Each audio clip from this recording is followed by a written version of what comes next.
we cater to a large population of Sikkim. Wonderful, sir. Over to you, Dr. Arun Prakash. Shall we call you the founder, Dr. Arun Prakash? You seem to be creating schools everywhere. And where are you now? And what is the uniqueness of your school? Sir, I have been founder principal of 80 schools, including 5 DPS in India and abroad. And after founding 80 schools, I thought there should be my own school where I can do whatever I want to, which I could not do in some other school.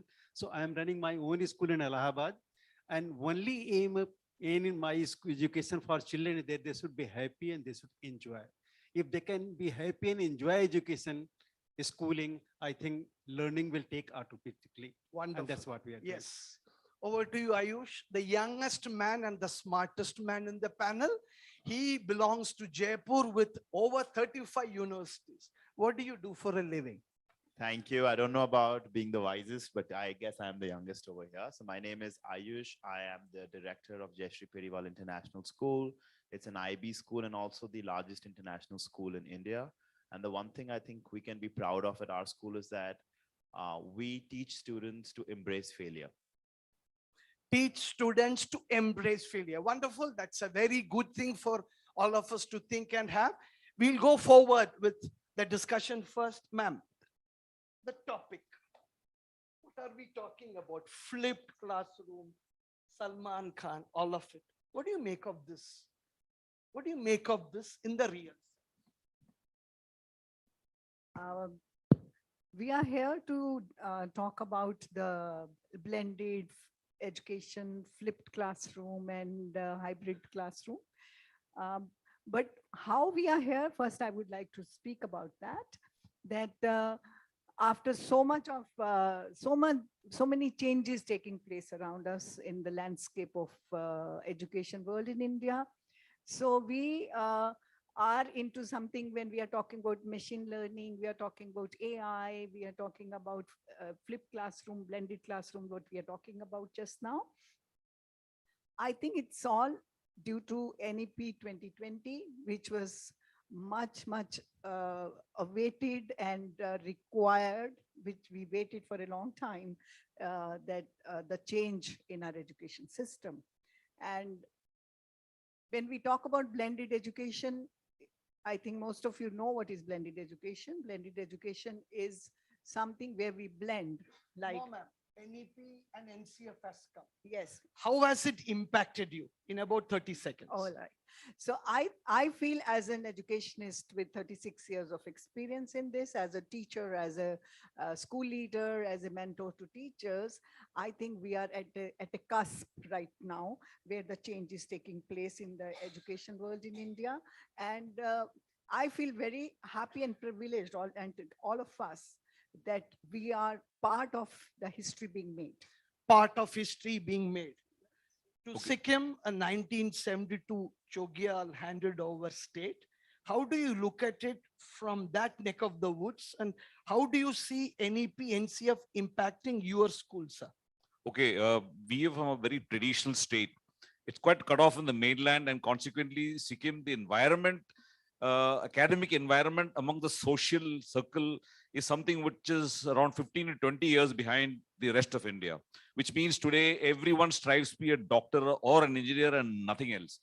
Now, both NEP as well as NCF has brought in a big challenge because, you know, the society is not ready to accept it. For example, when we talk about experiential education, the parents are more worried. He says, what is this? My God, my child does not have any homework.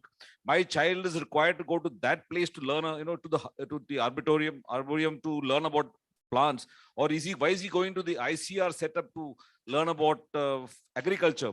But the society is not yet ready to take it on. And that is the biggest challenge. And consequently, the teachers, the training teachers, etc., is just not working out. And the last bit is, so we are starting off at the primary level. That's where we are trying to bring the change to ensure NEP is implemented. Starting off at the primary level, that's the change which is happening.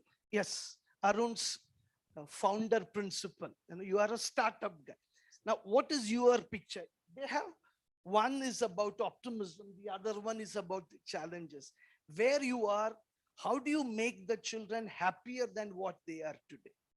Sir, I feel that we should stop teaching and start give opportunity for children to learning. At this moment, our focus is more on teaching, giving them information as much as possible. And parents and teachers believe that we have to feed children.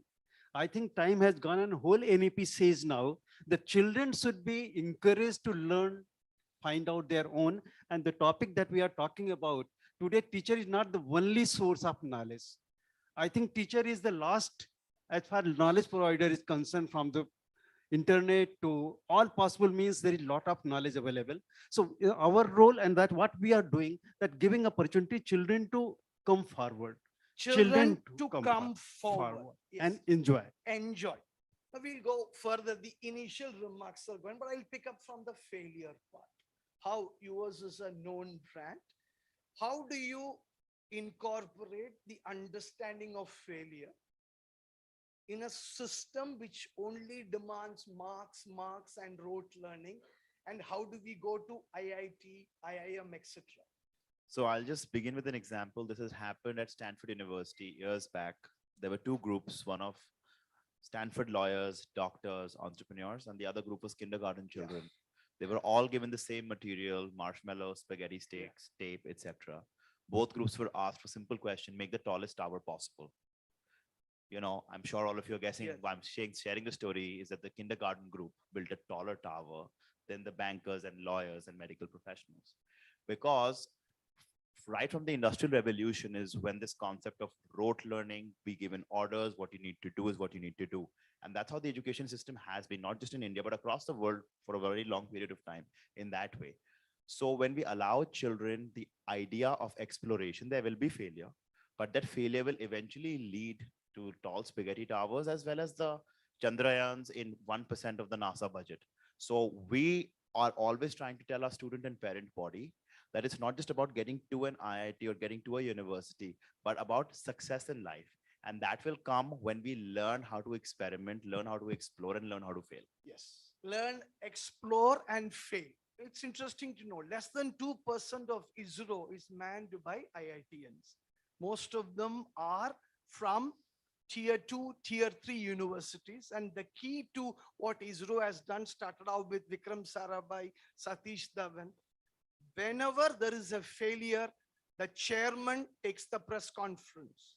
Whenever there is a success, it is those who have led the missions otherwise that take up. It's been put in place by no less than Professor Satish Dhawan and Dr. APJ Abdul Kalam. Now, let's come to the second part of our discussion in all of this. We have had COVID-19, madam, and we have had issues coming up. We have had huge learning gaps in the system. We are now trying to get students. They have gone from the ground floor to the third floor without seeing first or second floor. How does this blended flipped learning format get you into it in a better manner? With obvious, our higher education colleagues are all driving hard on technology. How do you do it in your school? So although we are at a rural area, like I said, and lot of children, when I say inclusive, that means I have students who come from army backgrounds, army officers' children. I have children who are first-time learners, farmers' children, shopkeepers, small businessmen, because my place is a very small place and the children have not the parents have not gone to school. They don't even understand what is the difference between a CBSE school or a state board school. So what my contribution, my school's contribution has been first to make the parents aware of a good quality of education. So coming to the question that Kanshekar has asked me. So when the COVID-19 happened, I think we were the first school who just took charge, and we took the Google platform, and there were children who were not having access to the digital tools and things like that. So we were like, we made a WhatsApp group, because these days everybody has a mobile and everybody has WhatsApp. So first we made that, and then slowly and steadily we taught the children. My teachers, I think they are the ones who I would say COVID warriors, who just stood up, and they are the ones who took charge. So it was very for us, although the children needed the emotional, a lot of children needed the emotional support also, because there was fear, and everybody was very scared what's going to happen. And especially in the place where I am right now, it was we had to support children in every aspect. Support children in every aspect. Coming to you, Dr. Prakash. We have all overhyped technology. We have said that we have done everything. But studies on ground, studies by Azim Premji, studies, anecdotal data from us, we know there are huge learning gaps. Are we overdoing technology? And are we now living in a room where we know our children are not doing as well, but CBSE and ICSE records show that they are scoring 120 out of 100? Thank you, sir. You have touched the right point. And pandemic has been very, very difficult for the humankind, mankind. Worst affected by education. But I think the worst thing which has come because of pandemic is over dependence on technology. Now, no child studies, no child make notes. They say that we are reading through mobile and videos. Most of the children are now reading through mobiles and videos. They go to one school, to one tuition, to one coaching, and hardly self-study is available with them. That's one part. Second part, in the wave of today's technology, how much information is available, how much authentic, how much children should access, how much they should not access. It's just like leaving children in jungle and they say, now you live your life, your own, and when they're all around, there are tigers and there are things. So I feel technology should be used, but more wisely, more with caution, more with rules and regulations, and children should be allowed to study, self-study also, not only Self-study also, less of technology. What you have been there, sir, for now quite a while, 5 years. The adult education, or rather the higher education, deals with adults. We have children from 3 to 18 in our schools. With technology coming in such a big manner, what are the challenges you face as a school leader? Okay, like Dr. Arun said, the attention span of a child has dropped immensely. Now, here is what one of those things, the flipped education actually works. This has been the system in the army. While I was in the army, I was in the faculty in staff college, where the entire discussions, the studies take place in the flipped education, where the material is given to the individual and everyone is comes prepared for something. So in schools, this is one technique which can be utilized to kind of enhance the performance, which means, the knowledge is available as brought out. You have to specifically task a group by saying, look, this is what you can come prepared for the next day. He comes prepared because the knowledge is available, and they come to a better, healthy discussion. And that is just about the only way that we found to keep the children occupied in learning. The only challenge is the teachers. Now, a large number of teachers are from the old school, even people like us. You require a certain amount of mental mobility, wherein a child is coming to the class and teaching the class something which sometimes even the teacher does not know. It requires a switch of abilities, switch of attitude towards children. But I think for the future, flipped education is something which will go a long way. Flipped education will go a long way. Fair enough point. I use the question for you is, we are talking about hybrid, flipped, face-to-face, etc. We did a small experiment. There was a class which I took face-to-face. There was a class which was delayed. It was recorded and given. There was a class where I was sitting in another room and they were listening to me. All three groups of teachers had very different experiences and understandings. So are we coming to a world where we require different types of teachers to understand the modern learner? I think much like students, even teachers need project-based learning before they teach. So what I have seen successful, at least with us, whether it was during the pandemic or even after, where we have to, shut off school or do weekend sessions, whether it's with students or teachers, unless there's a project oriented platform or template where students or teachers have to create something at the end of the day, get in discussions with each other, whether it's going to be on breakout rooms in Zoom or in person, the real magic only happens during those conversations and discussions. And one more thing I'll probably scale back to, it's often not the earthquake, but the aftershocks after that are very detrimental. And same with COVID, I'm actually a firm believer of technology. I think it fast-paced technology in a great way. I'm not so much in belief of so many rules and regulations, because I don't think we'll be able to win those battles with students or with anyone else. But I do think the emotional maturity of students has scaled down tremendously. They have become a lot more fragile. When there's a big challenge in front of them, it's easy for them to say, we are exhausted or tapped out. And that's the same story that continues, and it's becoming a vicious cycle and something that needs addressing, whether it's going to be via flipped classrooms or discussions or counseling sessions. I don't have the right answer, but it's definitely a concern for me. Great. I do not have the right answer. You have identified a problem. Dr. Prakash, the same point in a different manner. Let's identify two schools in Delhi only. One school is an elite school. They move in air-conditioned buses. They go to, say, Najafgarh, which is the hometown of Virendra Sehwag. There is a corporation school, or Delhi Municipal Corporation. Two buses go. They go in a normal bus. They reach Najafgarh. On their way back, there is rain. The roads are stuck about 5 kilometers away. The municipal corporation students get down, listen to their teachers, and go home. The elite school, the parents do a dharna in front of the police commissioner's office. Which is the better school? Sir, a school is better only when it is for children. Unfortunately, schools are not made for children. This is a hard reality. Once a school will start working for school children, once they will be on priority, then nothing will be problem. I mean, the bus also teaching can happen.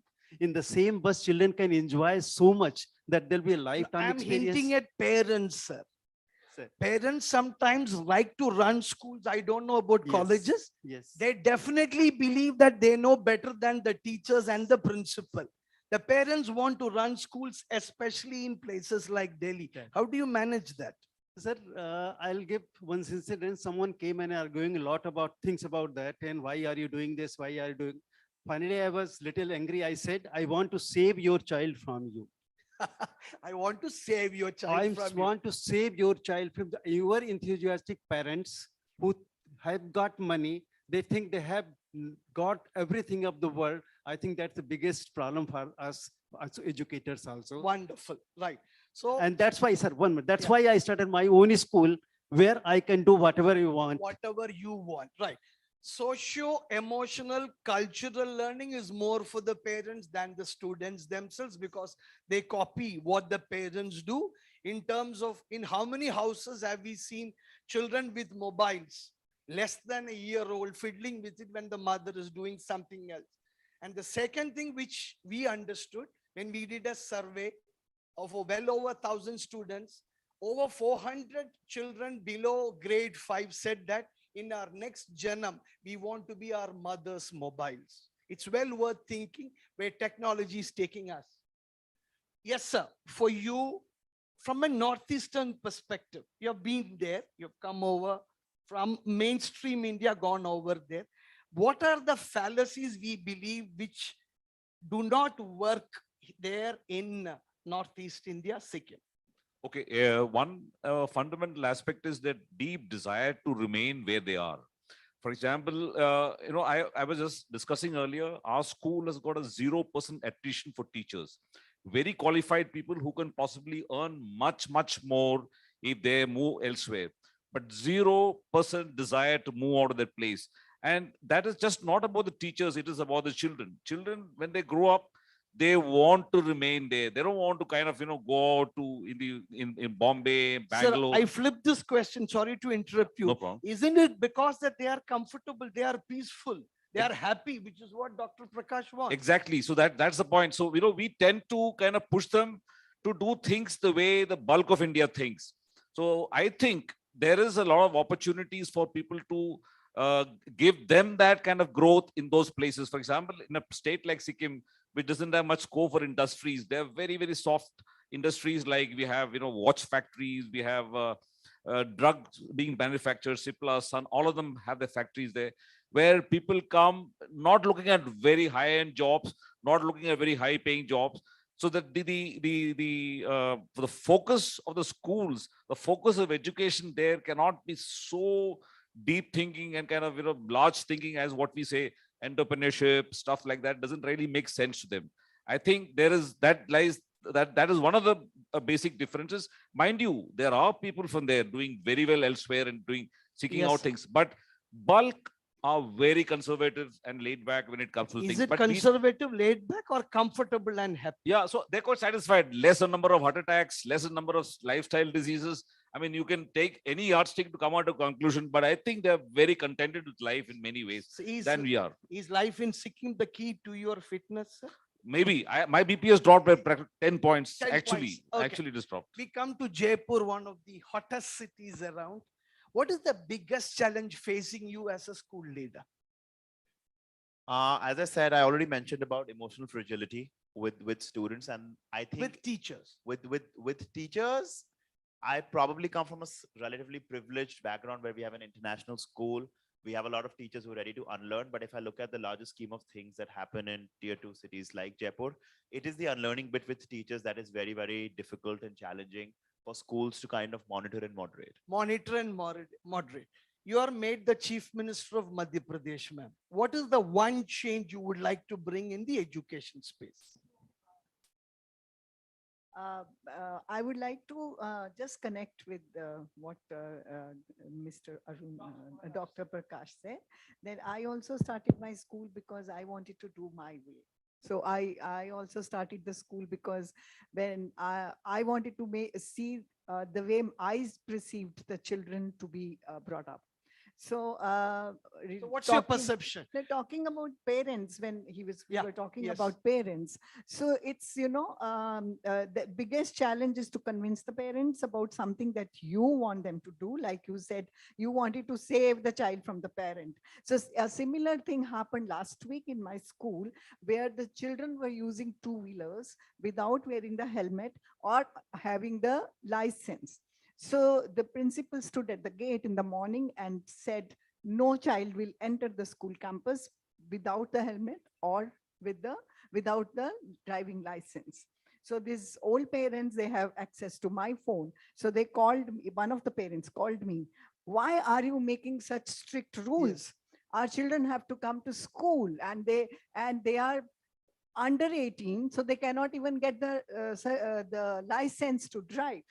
So it was, and the parent was very agitated and arguing at the gate. So dealing with this. So what I told them was that if you are not worried about your child's security, we are. Yes.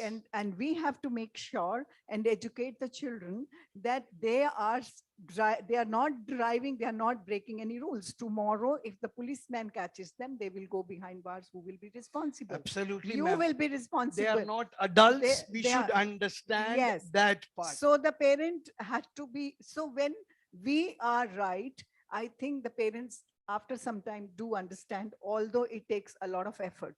Takes a lot of effort, ma'am. A lot of effort to Yeah. convince them that like whenever I'm taking parents workshops, so I always draw a triangle and say, the child is in the middle and the teachers, the parents and the school management, we make a triangle. Yes, ma'am. And that is how we are protecting the child who is the center. Yes, yes, ma'am. So this is what we need to tell the parents, that we are for the children and we are not against the children. Thank you, ma'am. Yeah, just interesting enough, there was a parent who bought a motorcycle for the child. He was a police officer. Why was a motorcycle given? Because the son went to the mother and cut his own hand because he was in college, because he wanted a motorcycle. The motorcycle was bought, given to him. His younger brother used it, had an accident. The child was in coma. The father had to come all the way from Saudi Arabia to deal with it. The challenges are enormous in terms Yes. of now children dictating things to the parents. Yes, I'll- peer peer pressure. pressure. Peer I'll pressure. stop you here, ma'am. We have 10 minutes to go. Audience questions, if we have any. I can see Manjula Shroff there, ready looking at me. How quickly are you going to finish your panel? Any questions from the audience before I go to the last round? Anyone there? Oh, yes, please. You can shoot.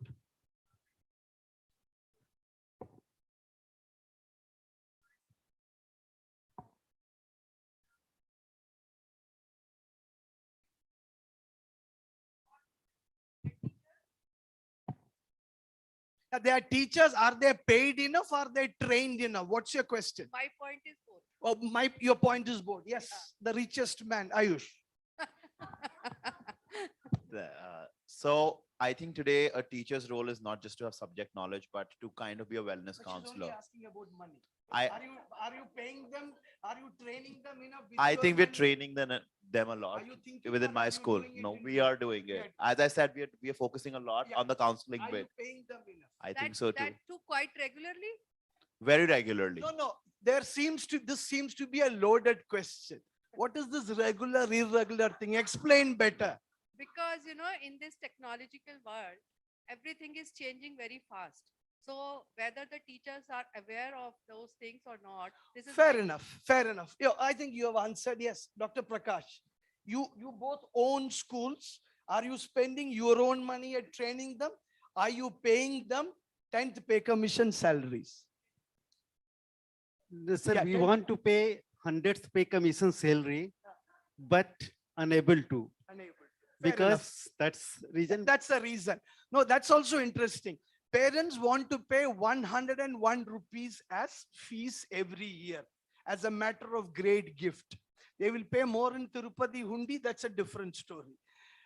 Teachers want 10th pay commission salaries, and entrepreneurs or school leaders want to make reasonable returns on investment. They have to pay the damn banker who is standing there for the loans. How do you manage it? It's a very difficult situation, especially after pandemic, because parents were not ready to pay the fees, saying that children are not coming to school. Why should we pay? Yeah, it's a question, that ma'am. was- 1 second, ma'am. To the university people, did you cut down your fees during pandemic? No. And I've been asking this question every time. Why do only schools have to cut down on fees where colleges don't? And this is something which has always bothered me. I have been in panels where I moderated discussions. All college leaders, university leaders say we've not reduced a single paisa. But if the schools don't reduce it, then whichever way it is, Lord Yama will come down and tell you, please reduce it. Yeah, yes, ma'am. Yes, absolutely right, because there was so much pressure from the government also, and the parents were doing dharnas all over. Why should we pay? Why should we pay? But without realizing that the teachers were working overtime, because it was not easy for them to take online classes, because they had homes to manage, they had children to manage, and plus learning how to teach online. And then two, they had to be fully prepared, because parents are sitting with the children and watching each and every mom. Yes, One mistake teacher makes was blown up. right. So No, yeah, I get a sense that blended hybrid learning is being contextualized here. We have to understand in the school scholastic space, the applicability of hybrid blended learning has to be relatively limited. But I will also ask this question: would you go to a dentist who has learned online how to do root canal? Would you go to an engineer who knows how to build a bridge online, or how to do an open heart surgery online? Use of it is important, but we'll have to go further. Any other question? Thank you for your question, ma'am. Yes, ma'am.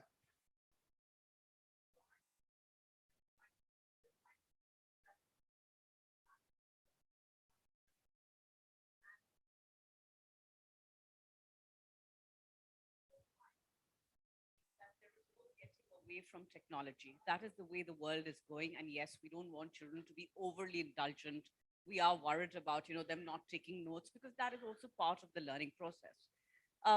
We know technology is here to stay. So as schools, are we able to invest enough in our teachers so that they know how to guide the students to use technology effectively? And while we have no control of the parents, everything comes down to monetary. So I'm just going back a little bit to the finances. Professional development, teacher training costs money. So how do you bridge the gap? 1 second. Yes, sir. Okay, ma'am. It's a summary of a question. Money, profession development. How do we get them ahead? Investment in technology. Okay, ma'am. I'm a little lucky. I have a government-owned school, no return of investment really required. But coming to a question, I think the whole essence is to convince the parents that what the money they're putting in is going to make a difference. Now that is a tricky thing, but it is possible. We managed it in our time to make investments in other things. And coming to the question of training the teachers, you require money, but you also can economize it on tremendously. The easiest way I found is in your school, you have a set of teachers who are able to train others. Yeah. And it is you invest in their training or their exposure, they're able to contribute much more to the teachers, and they're more readily acceptable to the fellow teachers when it comes to training them. So two ways of handling the situation. Yes, but he's also Thank you. lucky he doesn't have attrition. The moment you train a teacher, he or she is doing well, she moves away faster than the speed of light. How do you do it, Ayush? So I think it's a great question. You're talking about, different resources at different schools, but I'll take Chandrayaan 3's example again. I think we all can be innovative frugally. So depending on what our needs are, especially when it comes to technological training, there are so many tools available at absolutely no cost, but someone from the head management, senior leadership needs to invest that time into finding those tools. At our schools, all our senior leaders had to become great technology trainers themselves first before the training was forwarded to others. So I think once you have a strong base, it gets easier. Thank you. Thank you. We have 30 seconds. We'll have a last round of questions. 5 years from now, where will your school be? 5 years from now, I think we will be busy implementing the NEP and the NCF pretty well. It has got a lot of scope. Lot of scope for that. How many more schools will you find or will you become founder principal of in the next 25 years? Where will your school be in At- 2047? At least 25 more. 25 more. Where will your school be in 2047? A school will be producing children who will be confident to take any challenge of the future, whatever comes, and they'll be equipped to deal with the situations. If you are made to restart the whole business of education from scratch, what are the 3 things which you will redo yourself? Focus a lot more on things like discipline, diligence, and make students believe in their dreams. Make students believe in their dreams. The same question for you, different man. 10 years from now, where will your school be? Well, I see my school, I won't say that there will be drastic changes, but of course, with NEP and CF and all, I think my children will be contributing a lot towards society and the nation, which will be very progressive, and the children will be self-reliant and maybe doing research, and like they say, Chandrayaan 3 and then Surya, and maybe they will find something much more to take our Yes. country to a different level. Yeah. Great way to end the discussion. The summary is AI is coming in. Blended and flipped learning will be more important than we perceive and imagine. Teachers will become less of teachers, more learning curators. But remember, students in our schools today, I'm not talking about colleges, in our schools today, will see the 22nd century. We will not. Are we listening to them enough in terms of what our schools should be? Which way would our schools go? Secondly, the teacher of the year, Captain Mulligan, spoke in simple terms, what have you achieved in 2009? He was told the answer was, I have saved lives of 15 Black Americans who were about to commit suicide. Social, emotional, cultural learning in a postmodern India becomes more important than ever. Thank you very much, ladies and gentlemen, Thank you for so your much. time. Thank you, audience, for your time. I think also a big round of applause for a moderator for moderating that so well. Thank you so much, sir. A picture, please. Please come, please.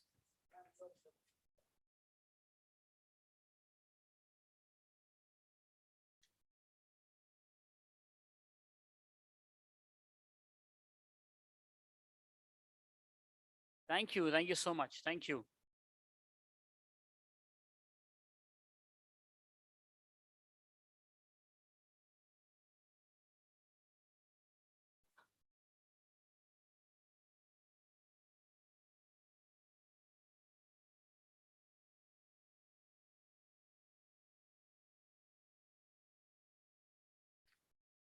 And now for one of the most awaited part of the event of today, a book on parenting, Baby Steps to Big Dreams by Dr. Manjula Pooja Shroff. This book that we will be unveiling today contains a diverse range of topics that apply to different age groups. The book was launched on 23rd of August 2023 in Mauritius in the presence of Honorable President of the Republic of Mauritius, H.E. Mr. Prithviraj Singh Rupan, GCSK. The author, little about her, Dr. Manjula Pooja Shroff, MD and CEO of the Calorex Group, a princess and queen from the royal family of Sarangi Odisha, a name synonymous with education in India. She has influenced the lives of more than 65,000 students over the past 3 decades. Driven by a passion for excellence, she has dedicated her entire life to the empowerment of students and the advancement of education. She is an executive alumni from Indian Institute of Management, IIM, and London School of Economics, LSE.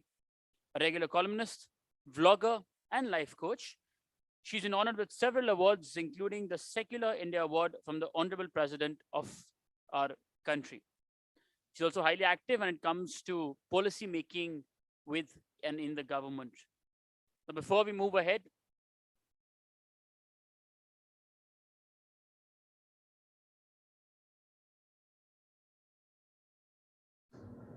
Namaskar. My name is Ananta Krishnan, and it's my pleasure being with you all here today. After the warm welcome and success of Dr. Manjula Pooja Shroff's life story titled Success Mantras and Musings, a book that was launched over multiple cities in India and abroad, Calorex is now proud to present a book on parenting. This book is titled Baby Steps to Big Dreams and is in English. A Hindi version of this book will be coming up soon. Let's take a quick glance at the previous book tour, Success Mantras and Musics.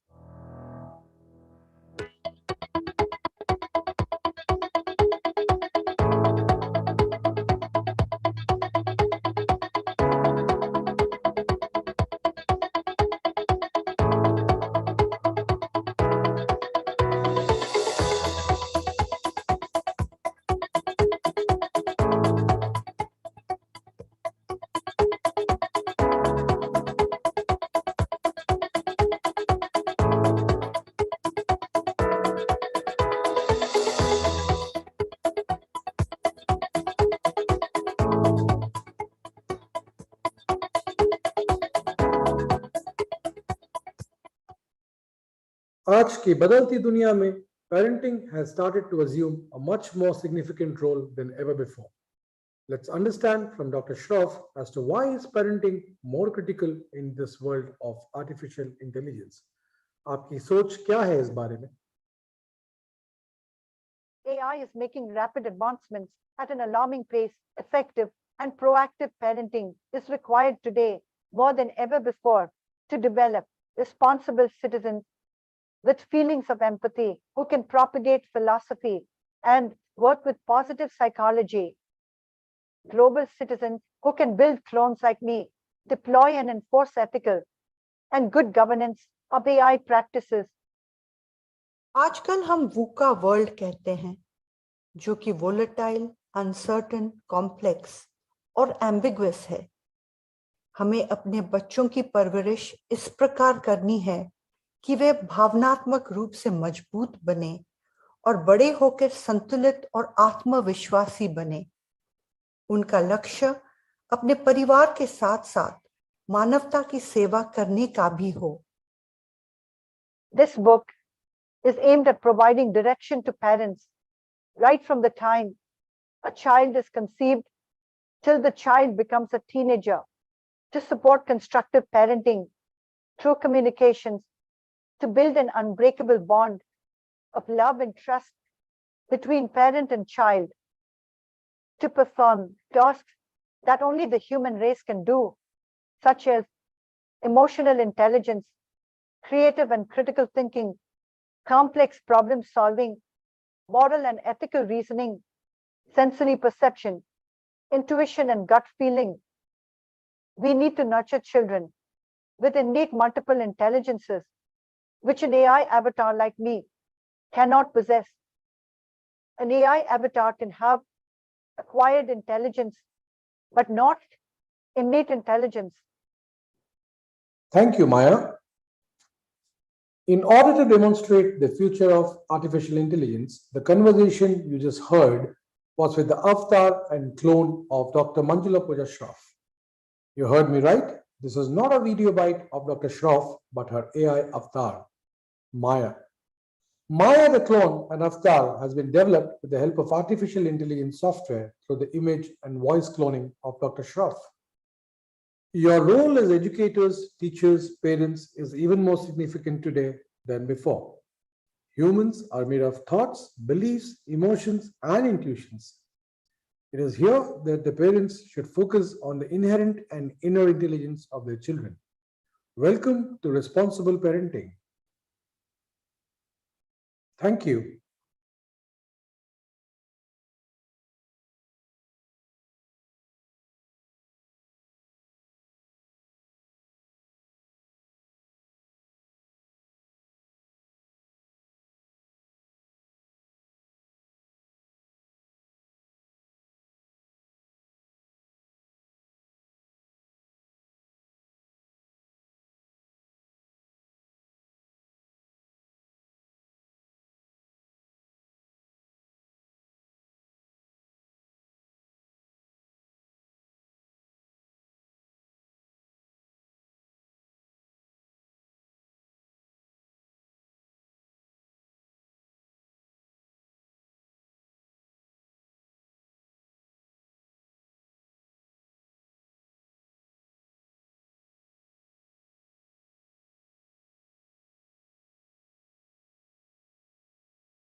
I met you again. I've been in touch with you for 2 years. Let's sit down. I was telling Devika and Priyanshi are not here, but we run, my wife works with me. So last year we did the IBLF, we did it in multiple. It's the India Business Lit Fest. It is India's largest business literature festival. In the opening season at the Roseate House in Aero City, we called it the Delhi edition. Mr. Vivek Debroy, Mr. Gurcharan Das, I can go on, were there, 30 such authors. And Karan Bajaj's book was launched there. Then we did the Gurgaon chapter, Shri Gaur Gopal Das books was unveiled there. Then we did the Pune chapter where the founder of Reebok, Joe Foster's book he was 88 when he launched it. He's now almost getting to 89. So really, I'm glad we'll call you to IBLF. We're doing IBLF in Ahmedabad in December at the Marriott. I don't know the date, but yes. I mean, one thing I go to when I go to Ahmedabad is go to Agashe. Yes. Thank you very much. Nice feeling to be back in Delhi to talk about this book, a beautiful book. We'll be coming to that very soon. But before we go to the book, did you see the AI avatar of Dr. Shroff? How many of you understand it's an AI avatar? That was not Dr. Shroff. It was a clone in the AI form. Now, it is a very interesting story. When this stuff was being designed, one fine day we were kind of doing something, I think in Hyderabad or something. She simply mentioned, I'm going to do a clone of my own self. That's okay. Then about 2 weeks later, we had a huddle in one of our flagship schools. So she said, just making an announcement, I would like to speak to the leadership team. So what time? It's 3:30. 3:30, I announced that please be around for a leadership talk. Sure. So 3:25, her secretary gave me a call and tells me, just say that she's not doing well, push me out. Fine, क्या हो क्या रहा है मतलब ऐसा तो कभी इतने सालों में 10 सालों में हुआ नहीं इनके साथ में very particular what I mean of what's happening. So मुझे लगा कुछ ना कुछ something is coming up. I knew that something is coming up. And then 3:30, टक से जैसे पिक्चर में डार्क हो जाता है वैसे डार्क हो गया and then a video came and there is one lady coming up like Dr. Shroff and it's all going here there and कुछ समझ नहीं आ रहा हो क्या रहा है. This is not Dr. Shroff. She didn't talk like this. How she talk like this? What's happened to her? And suddenly that lady says, I'm not Shroff, I'm the AI clone of Shroff. I said, wow, what is this happening? Then I recollected, oh my goodness, I shouldn't have taken us so lightly in that airport or something. And this, I could have contributed. Then later I got to know, since I also handle HR in the company, I got to, I kind of try to think that put the two and two together. 2 interns from Gandhinagar IIT were called, and Dr. Shroff, and a couple of guys from my team of 90. That's it. I mean, Chandrayaan में जाना एक बहुत बड़ा काम है हमारे लिए, पूरे वर्ल्ड के लिए बहुत बड़ा काम है. But look at how easily things happen. So this country can do far better. Like somebody said just about 2 minutes back, Suraj is the next, I should say, destination, and we all will contribute towards that. One contribution towards that is this book. Fantastic book, right? So, Dr. Shroff, first question to you. AI and parenting are way different paradigms, right? How did you blend them together, right? And what is the purpose of this AI and in education and then this book? How did it come together? Jay, first, thank you so much for this opportunity of talking about the book here. It's exciting. You saw the AI clone. All of you who haven't heard me speak, have seen me in person, would have believed that that is me. My leadership team for 30 seconds believed it was me, and that was our acid test. With that AI clone, we want to achieve 2 things. Innovation and research no longer belongs only to industry. It always belonged to knowledge people, such as schools and colleges. Somewhere along the way, we lost that, and it went away to industry. I hope with this very small experiment, we are trying to reclaim that space called research. Education institutions are the front runners of research. And like Ananta Krishnan said, it was not easy. We didn't have the capabilities. We just had the will. And it was like a summer program, and we came up with an AI. Linking that to parenting, linking that to the fact that our children are going to rub shoulders with those clones. We as faculty members in the next 10 years are going to be competing with those clones. And let me in no uncertain term tell you, anything that is iterative, anything that is pattern recognition, the AI will do heads and shoulder above us. Therefore, what is our real role? The real role, as Maya said, is innate intelligence of human being. AI can acquire all kinds of intelligences except innate, which is already within us. If we as parents and teachers do not tap into that innate potential that each and every child has, I think our job as educators and parents is really missing. This book starts at the womb. We are using the ancient knowledge system story of the warrior Arjuna, where he's talking to his wife Subhadra, and the very famous fable of Abhimanyu hearing the military formation of Chakravyuh. All of you who've heard the fable know that Abhimanyu heard about it from the womb and was able to enter the Chakravyuh. The legend goes on to say that unfortunately he fell asleep when Arjuna was explaining how to extract himself from the military formation, and he died fighting. So children are listening to us from the womb. Question is, are we talking? Fantastic. I take the next question to Ms. Venugopal. Ms. Venugopal happens to be the publisher of this beautiful book and also the founder of a nice and beautiful company called Publishing Private Limited, and she's also the MD of the company.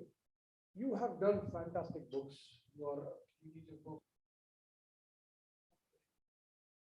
books, book on Kashmir. You should just see the genre, right? Book on Kashmir, book on women empowerment, book on Modi ji, right? Book on Ramana Maharishi, and so on and so forth. Such a varied collection.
Much.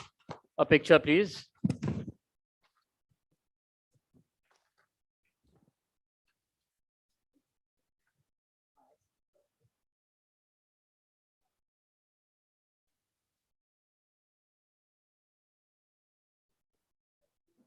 Thank you. Thank you so much. Thank you. Thank you, please.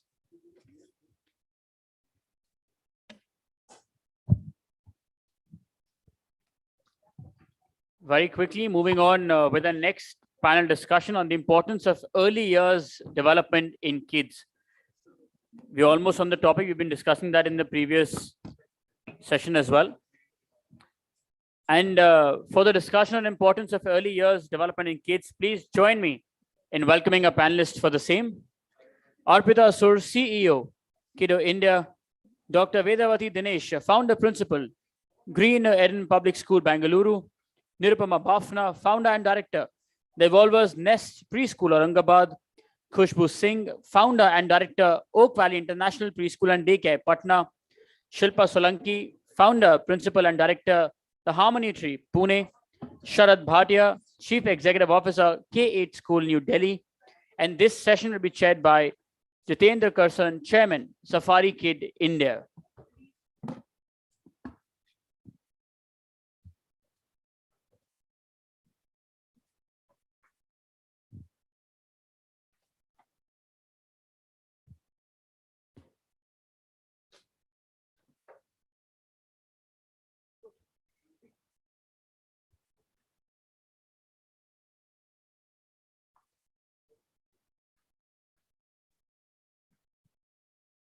Hello.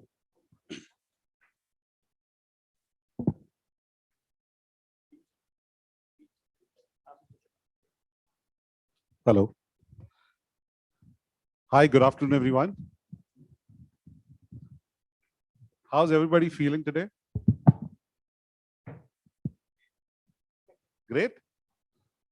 Okay, I'll take that with a pinch of salt. I'll tell you what you're feeling right now. You're feeling, I'm just taking educated guesses here. So I think most of y'all are anxious. You're anxious because you want to know whether this session is worth your time or should you go out for a smoke or a coffee. Y'all want to really know whether this is worth your time. And why y'all are going through these questions in your head is because somewhere deep down, you have love for learning. And you feel that if I sit here, will I learn something new? And I'll tell you, again, another educated guess is that most of y'all developed this love for learning at a very, very young age, right? And most probably at an age when y'all were preschoolers. You all went to a school where you found somebody who was passionate about teaching. You went through the joys of learning new stuff. And that's why you're sitting here, working in this industry, helping other children to develop that love for learning and grow ahead in life. So let me introduce myself. My name is Jitendra Karsan. I'm with Safari Kid, and I run one of the few premium preschools that we have in our country. It's a global preschool chain. We are in US, Canada, India. And we also have some really good speakers today who come from different preschools, some global, some Indian. And all of these guys come with a lot of passion for education. And I'm sure this is going to be worth your time. So I'll just start with a round of introductions. So if you can start from left, right.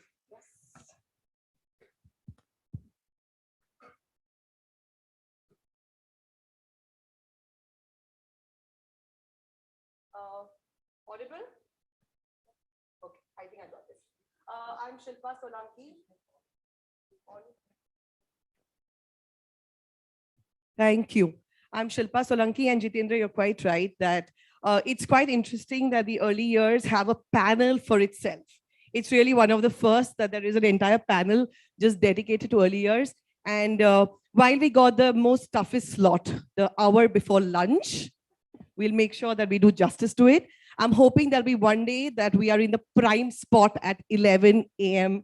at a conference. My preschool is called the Harmony Tree. And as the name suggests, we're here to bring in all the coexistence that children deserve. Children deserve, of course, the academic rigor, but they also deserve joy.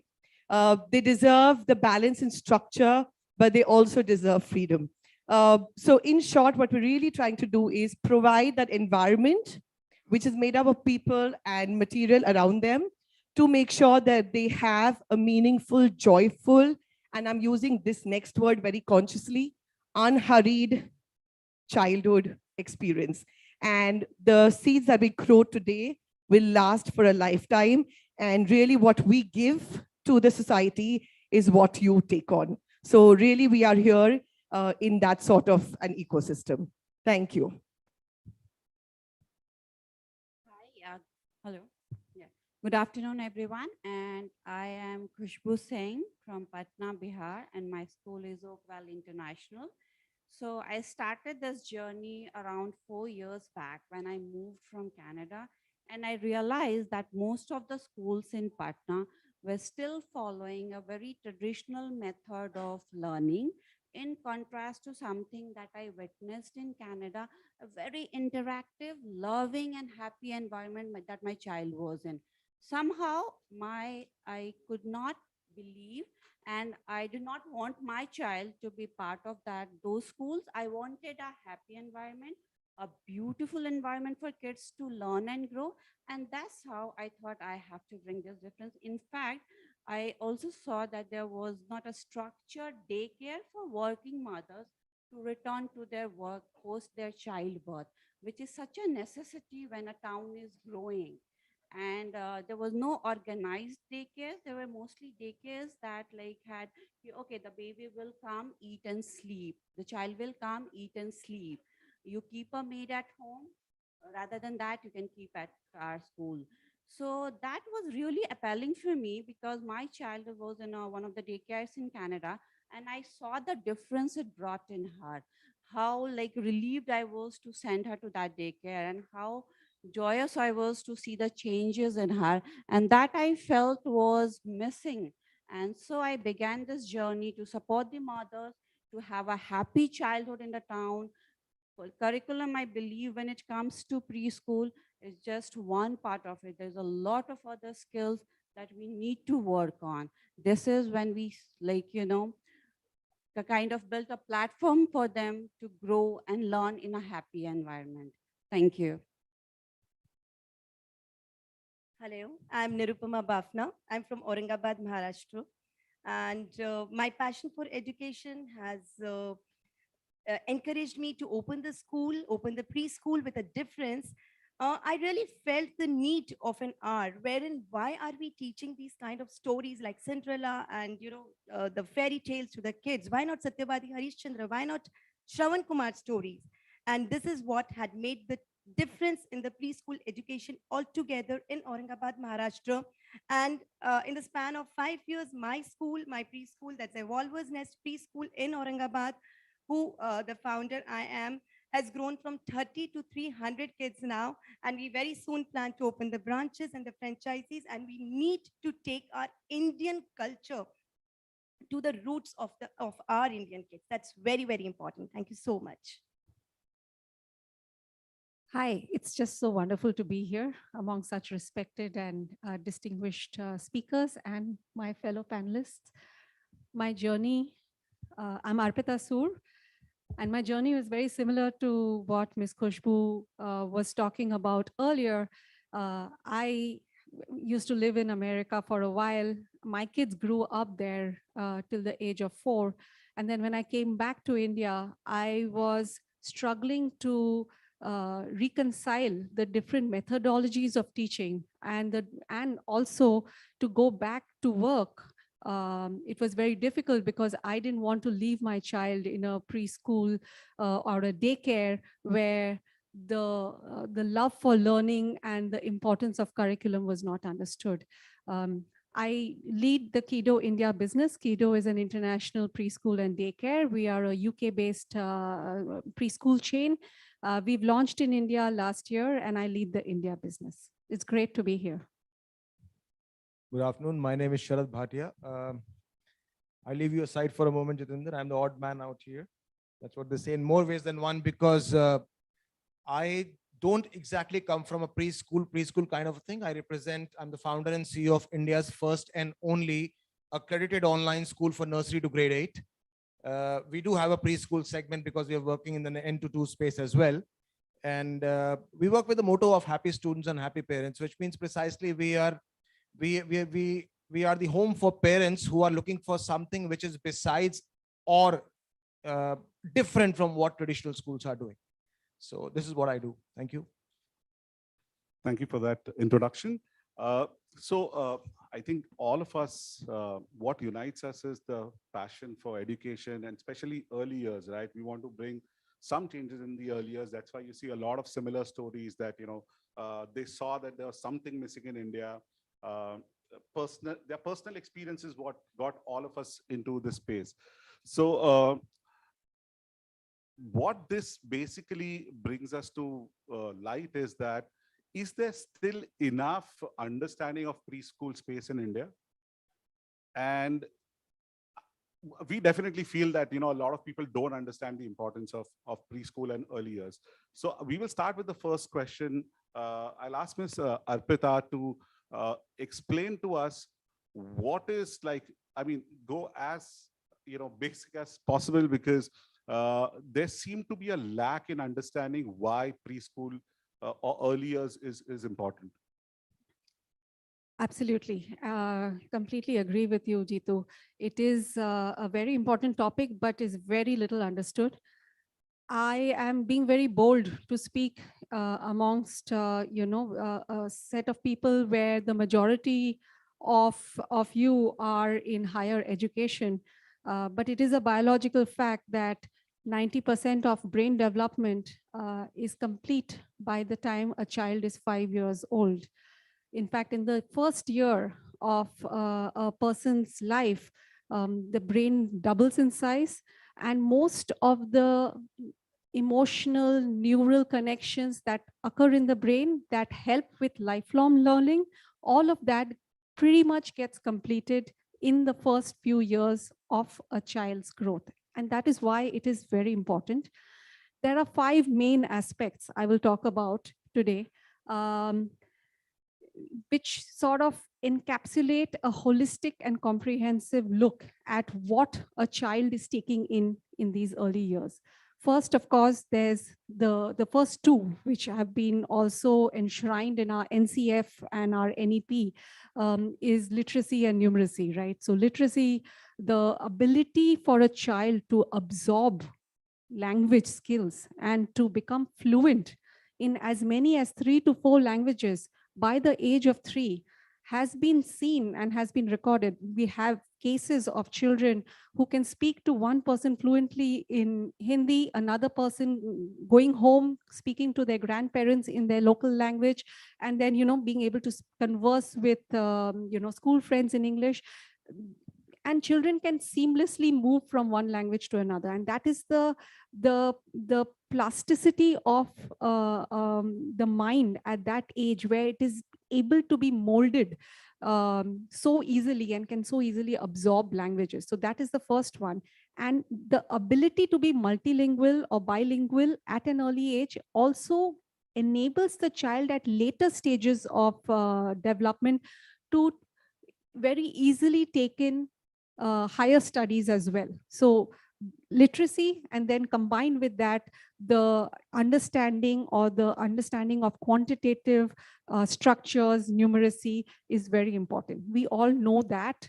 I think that has been enshrined in our NEP and our, the further the guidelines that have been put in the NCF, right? But then going forward, there are 3 more that are very important. Well, first is physical development. Without physical development, the brain development doesn't happen. And it is very important at that early stage for a child's physical, motor, fine motor skills, all of that to develop. And then the last 2 that I will talk about, very, very important, is social skills as well as emotional learning, right? Dr. Shroff, in fact, in the earlier session was talking very much about where our children, who our children are going to interact with in the future, right? Are they going to be, having the same type of life as us, or are they going to be interacting with AI clones or and so on, right? So they need to be able to very easily sort of switch between working with other humans and working with machines and AI driven technology, right? What is it that will set them apart will be the stability, the emotional stability that they would have learned at this very early age, and being able to be surrounded by positive influences and being able to get that confidence at an early age is what we want to focus on as part of the comprehensive learning of the child, right? So both emotional, and then of course there's a social aspect where children learn how to have healthy relationships.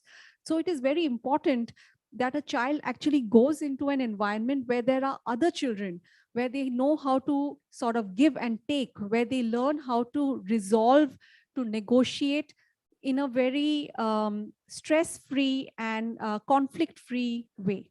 So all of these together sort of encapsulate the comprehensive learning aspects that a child has to take in at an early age, so that their brain development that is happening is actually fruitfully used.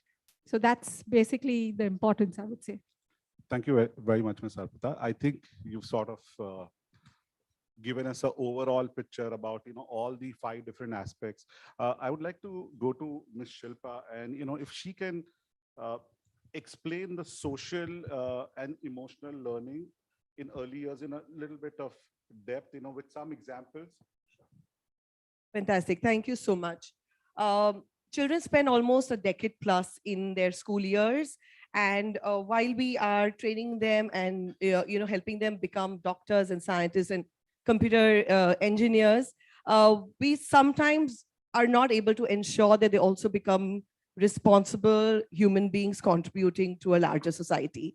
A lot of the social emotional development and learning has been unrecognized in the school system, though there is effort. The NAP is talking about it being, giving it comparable importance, with the academic competencies. But how much all schools will recognize and take it is really left to individuals and groups. And hence, it's important that we sitting here and all those that we influence understand its importance. Pratham, which works with innovation and learning, conducted a research which was published in January 2020. And in their annual status report, they took on children between 4 to 8 years on various developmental indicators, including social and emotional parameters. They, of course, took cultural diversities, socioeconomic stratas across some 26 districts in 14 languages. So which means they covered quite a diverse group. One of the activities, for instance, that they conducted, they asked children, a group of children, this question. They asked children that if your friend were to take a toy from you, the only toy you were playing with, how would you respond? 25% children talked about, I will fight, I will snatch it back, and I will not talk to my friend again.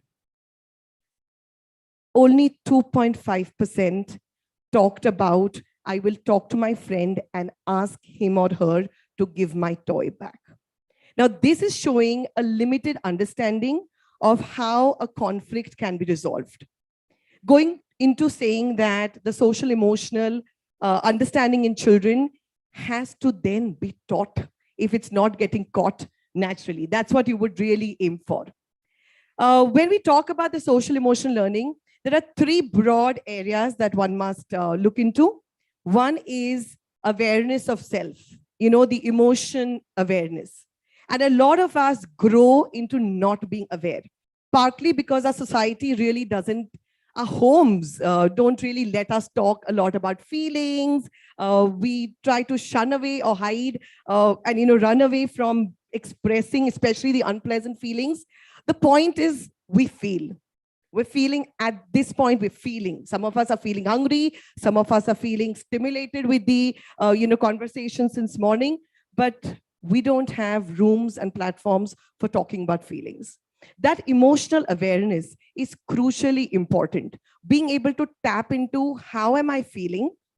Why am I feeling what I'm feeling? What do I do about these feelings is important, and also to be feeling about others. So if a child is able to feel for a friend who's crying, it's showing, the child is showing emotional awareness. So that's one big part of the social emotional development. The other big is the social awareness. How do I interact and how do I respond or react to my environment, which is filled with people? So including your parents and caregivers and peers and teachers and the larger society. In our early years, things like taking turns, waiting for something to be given to you, seeking permission before I take somebody's toys, are all few signs of being socially aware, and it starts there. Apply it to your age groups, apply it to your higher education, and see how many opportunities students are getting to become self-aware and also social interaction. And the last most important component of social emotional learning is self-regulation. The ability to control your impulse in an appropriate fashion is what's really required. And a lot of our mental well-being goes back into people who are not able to regulate emotion. Dr. Shroff threw light upon, how her emotional resilience made her do what she did. And that's the kind of training we need to give our children, to be able to know what to do in what proportion, in what degree is an important one. If someone takes my toy, do I hit? Is that an option? Or what are my options? Can I go to a teacher? Can I go to a parent? Can I have a conversation? So to bring in all these things in the early years, and of course, like I said, tweak it to the age group that you deal with. There are lots of things one can do. In the early years, of course, we have huge treasure of strategies. One of them definitely being through stories, because you talked about practical implementation. Stories, story characters are great to, is a springboard to bring in conversations and dialogues. How do you think, the bears felt when Goldilocks just jumped and ruined their house? One is constantly putting sympathy on Goldilocks because she is lost, but what about the perspective taking from another point of view? Or what about the perspective taking from that big bad wolf? What about his perspective? And if we were to bring these dialogues and conversations, that would be great. Songs lend themselves to, a lot of conversations about emotions. There are lots of social stories now. It's a growing genre where you talk about empathy, you talk about caring, you talk about first day of school. You also talk about loss of a pet or a family member. And those are things that you can bring into classroom. Games become... Ms. Shilpa, I think you'll have to round it up in another 30 I'll round it seconds. off. Yeah. Games definitely become a great point. I'm just leaving with 2-3 couple of strategies. Actually, I'll skip those, but I'll talk about the most important that I believe in, that a lot of time we talk about time out. I think it's time we talk about time in. Giving child the attention, giving child the acknowledgement of his or feeling, labeling those emotions, and helping the child navigate through that. So let's throw the time out and let's bring in time in. Okay, thank you. Thank you very much, but we still have to stick to time, which is allotted to us. So that's why good. So Ms. Khushbu, if you can speak about the other aspect of early years, which is, the importance of language, right? How language plays an important part in the classroom and outside the classroom. There's a huge population of Indians whose first language is now becoming English, right? So parents speak in English, but grandparents speak in their, whatever native language they, and when they come back to school, they are speaking, either English. And now with NEP coming in and, asking to introduce more languages, what has been your experience and how do you see this? Yeah, so that's a beautiful point to bring up. And yeah, even before I touch that point, I would like to emphasize upon something more and more important than that, because what you are talking is about being multilingual, right? So a child needs to be multilingual, but before that, I believe a child needs to speak, a child needs to communicate, a child needs to talk. The recent phenomena that I have been witnessing, this is a topic that I chose because it's very close to my heart and I needed a platform to talk about it. Reason being that I see a lot of kids, they are so much into their virtual world that they refuse to speak. Or if they speak the language of their shows that they watch. A Cocomelon show, a child in my school speaks in the language of Cocomelon show that you cannot make out. You can just pick some words or phrases from that. And that's the irony, because she's not present in my class. She has no learning disability, just that she doesn't speak to her friends, to her educators, to her caregivers. All she laughs at her own jokes. And this is the new irony. I have a child again. This is like I'm giving you these examples because this is something we are witnessing. And we should be very, very aware as working parents that what are we imparting, because this is our future. The thing that we are missing on, like talking to our kids, they are our future. So what I see, I have a child who knows, like, who doesn't know how to sit on a chair, who doesn't know how to eat, who doesn't know how to, like, even like, do basic chores like eating, but is very much aware of every detail of a mobile phone and tries to snatch from any of the educators if they say, if he sees in their hand. So this is the new irony, or this is a new phenomena that I have seen in the preschool. So first of all, I would like to, so I have also asked my teacher even before that I am trying to make that change in my preschool. Now I do not ask my teachers that start your day with circle time or start your day with this part of curriculum or with numbers, or I tell my teachers, start your day by talking to your kids. How is their day? How was their day yesterday? Who prepared their breakfast? Did they say thank you? I like normal. How are they feeling? At least how are they feeling? They have nobody to share in the morning, like emotional intelligence or we were talking about. So they do not have folks in their house to ask them, how are they feeling? Are they upset, excited, sad? Like what are they feeling?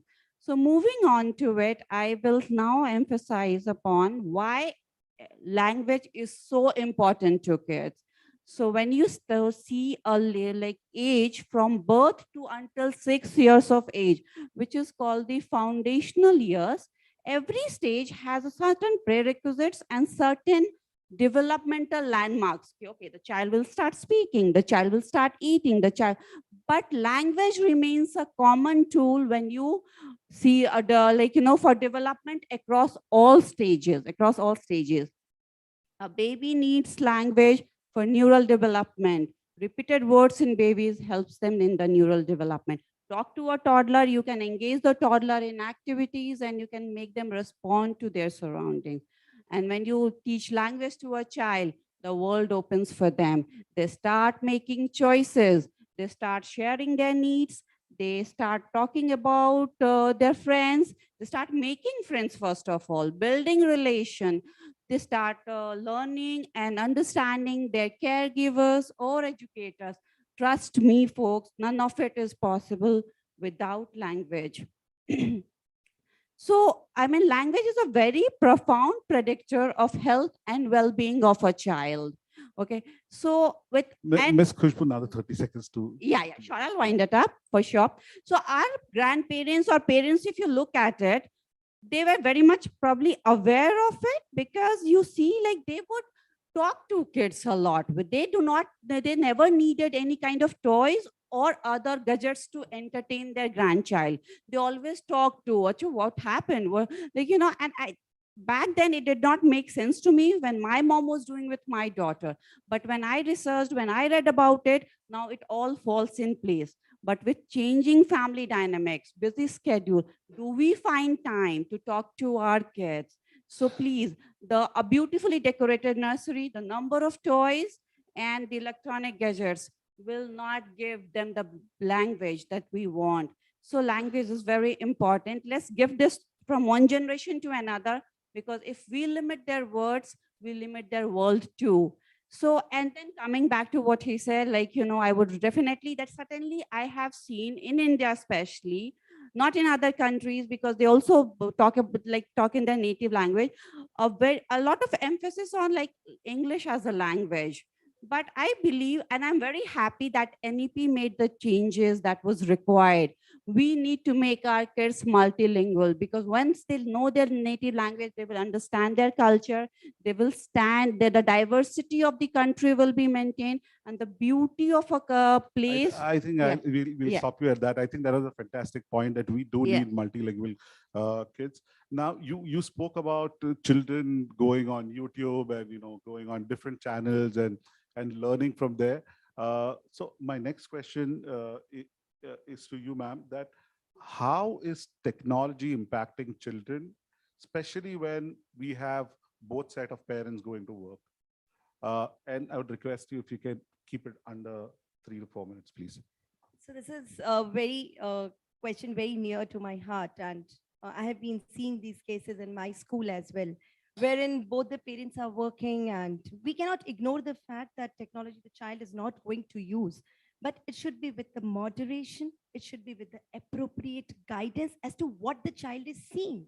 Now, both the parents go out, we talk about the cultural development, we talk about the social development, we talked about the lingual development. How is this going to happen? Both the parents are working. When they come back home, the father is either tired, the mother is busy in the household chores, and the child is left all ignored. Now, the impact of the technology on the child is such as to what Ms. Khushbu said, that one of the child in her school is responding only to the CoComelon. The same is with my case. The child is not responding to her name. The child is not even looking back towards what ma'am is saying. And then when we got it to the notice of the parent, and then all the tests were being done, the child is only responding to the CoComelon song. Can you believe this? And this is what it is happening. We as educators, we really, really need to focus attention that the early 7 to 8 years, the brain is developing at the utmost experience. So in this case, what is happening is, when there is so many neurons developing and we are exposing our kids to the technology, where are we heading towards?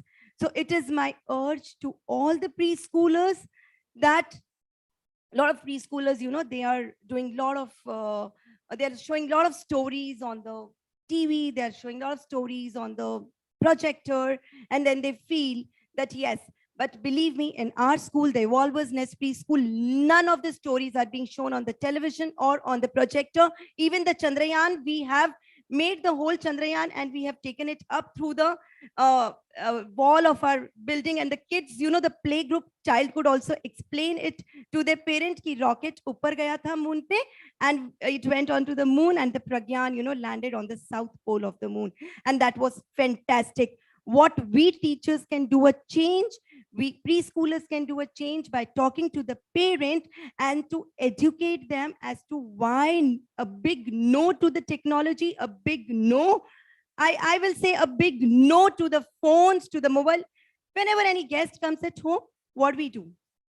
We give the phone to our child and we are happy conversating with our friends. And we just forget that we are, ignoring our child. And we don't even look into what a child is looking into. A small child will look into the CoComelon songs, and a big teenager will look into what, as Mrs. Shroff, Dr. Shroff also said. And then would we have the control over our kids of what they are looking into their phone and what they are looking into their mobile? Can you say no to them, or can I say no to them? So we really have to not introduce the gadgets to them. But yes, if at all there is a need, because there's a nuclear families are there, it has to be with the appropriate guidance and with the proper moderation. Thank you so much. I think very well said. Now moving from, we've got a lot of examples of one end of the spectrum where technology was actually harming children, right? But technology also does a lot of good, right? So let's not make technology a villain. We are all sitting here talking through a microphone. People are listening to us. So technology is essential. It's just as you rightly pointed out, how are we Proper gonna moderation and the guidance. yeah, That's very that's exactly what I'm trying to be. That how do we moderate this technology to our own use? And that's where we have Mr. Sharad Bhatia, and he's going to speak about. So the question is that how do you think that technology can bring in this qualitative and quantitative assessment of children, how they are progressing, and since you run a tech company, how tech can help them further and take the school education a step forward? It's always difficult to speak after 4 accomplished women have, and more so when you are so close to lunchtime. But I'll keep it very short and simple in the real sense of it. Quickly, why is technology important? 1, because we don't have a choice. 2, it gives us scalability. And 3, it reduces the error count. As simple as that. That is where we bring in technology. Well, the kind of technology that we have right now, the one we are using, what am I doing? Is it different from what most traditional schools are doing, with all due respect to whatever anybody is doing? The answer to that is yes or no, both. Most traditional schools, or we've overheard about the use of technology inside the classrooms. I'm not doing that. I'm actually using technology to create classrooms, which typically means that can I go out to a preschool and tell them, okay, by the way, you have the wherewithal, the brand, the ethos to become a school from, let's say, 50 students to 50,000 students within span of 10 years. Do you have the power and the technology to reach more and more students, create that kind of scalability? The answer to that is with me. So this is what I'm doing. Qualitatively and quantitatively, yes, there are many points which I can elaborate upon, but I'll keep it very short and simple. I'll pick up one from either one. One of the things that we saw while we were growing up was it was difficult to measure the engagement. Qualitatively, it is very difficult to measure the engagement of a child across a particular topic. The answer to that comes from technology. What we've built in our own LMS at this point in time can actually, using many factors such as body movements, rapid eye movement, whether the child is completely aware, what is the span of eyes. We have captured the engagement of the child across a particular topic. How can we do it? We can do it because, as you mentioned, children have a very short attention span at this point in time. I mean, if a father is sitting on Instagram at 11 o'clock at night and on the bed, how can he or she actually tell his child not to look at Facebook or YouTube or whatever? So children have a very limited attention span. We are building micro lectures, 3 minutes, 4 minutes, getting all the information inside it, and then measuring if children are more engaged to it or not. Because right now, we come from, now we are in a generation, we literally paralyze our thumbs, flipping reels and stories on Instagram and Facebook. But anyways, it is what it is. I'm not blaming anybody. On the quantitative side, there is something that we can do, which most of us have felt the need to at some point in time, even when we were growing up, when we were inside the classrooms. And this is with all due respect to whatever we have done from our childhood, whatever we are doing inside the physical classrooms. We only have a limited span of time, let's say 40 minutes to finish a chapter. The teacher comes, takes attendance, spends 5 minutes, looks at the homework for the next 5-7 minutes. We don't have time to go ahead and look at so we have a clock running against us, like it is doing at this point in time, always. Can I give a personalized experience to each and every child? Which means if you want to go through a particular topic of, let's say, phonics 5 or 6 times more than any other child, can technology do it? The answer to that is yes. So what we call the completion rates of a particular topic is not easily achievable across physical classrooms, and that is where we can achieve it in the early years using technology. So one of those, engagement being a qualitative, and completion of a particular task, the completion rate of a particular task across a group of students being the quantitative one. So this is how we can bring a difference. There are many other ways in which we can do it. We can have analytics around it, which we are doing at this point in time. We can see how much a particular teacher is making an impact across a particular group of students. All of that can be put into technology, and we are doing it at this point in time. But I just mentioned a couple of them so that everybody has a very pinpointed idea of what I want to speak about. Thank you. I think that was really insightful, Sharath. I'm a big fan of technology. I feel that tech in the future. So let me give you one more real life example. When we were growing up, when we were growing up, I'm slightly older, so not the younger guys, but people from my generation, we were definitely getting whacked at school. Do you all agree with me?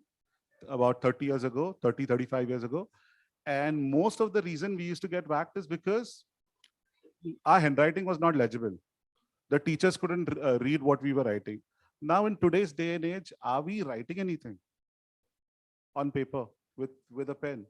Now, if this is how today looks like, then what is going to happen in future? Are we emphasize we were a lot of people were emphasizing a lot on reading today, right?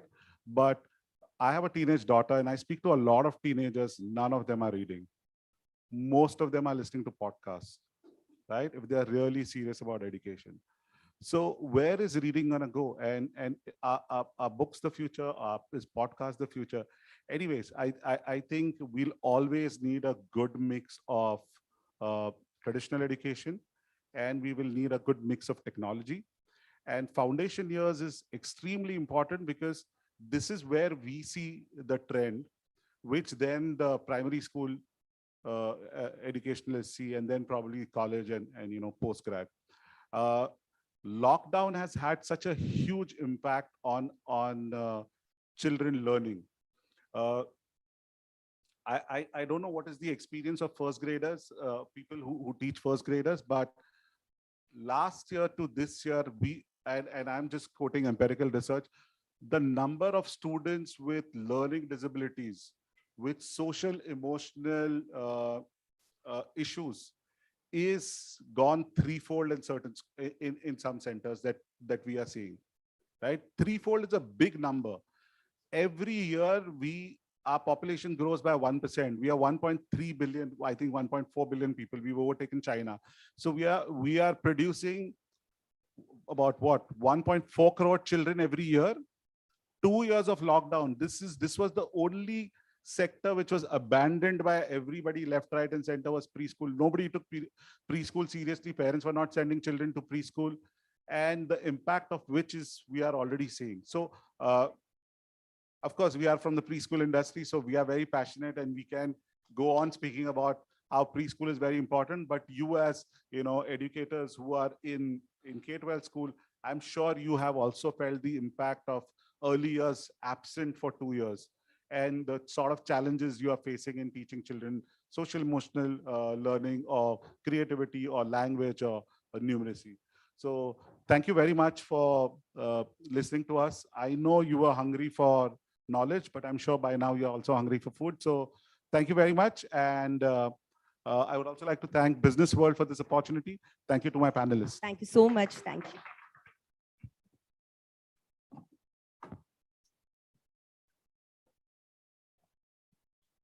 Thank you. Thank you so much. A picture, please. I think also a big thank you to Jitendra for moderating that. Everybody wants for him, please. Also very careful of the time as well. Thank you.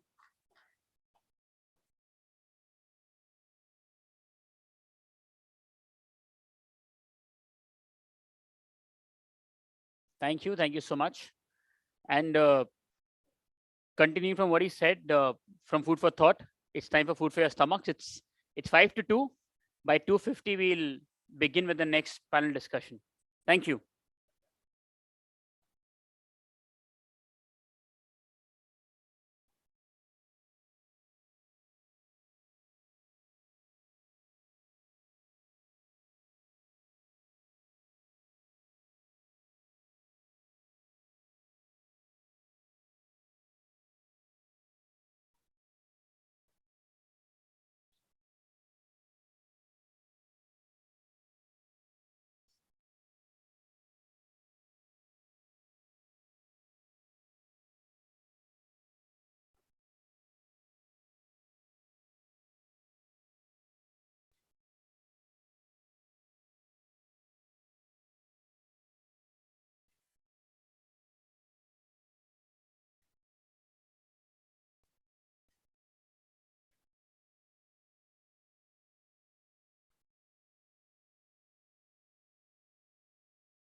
Udaipur को मेरे dad से बेहतर कोई नहीं जानता. 25 साल से tourist guide है. But for the last 16 years, there is a new attraction in Udaipur. देखना चाहोगे? चलो दिखाता हूँ.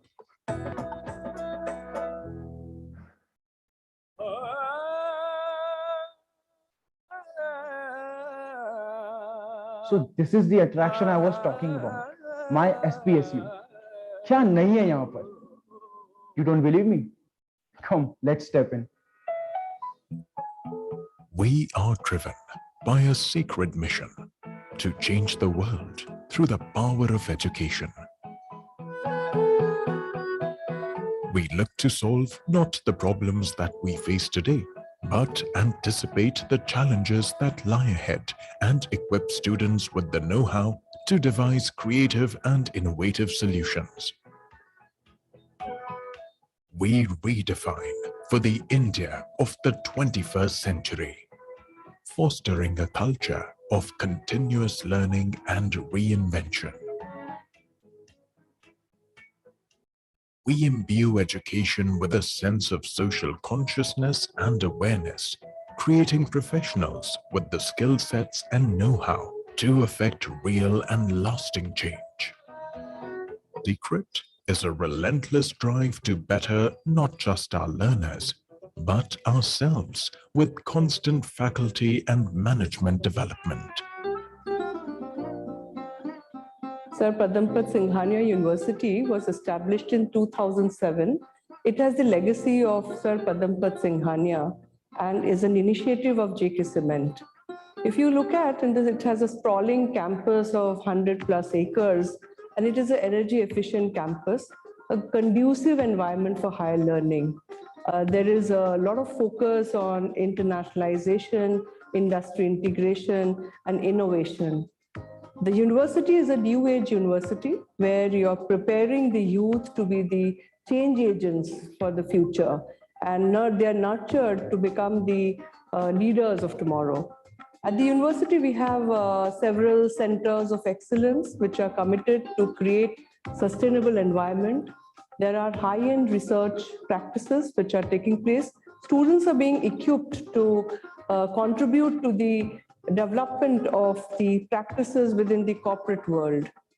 Through technology-enabled environment, rich curriculum, and through experiential learning, we are empowering youth to build nations.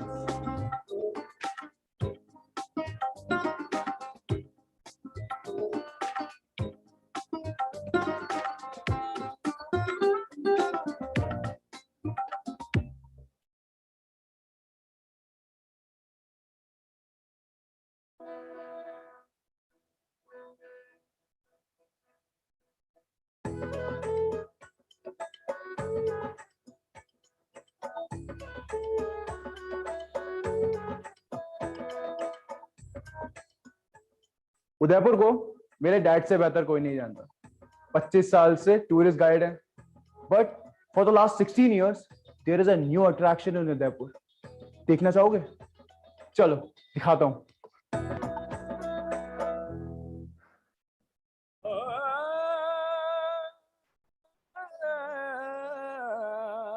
So this is the attraction I was talking about. My SPSU.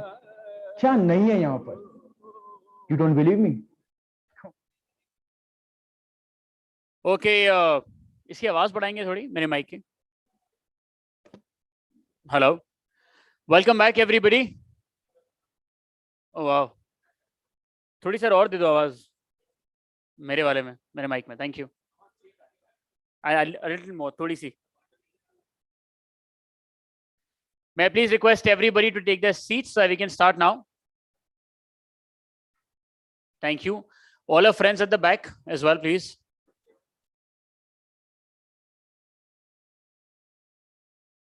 Okay, first questions first. Everybody had lunch? No? Okay, everybody had lunch? No one, I think no one on this side. Chalo, one. Lovely. Probably the longest lunch that we've had till date, or at least I've attended in any of BW's conferences. Chaliye, our next panel discussion, it's on new age teaching mechanism and upskilling. And for that, please join me in welcoming a panelist for the same. Ajit Parulekar, Director, Goa Institute of Management, Satari, Professor Falguni Gupta, Vice Chancellor, GLA University, Mathura, Archana Surana, Founder and Director, ARC College of Design and Business, Jaipur. And this session will be chaired by Risham Sohail, Editorial Lead, BW Disrupt. Please. Everybody, let's welcome them. Oh, we've all just had lunch. We can be louder. I'm just assuming so. Thank you.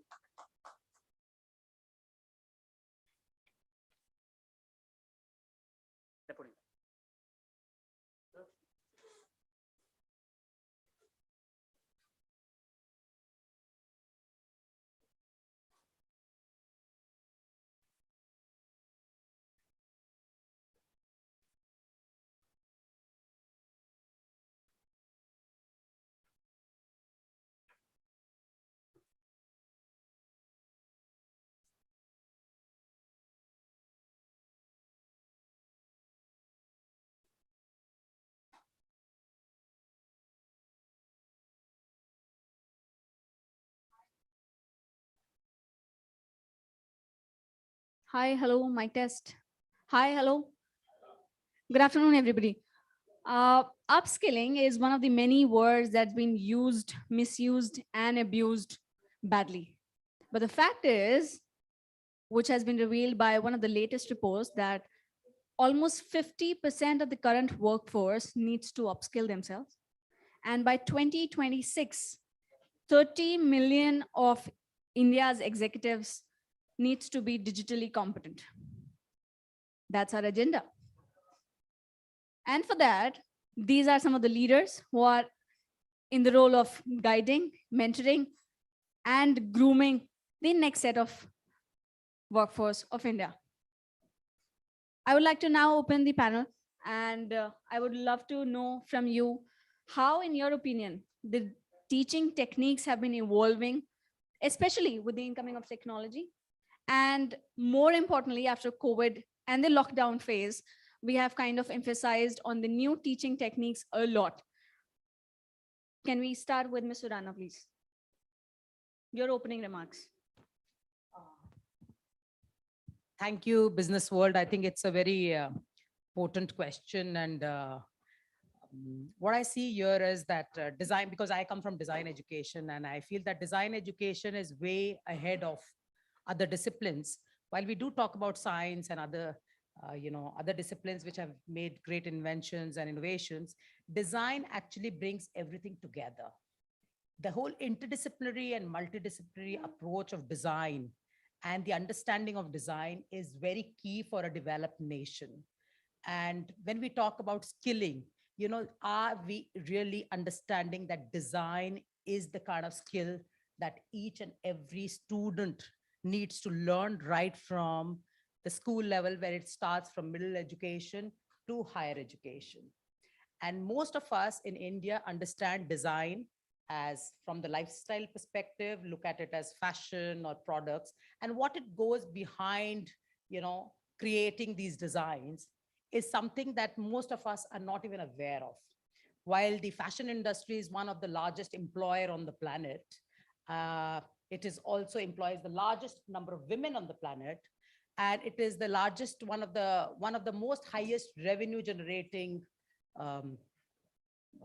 industries too.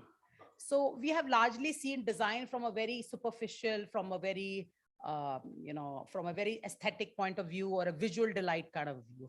Whereas when I look at design today, design thinking is a key word that's floating around on the planet. Right from business schools to scientific acumen to everywhere, you'd hear the word design everywhere. But have we truly embraced design in the spirit and the understanding that it needs to be understood, where India, I feel, has lacked? I mean, we've really missed out on this opportunity for almost decades now. The world started with art and design, departments in universities some 50 years back. We have just stepped into it, right? we had only one institution, the NID, which was premier, and then we had a couple of NIFs now, but that is again more industry specific, whereas the National Institute of Design has done a great job. But look at the numbers that they actually churned out in the country when it comes to driving innovation. People even didn't know what kind of jobs a designer would get. Now, when we talk about design and design thinking, yes, the EDIP process, which is, you empathize, you define a problem, you look at ideating, look at some convergent thinking and some kind of divergent understanding that is very key there. And then prototype and test. I think it goes across all disciplines in this manner. And I think all disciplines, we've understood that students do not understand this. This is like the ABCD, it's as fundamental, and it keeps evolving as your problem statement grows and becomes complex. And today, when I look at design, looking at the skilling aspect, yes, the artificial intelligence is almost like taken over our thinking, we feel that it's the biggest thing on the planet. Who is creating that? It's humans who are creating that. So I think that the human is first, and then comes the artificial intelligence. Absolutely, So I also agree. It's not a threat, it's a complementing factor. It's a huge complementing factor, but it cannot replace the true essence of education, which is the true skill, which is your cognitive skills, which comes with your hands. So I call the hand is the new brain today, when people are not using their hands. And so I've just, is it that you want to take me on the second round? Then I have a couple of thoughts that I would love to. I would love to listen to them. So I'd just like to share that, I'm fortunate that I'm representing as vice president on world's largest forum for art, media, design, and architecture from 70 countries. We have 370 universities and colleges across the globe as members. And India is for the first time on this international board after 30 years. And it's a privilege to be there to understand that where the world is thinking and what's going on on the planet. Yeah. That is so impressive. Thank you so much for representing India at such a front, and you're going to lead that for us. Coming to you, Professor Gupta, would you kind of help us understand how and in what manner the teaching techniques have evolved, and what strategies kind of stood out for you? Good afternoon. And it's very difficult to do the batting after lunch. And I'm sure all of you will agree with me. And second thing, unfortunately, I'm not the first person. She was the first person.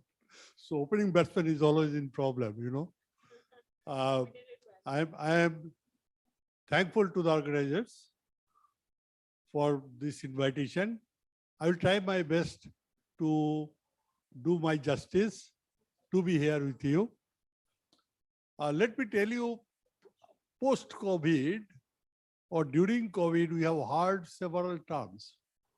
One is online, hybrid, then is coming AI, machine learning, then has come the word interdisciplinary, multidisciplinary, then is coming major, minor, and in between NEP entered into the picture. So all of us have put enough heads into that to understand about all these terms, jargons. Some of them have been misused, and some of them are taken into account properly. Post-COVID, if you realize using these terminologies, too many companies came out in the market. And again, they are coming to the institutes or university to sell their products. Very good initiative, many employments, and too many jobs in the domain of IT. What happened to my parent departments? Mechanical, civil, electrical, electronics. They are in bad shape. We could not provide the proper training, proper practical to all of these cases. And as a result, employment has come a big problem for them. Once they come to know that, or industry comes to know that he is from COVID, during COVID period person, and they are not getting selected. So upskilling is most important parameter for them. What steps we have taken? I will not tell at this moment about GLA University, my university. I will tell that across the country that we are trying our best to handshake with industries. I know some of the industries will die after some time, but some of them will survive. And they will be using proper words, AI and ML also into the picture. Now, success will come once you can sell properly. Otherwise, you are in problem, because all these jargons, all these words are very, very complicated one. If I ask a boy or student, what for you are using AI? Is this a simple optimization problem? You can solve it without using the AI. No, sir, no, sir. You have to use the word AI. Otherwise, I will not get the job. This is the current scenario, believe it or not, without understanding, because they don't have any scope to understand that why I am using AI, why I have to use machine learning, why I will be using the deep learning. And everybody is working in this domain. If you ask any computer science students, everybody will tell, sir, I am working in the domain of AI or ML or deep learning. But why I need? Let us first solve the problem of fundamentals. Fundamentally, they are very weak. Believe it or not. Even if you ask the school arithmetic or geometry, they will not be able to solve the problem properly. If I tell them that a square minus b square equals to a plus b into a minus b, prove it in geometrically, they are gone. Because we are responsible for that. And because of online, hybrid, all those things are in picture. What I have seen, the boy is in the field, cultivation field, and he has kept his mobile on. And his attendance is on. Unfortunately, he did not attend the class. And the boy is having only maybe 4" by 1" mobile phone, because he is not from the rich family. And I have covered the syllabus. The boy appeared the exam, and the exam passing rule was very simple this time because of the regulatory authority. Whoever appeared the exam, you have to allow them to clear their backlogs, and then you are in again problem because he could not solve the problem since he doesn't know anything about the prerequisite component. So upskilling is required, and got lot of initiative have been taken care by the government of India, by the industry, by the management, but the problem is somewhere else also. One major problem is that infrastructure, appropriate infrastructure, whether we have. Where from I will get the money? Who will give this money? That industry, see, if you see the day I will reach my Mathura, I will get a call from various industries. Sir, I have the solution for you, this type of thing. But who will pay me, give me this money? So the government or the regulatory authority or the industry should come out with certain ideas how to upskill. Proper diagram should be there, that this way I must be able to solve the problem of upskilling. Otherwise, the initiative is very nice. I am sure that one day we will achieve the goal, and because government initiative is very, very effective one till date what we observed. At this moment, let me stop, and then we'll come again if required. Thank you, Professor Gupta. Whereas we agree or disagree, but the point here is what the pertinent point Professor Gupta made is, we are kind of getting carried away by the fancy terms or the fancy segments of AI, ML sometimes. But the need is to focus on the fundamentals correct them well, so that you can get onto the ground, get into the competitive space, and perform well. That's what a very pertinent point Professor Gupta made. Coming to you, Mr. Parulekar, my point here to you is, what kind of strategies in your observation in the last 2 to 3 years have kind of helped students in upskilling, and that too for teachers as well? And also, a second part of my question would be, do you have some different take on this, what Professor Gupta has just mentioned? Yeah, so, firstly, thank you, Business World, for inviting me and inviting the rest of the panelists. It's a pleasure to be here. So I'll take the first question that you had posed to both the panelists earlier, which is on new technologies. And I think, there's very little new that's happened in higher education for a very long time. It's one of the only industries that I know of which hasn't got disrupted as yet, right? And that's very surprising. I mean, think of top universities anywhere in the world, anywhere in the country, and how many of the modern universities that are top universities that you see have folded and closed shop. It's only the lower end that closes shop, right? Whereas wherever else you see disruption, whether it is telecom and Nokia and Kodak and whoever else in whatever industry, you've seen that there has been largely a tech-driven disruption. That's not happened here. And I'm saying modern universities. So if I say which top university are you aware of that no longer existed, you think of Nalanda, Takshashila. The reviving Nalanda is a different story, but that's not modern university. I mean, that's once upon a time. Therefore, I think today is the time where that disruption, that inflection point for disruption seems to be happening.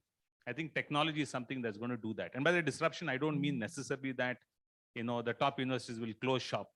I just mean that the way education is going to be delivered is going to change. There are changes in some of the techniques that have been used in school. I mean, by school, I mean business school, or whatever, school of design, school of university. I'm largely looking in higher education. So you do have like the case method and experiential learning, and every now and then you get some little tweaks as such. But I think the big thing, according to me, and what's got accelerated by the last 3 years, and you also asked me what is my take on what Professor Gupta just said, is I think technology is going to rock education. And when I say rock education, don't get me wrong. I'm very clear about the fact that the social experience of having offline, in campus, that's invaluable. That at least today, there's no remote way that it's going to get replaced, at least in the near future. Someday, maybe you will have VR, AR, that will be really good, that will give you that kind of experience. But I'm not trying to say that one over the other. But I do think that, with a gross enrollment ratio in higher education of 26% that the government wants to double to 50%, that's not going to happen in this traditional model. And where's the infrastructure? Where is the money going to come from? Those are questions that cannot be answered. The only way that's going to happen is learners who cannot go to traditional kind of modes, online is the way out for them. And in that disruption, I think part of the disruption is going to come by new age universities. Not every university has to aspire that as it become bigger to become a Harvard, right? I mean, everybody does aspire, and that's the only model. I think therefore there is an opportunity for disruption that the technology will bring in. I do agree, to a lot of points that my previous two panelists talked about, a student is in the field and, mobile is on and presence is there. That's because we are early. The infrastructure is not there. So if you want to do, let's say, hybrid education where some students are in class and some are, elsewhere, you need great infrastructure for that.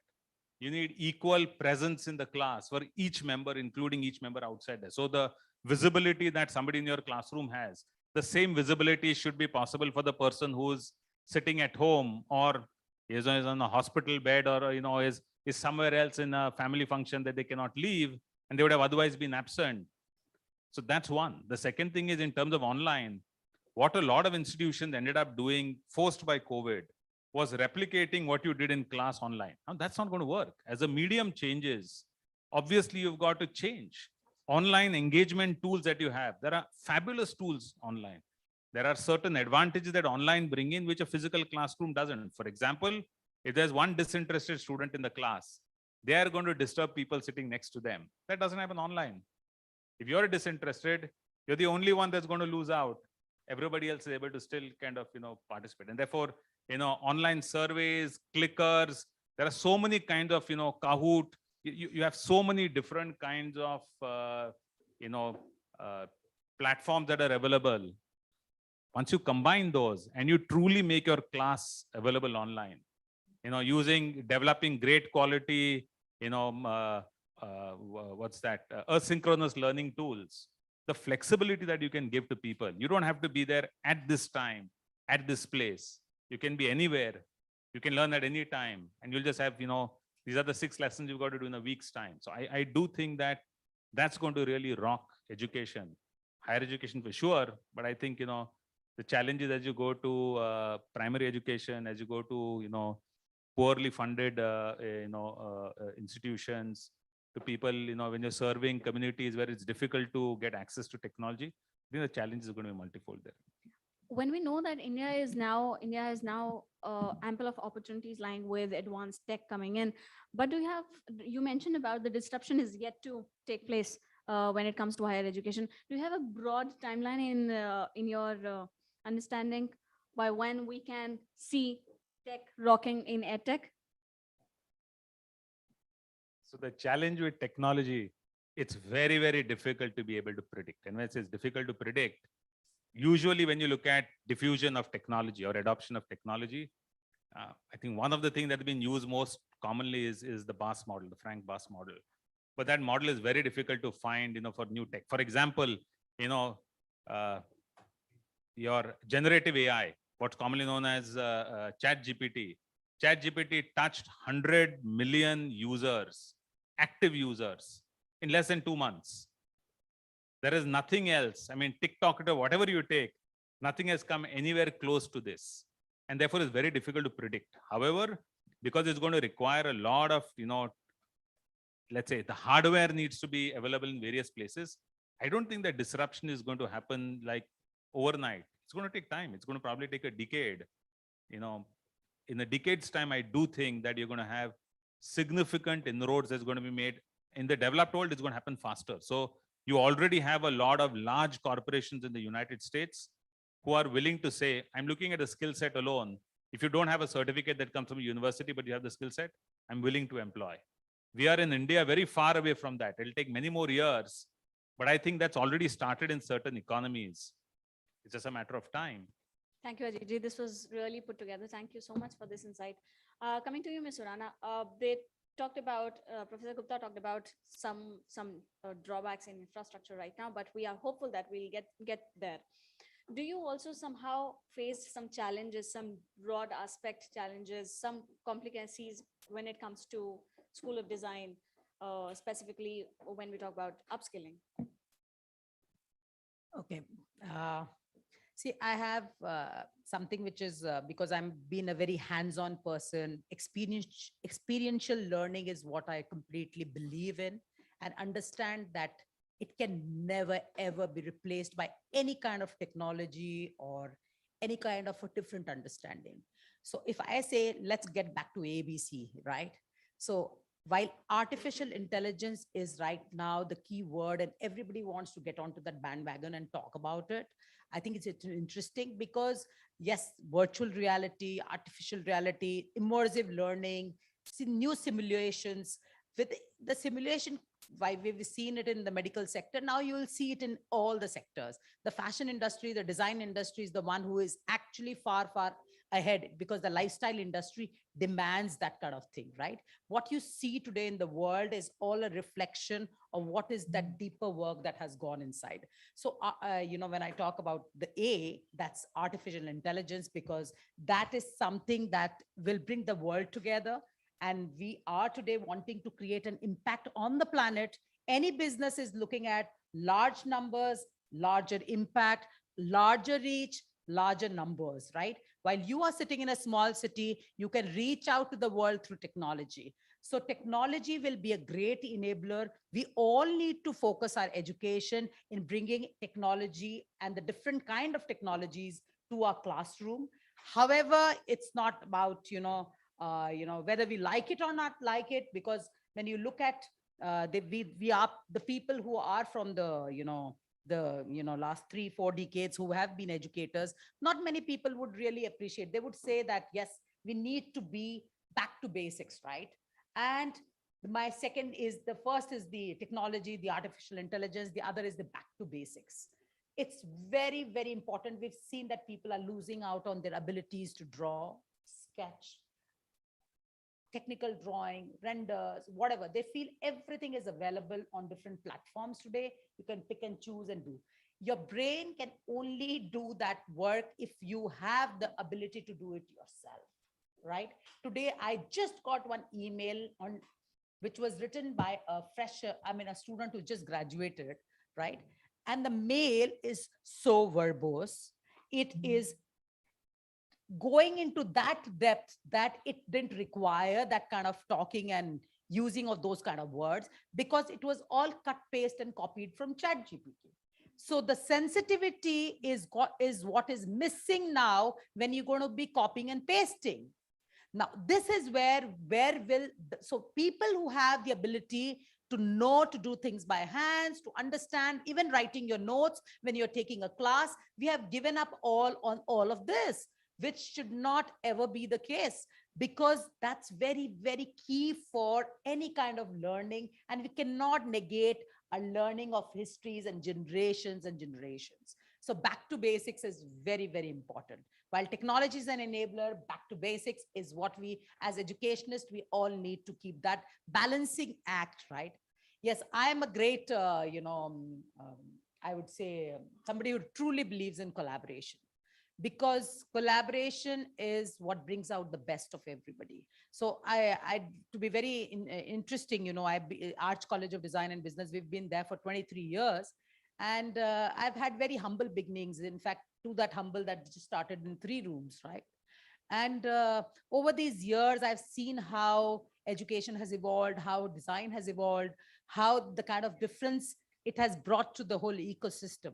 So I strongly believe that collaboration between industry and academia is very, very key for any kind of learning, because the academia can never bring those resources what the industry has, right? The kind of equipment, infrastructure, the investments, academics can never bring that kind of investment inside the system, where, because unless until you're government funded, like in a lot of UK institutions and other places where they do invest in a lot of technology and they are ahead of the industry in terms of research and other areas, we've seen that this kind of infrastructure is definitely not available in our country.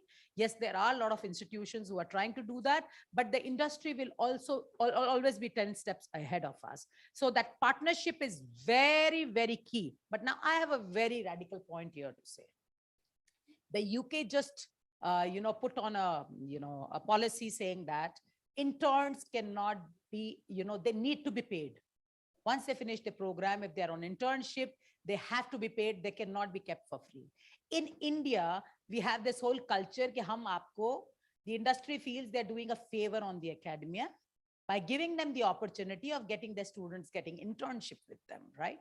So this is where I think we need a strong policy where the industry needs to acknowledge the academia and the contribution it is making. Our job is to make a strong foundation. It's like a building, and the levels are created at when the student actually becomes a professional and grows in his life, and in different stages with different companies, they learn different stage. So it's like you making your own building structure, but the foundation is what has to be very, very strong. And that's what the education does. And we have to understand that we are creating that foundation, and the industry cannot, just take us for granted, in the sense that their contribution has to be equally there in terms of participating and even investing with the institutions, right? So this is one area that I strongly feel that there has to be a policy, like what the UK put in as a policy. Like we give daily wages. So I think, which is a bare minimum kind of thing that you need to give to somebody. So you could probably give them, that's an acknowledgement of somebody that you're taking on and you're making, the best. So collaboration, yes, definitely industry, academia, even institution to institution. That kind of culture also does not exist in our country, right? We are very competitive in nature, not complementing. So everybody is in that race to actually, have more number of students. It's not about the quality of education. Today, quality of education is compromised because of the large numbers that we are just trying to make sure that we fill up our seats and make sure that the revenues, the investment of the infrastructure of an university can actually, a setup can be actually fulfilled, because there are a lot of private universities and there's a huge competition. But I still hear that post-COVID, the numbers are going low in university setups. Yeah. So it's why is now today, I mean, looking at why is this happening? What does the student feel? That they don't require this kind of education to spend that, and they want to get into the workforce and learn as an apprentice. They really want to learn with the real people. So collaborating with the real people is very, very important. The classroom needs to have those real people interactions and scenarios that can actually make education relevant and meaningful. So I simply have to say the ABCs is what we need to be back to the basics to actually make sure that we are relevant and meaningful. Because, and I see this, that today our people are missing out on that skill. I'm seeing the students, the batch which was, post-COVID, the ones who are just coming in, who have missed out 2 years of education. We have seen that they are somewhere having all the paraphernalia around them. They look good, like as per the social media, they have to be all well dressed and looked, and on the face value, everything looks great. But if you really ask them at the depth of things, they're missing out on it. And that's what the job of education is, to actually create human beings, the beings who will actually create this new future. So Thank you yes, so much. technology is a great enabler. Thank you and so much, Ms. Urana. Great point made. ABC. So advanced tech, back to basics, and collaboration, what matters to Ms. Urana, if I can sum up that way. And we will close our discussion on very, very pertinent point. I would like to draw your attention to the NEP policy. It has been 3 years now. In your observation, what has been most impressive out of all of the initiatives? And what impact has it made already? Professor Gupta, would you like to take it up? Mine is simple thing, that let us have the proper innovation techniques. Right? Government is spending huge amount of money on innovation.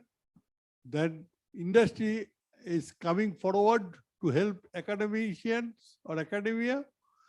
What I want, if possible, that 1 or 2 industry picks up 1 or 2 university, that I will see that proper innovations,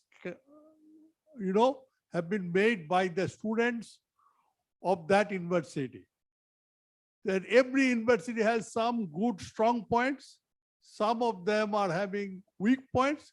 Let us fix that one, and that will be the best takeaway from this discussion. Yes, let us have some innovation or innovation centers for the country.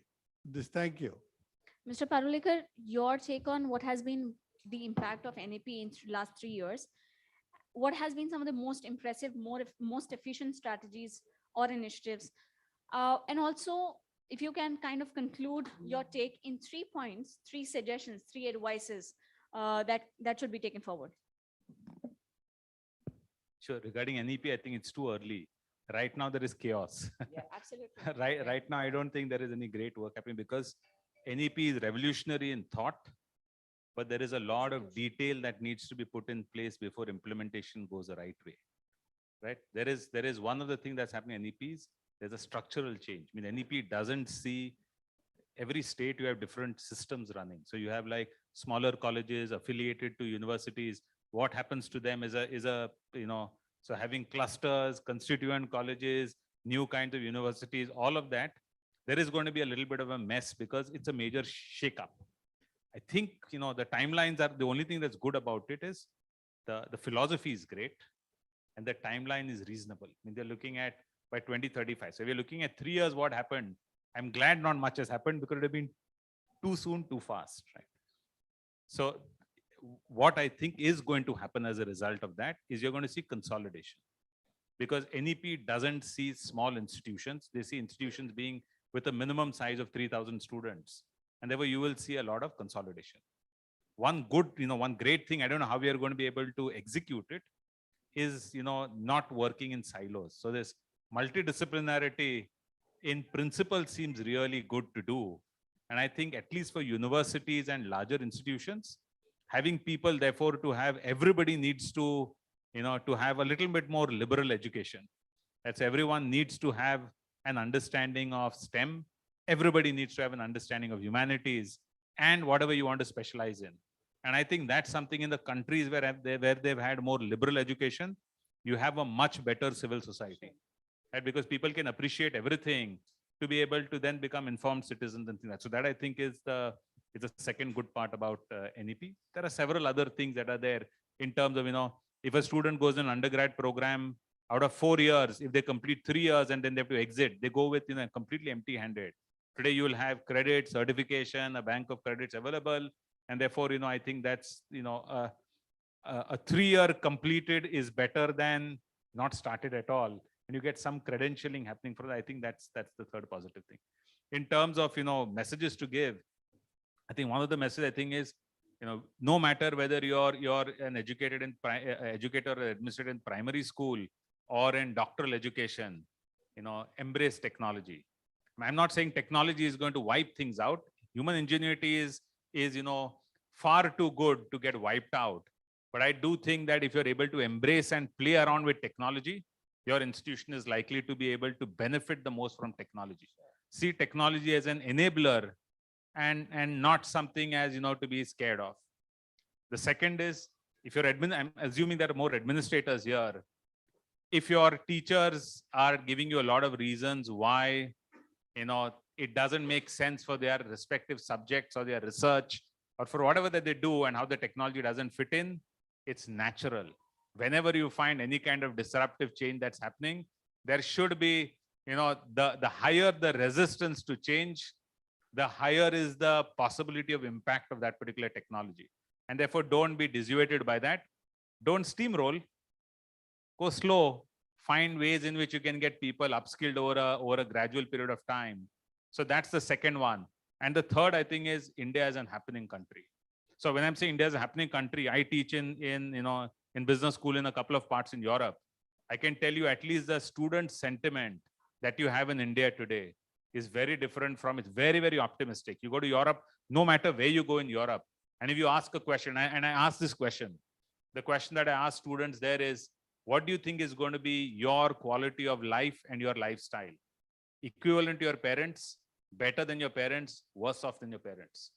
Over 80% of students across Belgium, UK, Spain, Portugal, these are the 4 places where I teach, over 80% of students feel it's going to be worse off than parents. Tell me one young Indian that you can find who's not optimistic about the future. And I think we should encash on that. If you give great value, the money comes. I mean, in India, the money will come, the jobs will happen. All of that will happen if you give great value. Good to know, Ajit. Before Here you I'd could like to add, just- yeah, yeah, absolutely. yeah. I could Yeah. say Ms. Surana nodding all the time and agreeing with what Ajit was mentioning. But this is actually the India's decade, and I call these times the time of happy confluence. Over to you, Ms. Surana. So it's a cycle, right? So they've seen their heydays, they've seen everything, they've got so much technology already, they've got the infrastructure, and you start taking it for granted. The moment you start taking it for granted, you are in a problem. So I think this generation that they have right now has seen so much of wealth and abundance that, for them, that's the only world. They don't even acknowledge that there is any other world that even exists. And we are somebody who have been, deprived because of the colonial rule and have an aspiration. So that hunger is very, very important for anybody. As a student, if you want to skill yourself, you need to have that hunger. So I think till that this nation has that hunger, I think we will always, the hunger to learn, the hunger to contribute, the hunger to impact. And that's very, very key for growth. And I think with, what our nation is doing right now, the leadership, the way it is shaping up the country, the kind of innovation that's happening, the kind of inspiration that the youth is getting, right from Chandrayaan-3 to the kind of global exposure that it's giving towards, with the kind of projects that are going on.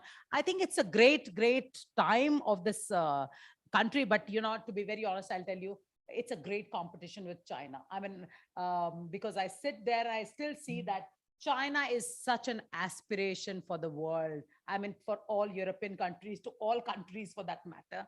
And I think India needs to become more aspirational. Whether we are happy inside, but they are really envious of us. And I see that very categorically in conversations to everything, because the way we are rising as a nation. I think we need to keep this positive spirit of India alive and support our people, our nation, our work, our efforts. And that's how we will be able to really make that impact that we want to, because we have to stand as one. And that's what is the, our diversity, what we called as our unity and our strength. I think that diversity has to really become our unity, because that's what other nations, probably I'm talking about China, they have that. And we are somewhere, we need to inculcate this value very strongly now in this nation if we really want to have a great footprint on the planet. Great take, Mr. And Rana. right from skilling, I mean the kind of infrastructure, the kind of the services the world is drawing from us, we lack nothing actually. We just don't lack anything right now. What we lack is that we need to really believe in our values and our roots once again. I strongly believe in that part. Yeah. Great to know. At this point in time, India holds immense potential to excel and to go beyond all across. Before we actually close, Professor Gupta, do you have something to say? We just have a minute left. How many minutes? Just a minute. Okay. Let me tell you one thing, that whatever is going on, it will go on smoothly. And believe it not, we'll shine one day and we will achieve our target that will become the developed country by 2040. Let us keep it the way we are progressing. Let the industry come forward, help us in determining everything, whatever the way they are helping, and let the Government of India or regulatory authority also understand the pulse of the students, because nowadays students are very, very overloaded. You cannot imagine the amount of load we have put on them. And I know that it is very difficult for them that to go back to that basic, because we have put them minor, we have put them major, we have put them multidisciplinary, we have put them humanities, we have put them physical exercise, whatnot, everything. You cannot imagine the total 26 credit unit per semester, and the volume of work they are doing is very, very difficult to achieve. But while I'll go there, I'll tell, no, 26 is very small. I know, but it is really, really overloaded. I have all the best. I'm sure that India will succeed one day. Thank you very much. Thank you so much.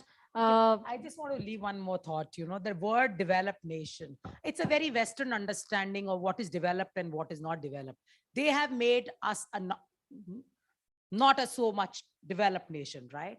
I mean, we have to stop using this word that we will become a developed nation. We were a developed nation. We are a developed nation today, right? We went through a bad trajectory, which is fine, but it's not about कि हम एक दिन बन जाएंगे. हम हैं. And today what we've done on the planet is revolutionary. Our people are creating revolution. Look at the number of CEOs of the companies that are on the planet today with all the big multinationals. They are all Indians. So they have the brains for it. And it's the brain that matters more than anything else, right? That's what is creating. So I think we have to never use this. We've also been used as the global South, right? Which needs to be given charity. That's another version of the Western world, right? That this thing. And I think we need to break that whole concept of that global South also.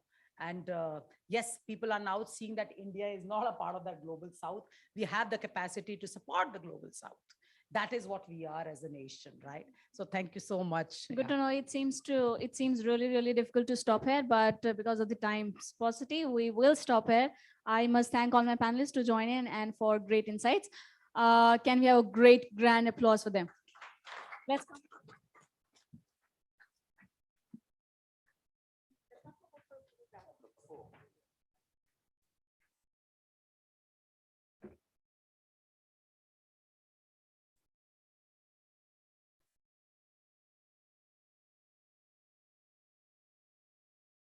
Thank you. Thank you so much.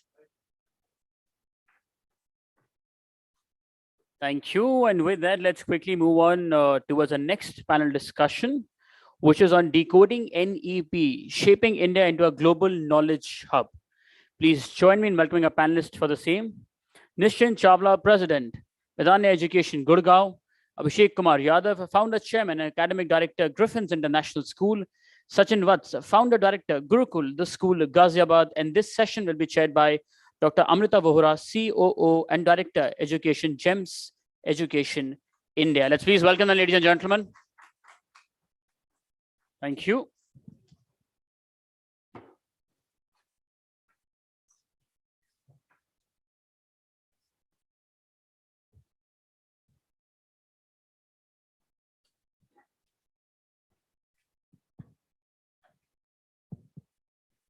I think almost the last panel for the day. So it's going to be tough to keep your attention, but our topic is such that has been discussed over and again, and that makes it further tough for us. We hope to bring some new thought into the same direction. And as we've all been discussing the NEP, let's have one more session. And my request to the audience that this discussion is going to make any sense if all of us actually participate. We were told just before the starting of this panel that we were supposed to be 10 of us here for this discussion, but we are actually 4.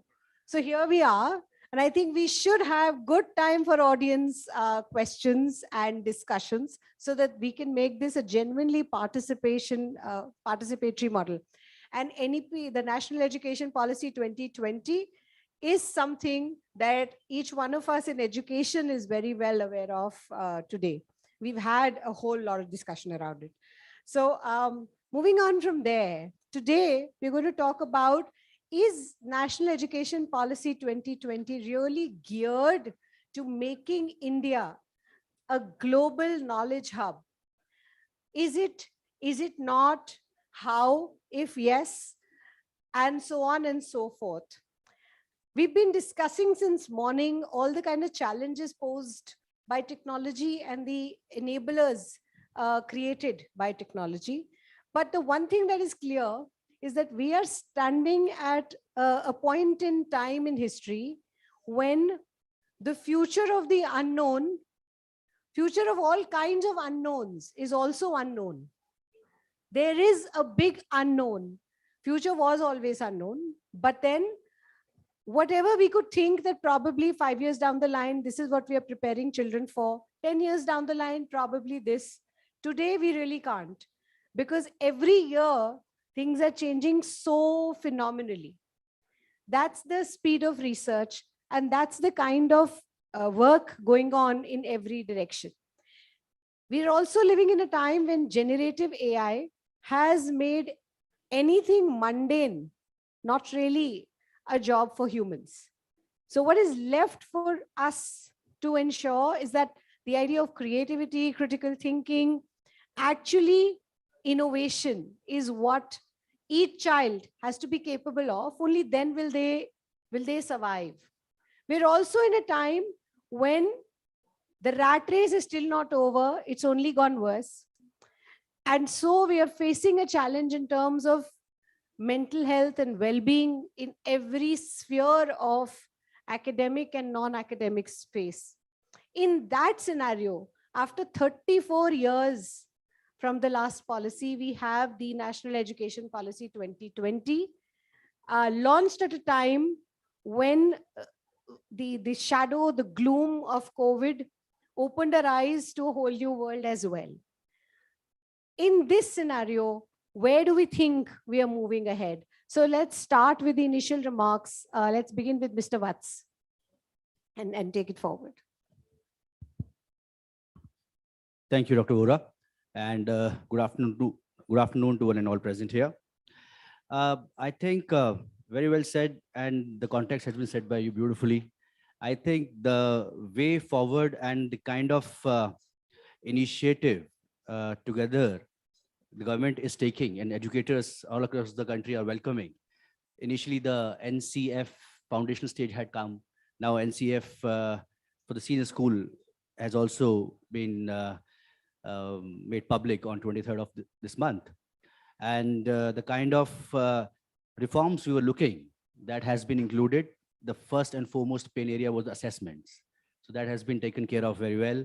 I'm sure the interpretation has to be from person to person, but what I see that the opportunity of giving more than one chance to a learner to not be depending on just one occasion is a welcome move, and focusing on competencies.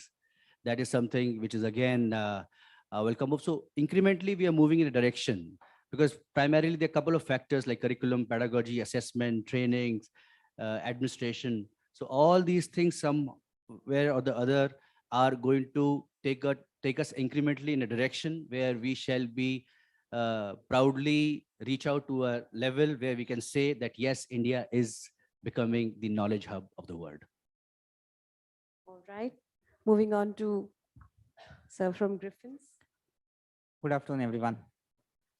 I think NEP is a fantastic document if you try to understand in the direction we want to go. And to be a knowledge hub, I think there are many elements in it, which if proper effort being put, we will certainly be there in that direction. I'll just quote some examples. Like ChatGPT is a big threat and everybody's been speaking about it. In fact, any conference that we go, we hear about this. There's something which you spoke earlier, mental health. And that's a big challenge we all can understand across students and everywhere. And spirituality is something where I think India is certainly can take a lead, no doubt in that. And yoga is another one thing which promotes in that direction. And if you look at it, the NCF which has come out also is trying to highlight the contribution of Indians, our culture in that direction, and for us to take pride in that and understand how we can live a more fulfilling life. So in terms of spirituality, certainly that is where we are, I think, a knowledge hub, and we can spread it across the world. But other aspects also, I think there are certain good initiatives being taken in that where we can, to be a global knowledge hub, there's a lot of effort required. For example, like interdisciplinary approaches there, and foundation literacy and numeracy, all those small efforts which are there, which can make us a global knowledge hub, but it's a long way out there. It's a tough shot. So agree, it's a long way to go. But yes, there is a lot within our roots that we need to take forward. I think Sir is talking about yoga. From yoga to, we are the ones who had the Takshilas and the Nalandas of the world. So we can yet again be the knowledge hub, but there is a very long journey ahead. So how do we go about it in this journey? Over to you, sir. So, Dr. Vora, I looked at it slightly differently.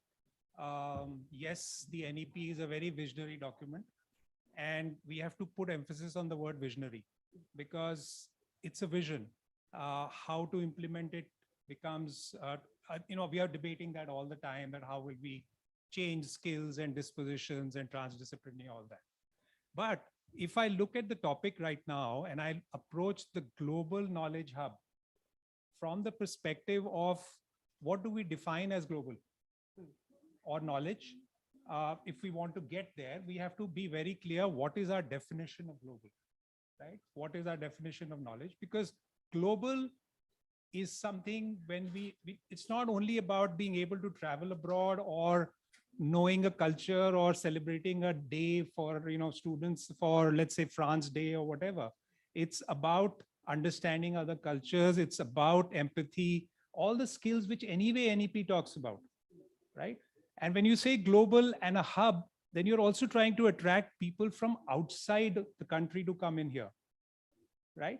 It requires much deeper thinking than beyond the NEP if we want to be classified as global, right? Knowledge is acquired, knowledge is ongoing. So it's not a one direction that you will say, I'll achieve it in so much of time. As an individual, for me, knowledge will be forever, right? So I think for me, it means that we must be very clear what a global knowledge hub is. NEP is a starting block. It gives us a vision. the tools we'll need to discuss. So true. NEP is quite the vision document. And from there, the rest of the journey has just begun.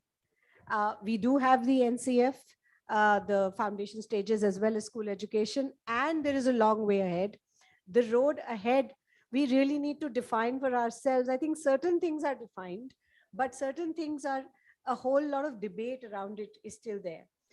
While we are talking about becoming the global knowledge hub, the reality is that since a lot of years now, about 8 to 10 lakh students every single year travel from India to other countries for higher education. And this exodus is not just for higher education.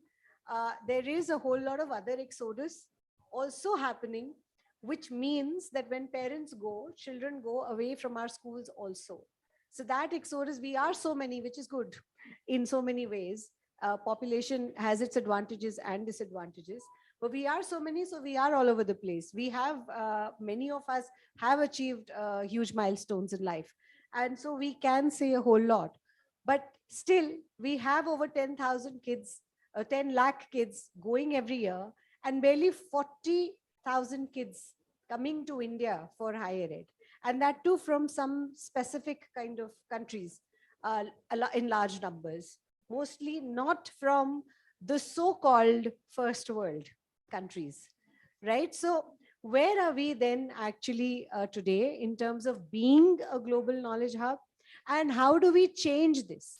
How do we invert this into the numbers actually coming here from other countries for good education?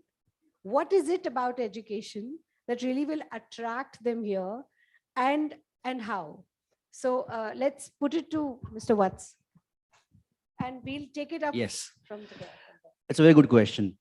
So what I personally feel is that let's understand a common Indian, especially the middle class or somebody who has something called insecurity as to what's going to happen with my child, because I don't have a business, I don't have that kind of a fortune which I can give to my child in legacy. So why it is happening? Because I have the trust and faith that when my child is going to go to this particular university, then at least I can assure that he's going to have a bright future. But sorry to say, and that this is something which at present that faith our country is not able to develop in the parent community.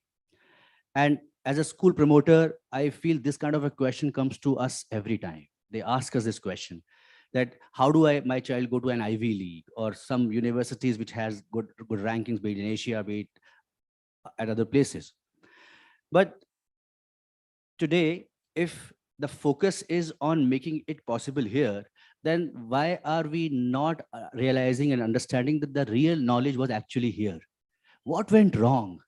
What went wrong in the past that we had suddenly lost that focus on quality? And is it, I mean, government probably may make some regulations, but as an executor, we need to have a very transparent kind of a system where the policies and the visionary document which Mr. Chawla was talking about, and they are implemented in the spirit. The intent is very important. So we have something which is there. Everybody knows that solution lies here. But if we want to transform and convert these higher education institutions in a country to that level, then the intent of the management, the executors, the teacher fraternity, and of course the parent, as somebody who's saying, okay, fine, now things are changing. This has to happen, and this is all kind of a collaborative and a partnership effort that's going to happen. But I don't see it happening, just press a button, tomorrow is going to happen. It is going to take a jolly good time. And having said this, very, very important that like we should not ignore schools also in this. So if the journey of a child begins actually once he becomes an alumni, that is passing class 12, that's not the fact. It has to happen from grade 6, grade 7, grade 8. And we have to have that growth mindset and the entrepreneurial mindset of the child, and that vision that, okay, how I am going to identify my interest, by trying my hands on a couple of things. So this something can happen when the higher education is collaborating with the school education.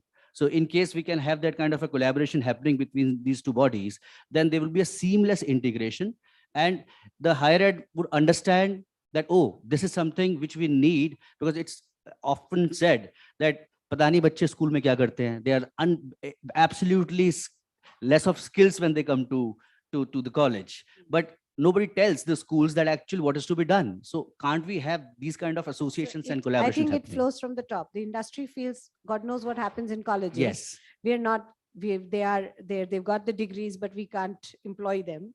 The colleges feel that God knows what happens in schools. Within school, maybe the senior section teacher feels, what did they do in middle school? The middle school feels the feels, primary, what did they show? primary What the did they do in parents. primary? Right. So, and then, yeah, EY says the parents. Eventually. Right. And so on and so forth. So we can pass the buck. Yes, that goes on. But one of the key ideas that you brought out also is what went wrong. What really went wrong? And I think more than 70 years ago, it went wrong. We had a whole new education system introduced in the country. We're somehow still in the clutches of that. I think that is what the NEP is trying to break. So Mr. Chawla wants to add. Okay, so, it's a very personal thing for me because I've been a beneficiary of this brain drain in a positive way. And so are my children. But I think the basic problem is it's an ecosystem problem. Okay. Very simply put, first thing is demand and supply.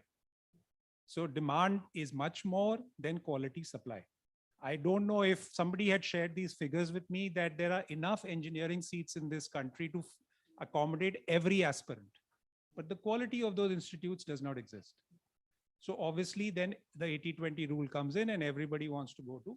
So that's number one.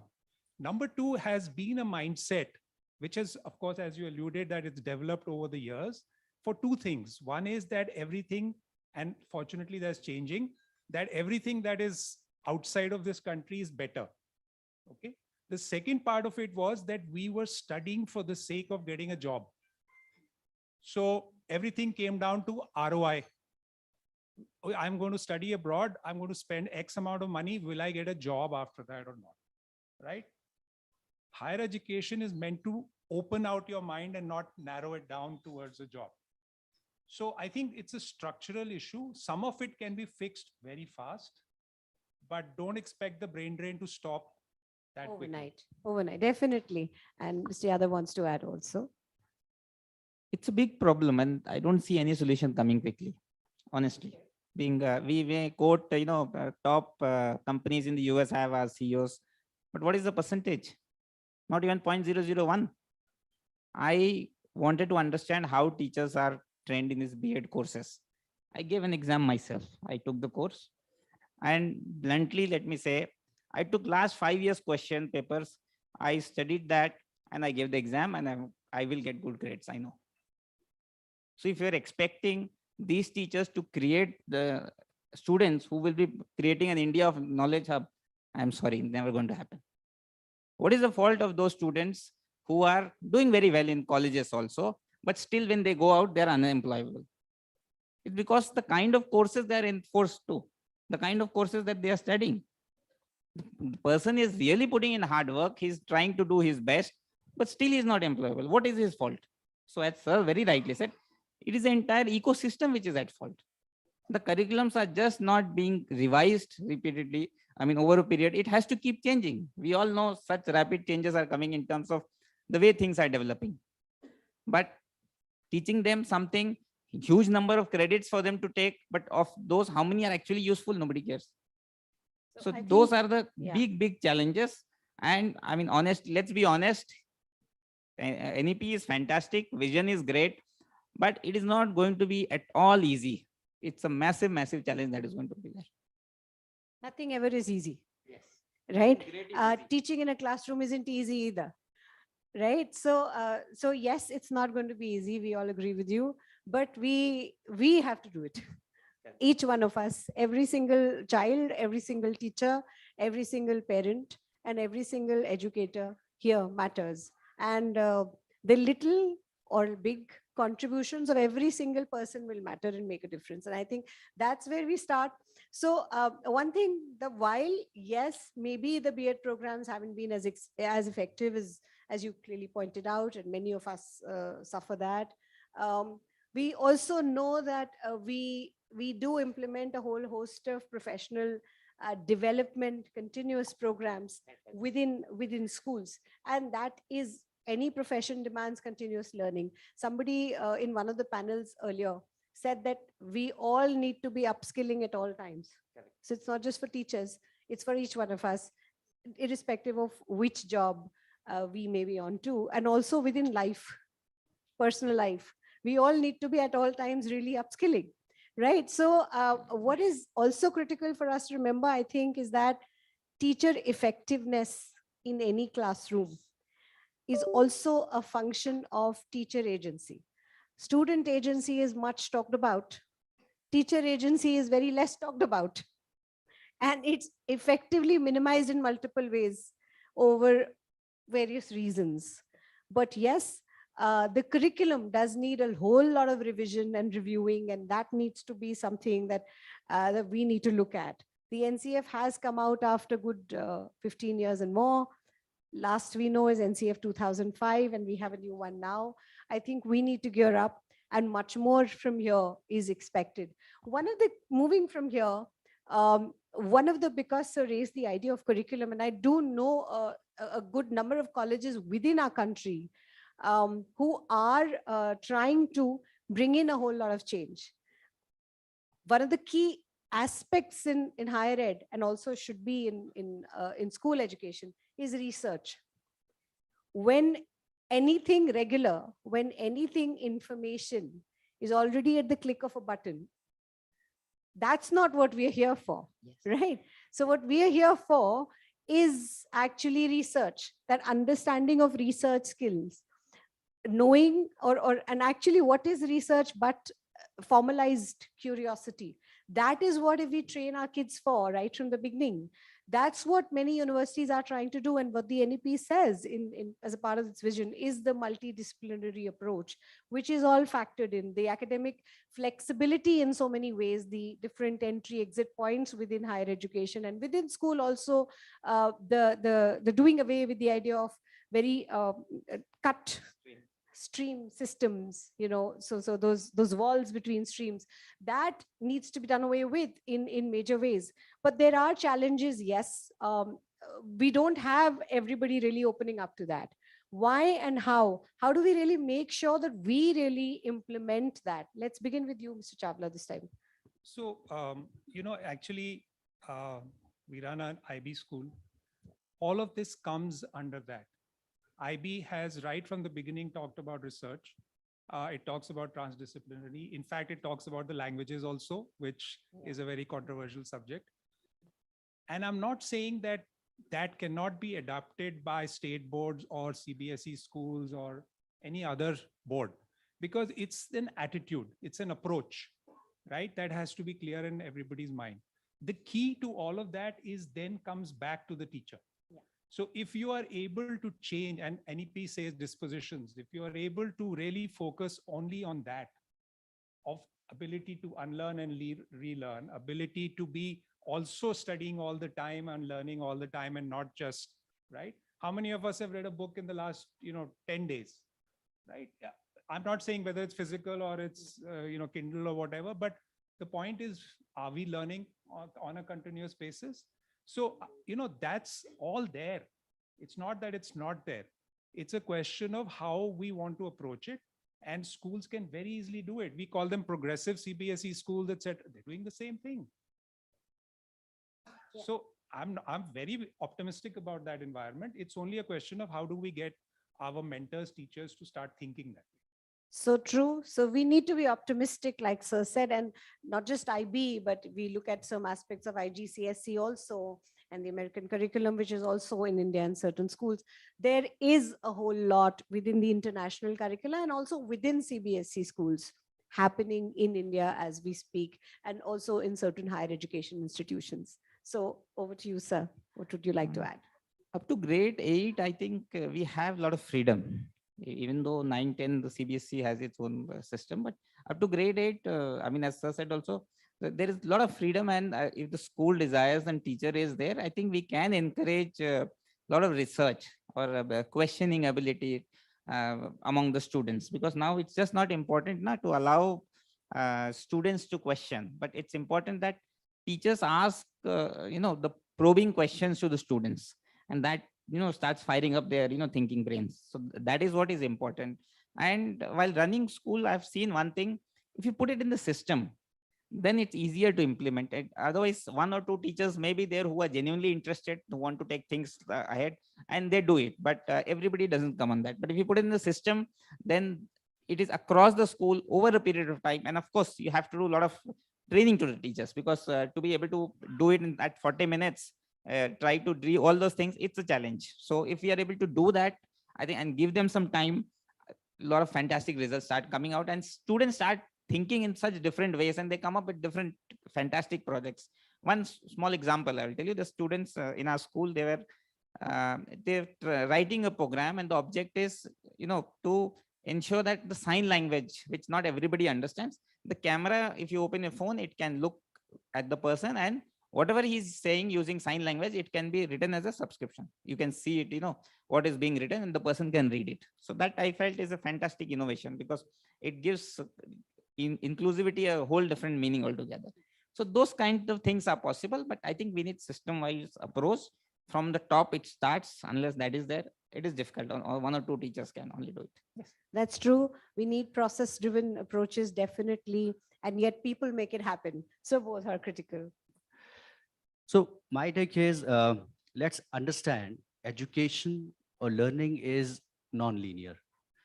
So if we look at 4 C's, the classroom, the corridor, the campus, the community, learning is happening everywhere. So I am reminded of a dialogue from Tare Zameen Par, where this Amir Khan says, "Koi bhi bachcha kamzor ya tez nahi hota, teacher kamzor ya tez hota hai." So if this teacher knows that this is my learner, this is my context, India is huge, diversity, I need to understand in my context what works very well. And that is why you are a teacher. You are not obliging anybody. You have taken the responsibility of all those learners jinki zindagi aap touch kar rahe ho day in, day out. So for that, if research and this interdisciplinary and transdisciplinary approach has to be, that's the teacher who has to see, how can I probably have this water bottle as a learning aid? How can I have this complete hall as a learning aid in terms of teaching them any vertical for that matter? So that was always there in our system. Somehow, the people who are choosing teaching profession, probably they should ask this question to themselves: are they very honest to what they're doing? And in case they can ask this question to themselves and say, hey, I lacked somewhere, then be honest and accept it. Go back to your senior and ask them that I need hand-holding in this thing. What will go wrong in this case? Because schooling is something that is so fundamentally important for a child. We can't curse the higher ed in the industry for that. Actually, the onus is on us. We have to take the responsibility completely day in, day out, and ensure that this child deserves age appropriate class specific exposure. That was always there. We had learned so much from our grandparents and parents. Abhi kya hai? They are nuclear families. Children are staying alone at home. They are just glued to whatever is available to them. And they vent out whatever is coming to their mind to somebody who probably is not the right person. And for that, this kind of observation, which is beyond classroom, has to happen. And then the vision will become a reality. That's how I say. Thank you so much. Moving from that to the next question that I think has been much discussed, and especially after the announcement of the NCF recently, NCF school education recently, the language, the 3-language formula that we've had for years, and now the addition of language, the local language becoming an important aspect of higher secondary education as well, is something that is being much discussed. And I'll open that to the audience as well, to question and to comment. But let's hear the panelists to begin with, sir. So I am, and I'll make a very controversial statement here. I am absolutely for it, not 3, 4, 2, 3. You must know more languages. Of course, keep in mind that if you do it under a structured curriculum and you have to take an exam, then it becomes a subject, right? If you learn a language purely for the sake of learning it, that helps you grow. Right? So I am all for it. Again, it'll come down to implementation. Are the teachers available for those languages? There'll be a shortage. All of that will happen, right?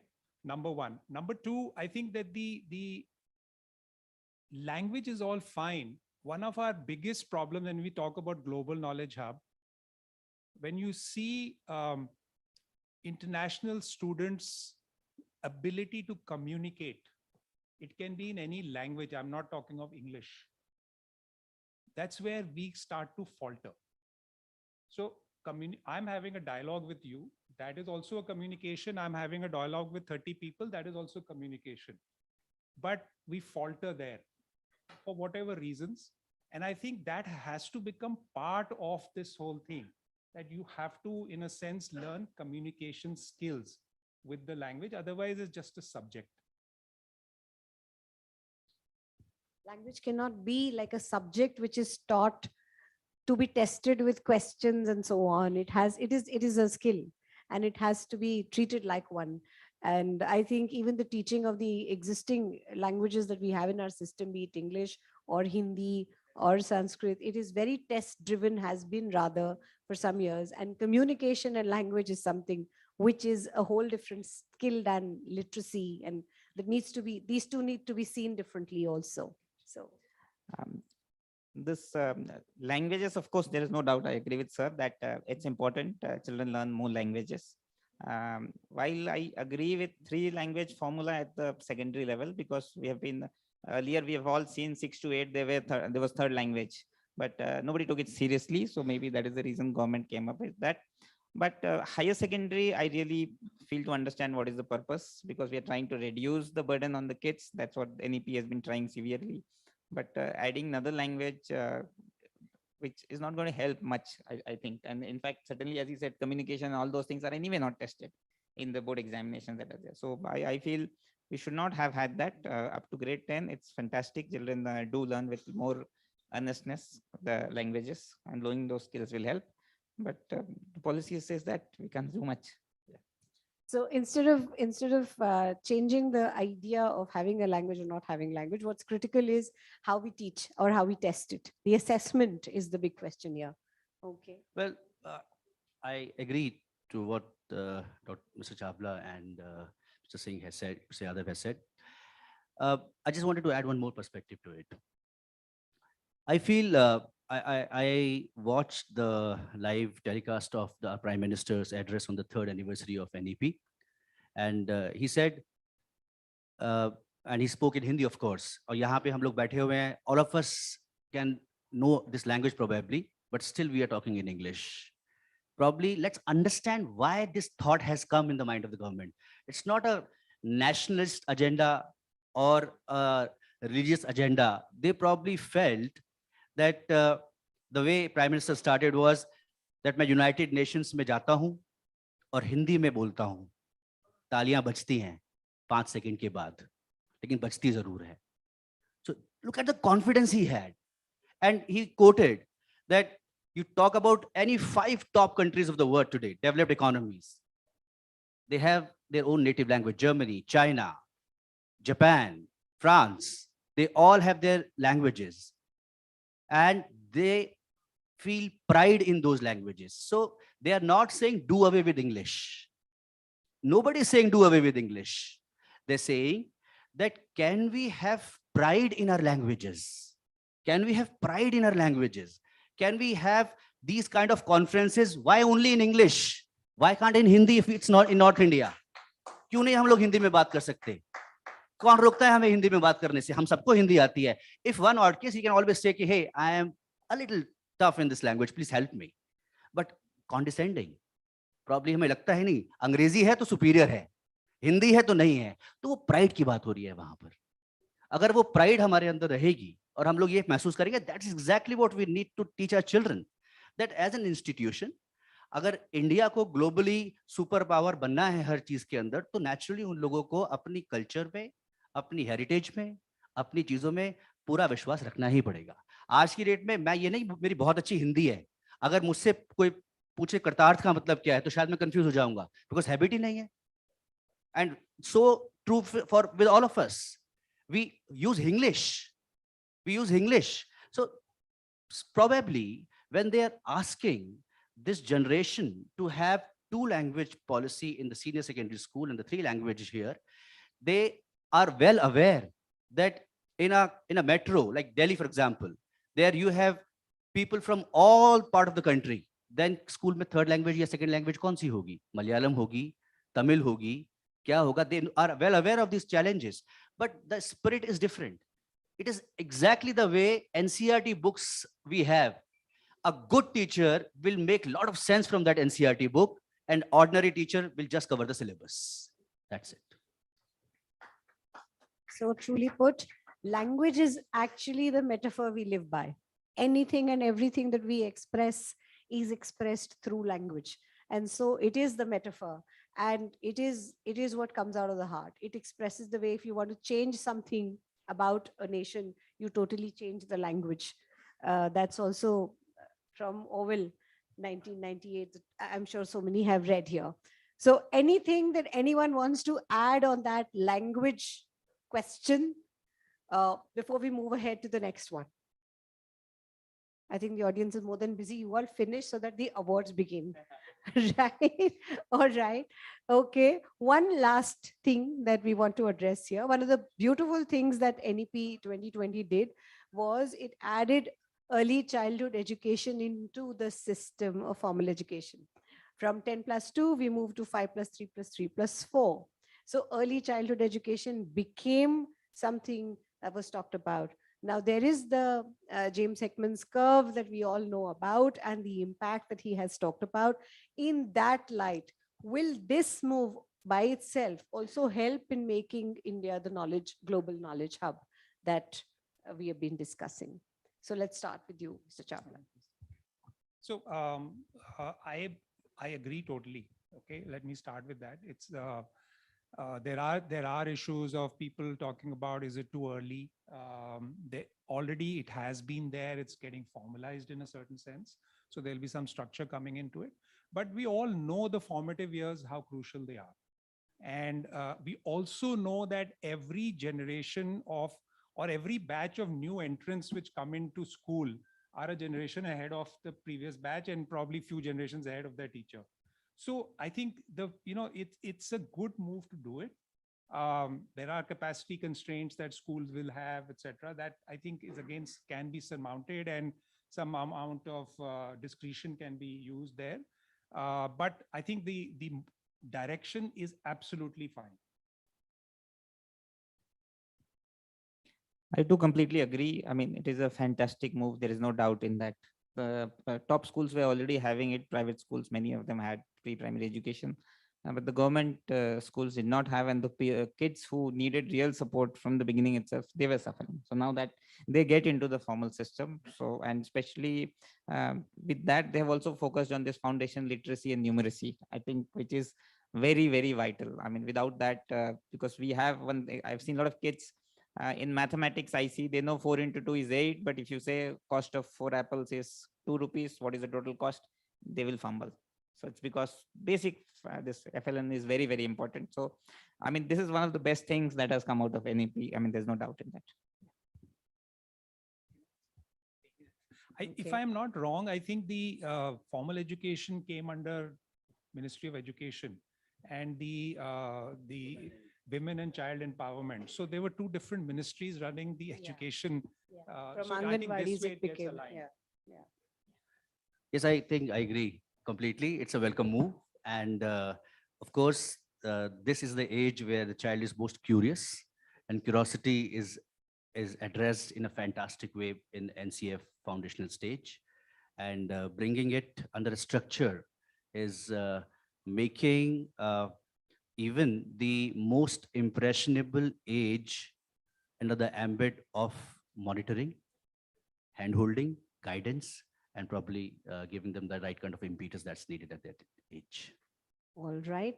Now, let's just look at one concluding remark from everybody, going back to, does NEP help making India the global knowledge hub? So one concluding remark, Mr. Chawla, what would you say? So it absolutely does. As I mentioned right in the beginning, I think it's more about changing mindsets than about a document and then the subsequent NCFs. So we have to change the mindset. It's a big step in that direction, but Delhi abhi dur hai.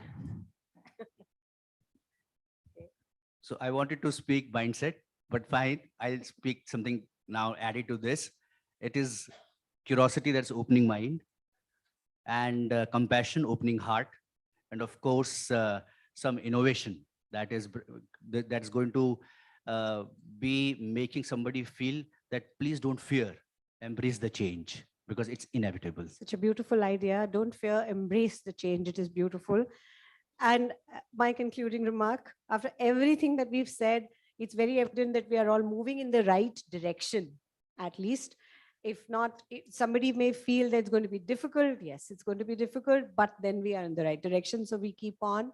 I think we've been in a system which has had too much of a too big head, small little hands, and a very small heart. We need to move away from that to a system which sort of brings together the head and the heart and the hands. So from vocational to actual mental health and empathy and actual social emotional learning in mainstream to everything that we need for cognitive development, everything deserves equal importance in the idea of education per se, which is preparation for life. And let's look at it that way. Thank you so much. It's been wonderful. And thank you to Business World for giving us this opportunity to be here. Thank you. Thank you so much to all the panelists. Thank you so much, ma'am, for moderating that. Thank you. Please, a picture. Aye.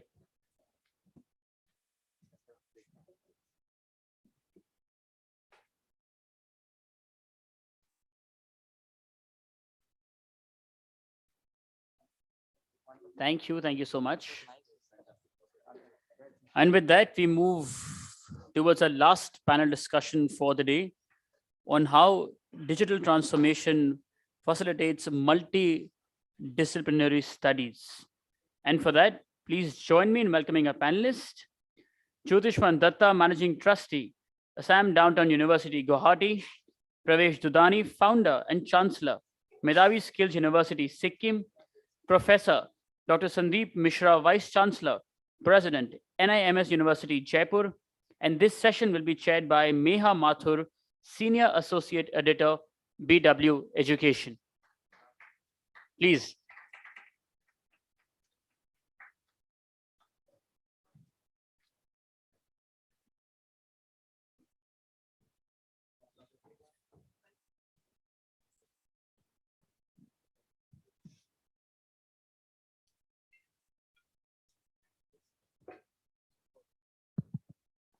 So good evening, everyone.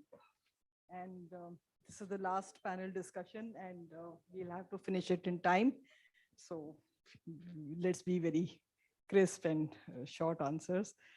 So to begin with, sir, I would like to start with you.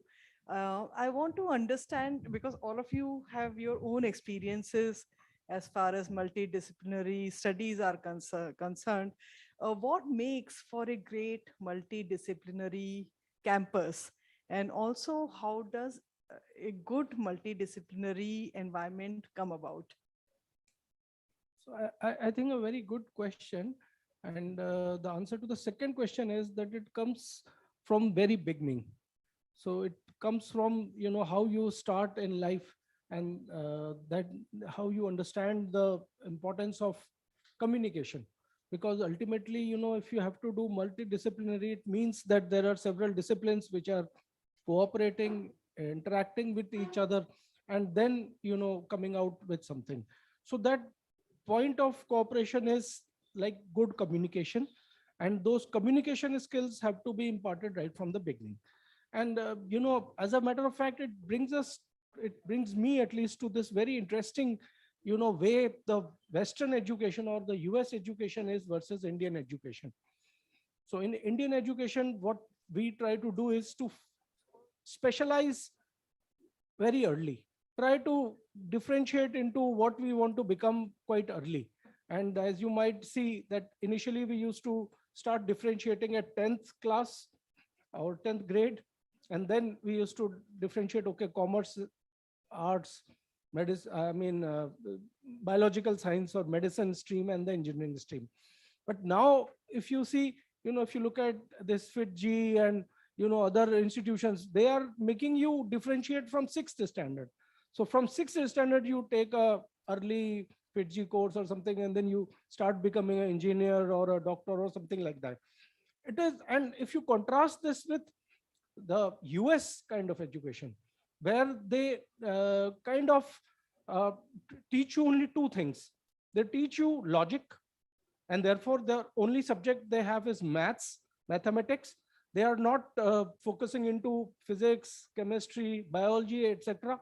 Only logic, and that is mathematics. And the other subject that they look at is English, and only one language, but English, which means that they are focusing only on communication.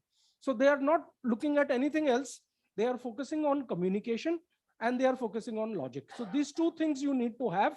And if you have these two things, any other subject can be taught to you later, be it biological science, be it life science, be it whatever. It can be done later.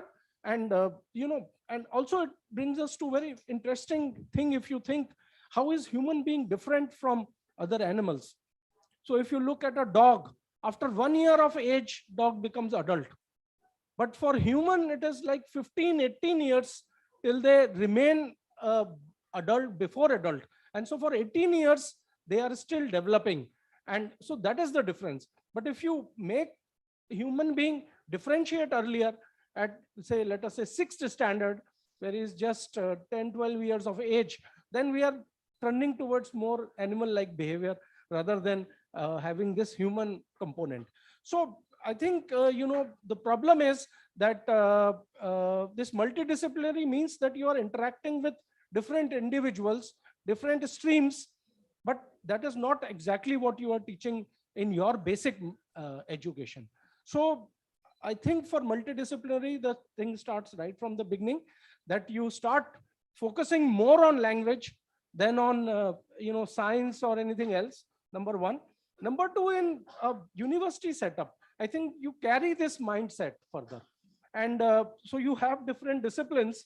And if the individuals are trained to think the language way, then they will communicate with each other, and then they will have multidisciplinary sort of collaborations and research and so on. So that's really wonderful to hear from you. I'm probably the only doctor here, I think. He is a super specialist in heart. And he has been part of the AIMS faculty for many years. So really great to hear from you. Coming to you, Mr. Datta, what has been your experience with multidisciplinary studies on your campus? And if you can maybe cite some examples of the kind of work that is happening on your campus. Very good evening. It's always a great task to be the last panel of the day. So we'll try to do a bit to make it as crisp. See, why multidisciplinary is a question that we should also ask. Why are we talking about making it multidisciplinary? Yes. We've been doing it in a very conventional way for years. Why suddenly so much? Has that system not worked? Has it not given us engineers, doctors, management consultants, or whatever? Or has it failed? Or has now suddenly jobs changed? I'll give you a very weird example. 2 years, I think last year, Amazon came on campus. So the logic was Amazon is tech, so they would need IT guys. So they said, no, we want to interview even a health guys. He said, why would you want to even interview a health guys? He said, no, we are fine. Out of 7, 8, I think hirees, 2 has nothing to do with tech. They hired a physiotherapist and a nurse for an absolutely tech job because they said, we are looking at a very different kind of aptitude. The worst was, I was not more amazed with this company. I was more amazed with the student. They say, you studied physiotherapy. Why do you want to go into a tech job? The question is somewhere when the students come, they are not very clear. And the jobs that are being offered now by companies are also very diverse. It's like tomorrow going forward, no one product is going to be from say one domain. So you have an Ayurvedic product that they are trying to get technology in. So you'll have an Ayurveda doctor and maybe a tech guy doing it together. Maybe tomorrow in the future, we are trying to get into medical devices. See, a lot of our focus is on medicine. So that's why a lot of my exams are medical. So a lot of tomorrow, say you're going to medical devices. Who's going to create the medical devices? Will it be a doctor? Will it be an engineer? Or will there be a technician? Maybe it's, obviously there'll be some kind of coding involved no matter what kind of device is created today. So that brings about multidisciplinary. Is that the reason why we're going forward? So somewhere there is the answer. As a campus now, what do you do? I think irrespective of what program you're doing today, you need to have digital proficiency because you can't go forward in any job without digital proficiency. Basic financial proficiency, obviously, as sir mentioned, communication is the key. That is a core proficiency. Second, these three skills have to be embedded in more or less any program you have. Without that, going forward in any program, no matter what kind of job you get in, it'll be very difficult to excel. So these skills has to be kind of embedded in the program. Secondly, why digital proficiency? My reason is not very technical. A lot of students come at 18 and they study a program, and by the last year, they're not very clear why they are studying the program. So when you give them more choices, maybe we have performing arts, culinary arts in our college. So what do? After say 4 o'clock, when the main program is open, we open the labs. You want to study cooking, you study. You want to do some performing arts course, certificate course, you can study within the same university, irrespective of what your main domain program is. Then we see a lot of students get ignited by some passion. Yes, I was studying a management program, but when I started working in the kitchen, I've realized this is where my actual passion is. So another reason has come forward because somewhere while the program, whatever they choose to do, they decide that their passion may be something else. So these are another interesting feedback that we've got from the students. Sir, coming to you, Mr. Dadani. You represent a university which is doing a lot of work on the skilling front. Now, how does multidisciplinary approach work at your university, and especially with regard to the various skills that are being imparted? Hello. So, I would answer that from the perspective of, what we have been doing as a notified skills university, where, the whole focus revolves around making the education, one, obviously multidisciplinary, but also outcome-based, relevant, affordable, which including the multidisciplinary approach. These are all the main facets of our new national education policy. We all have been part of the suffering, if I can call it suffering, of the challenges we faced in our higher education system, and we have been and we have been always complaining about the non-employability of the people who are coming out, the outdated curriculums. There are many instances where the curriculums have not been updated. Now, those were the times where technology was not able to support transformation.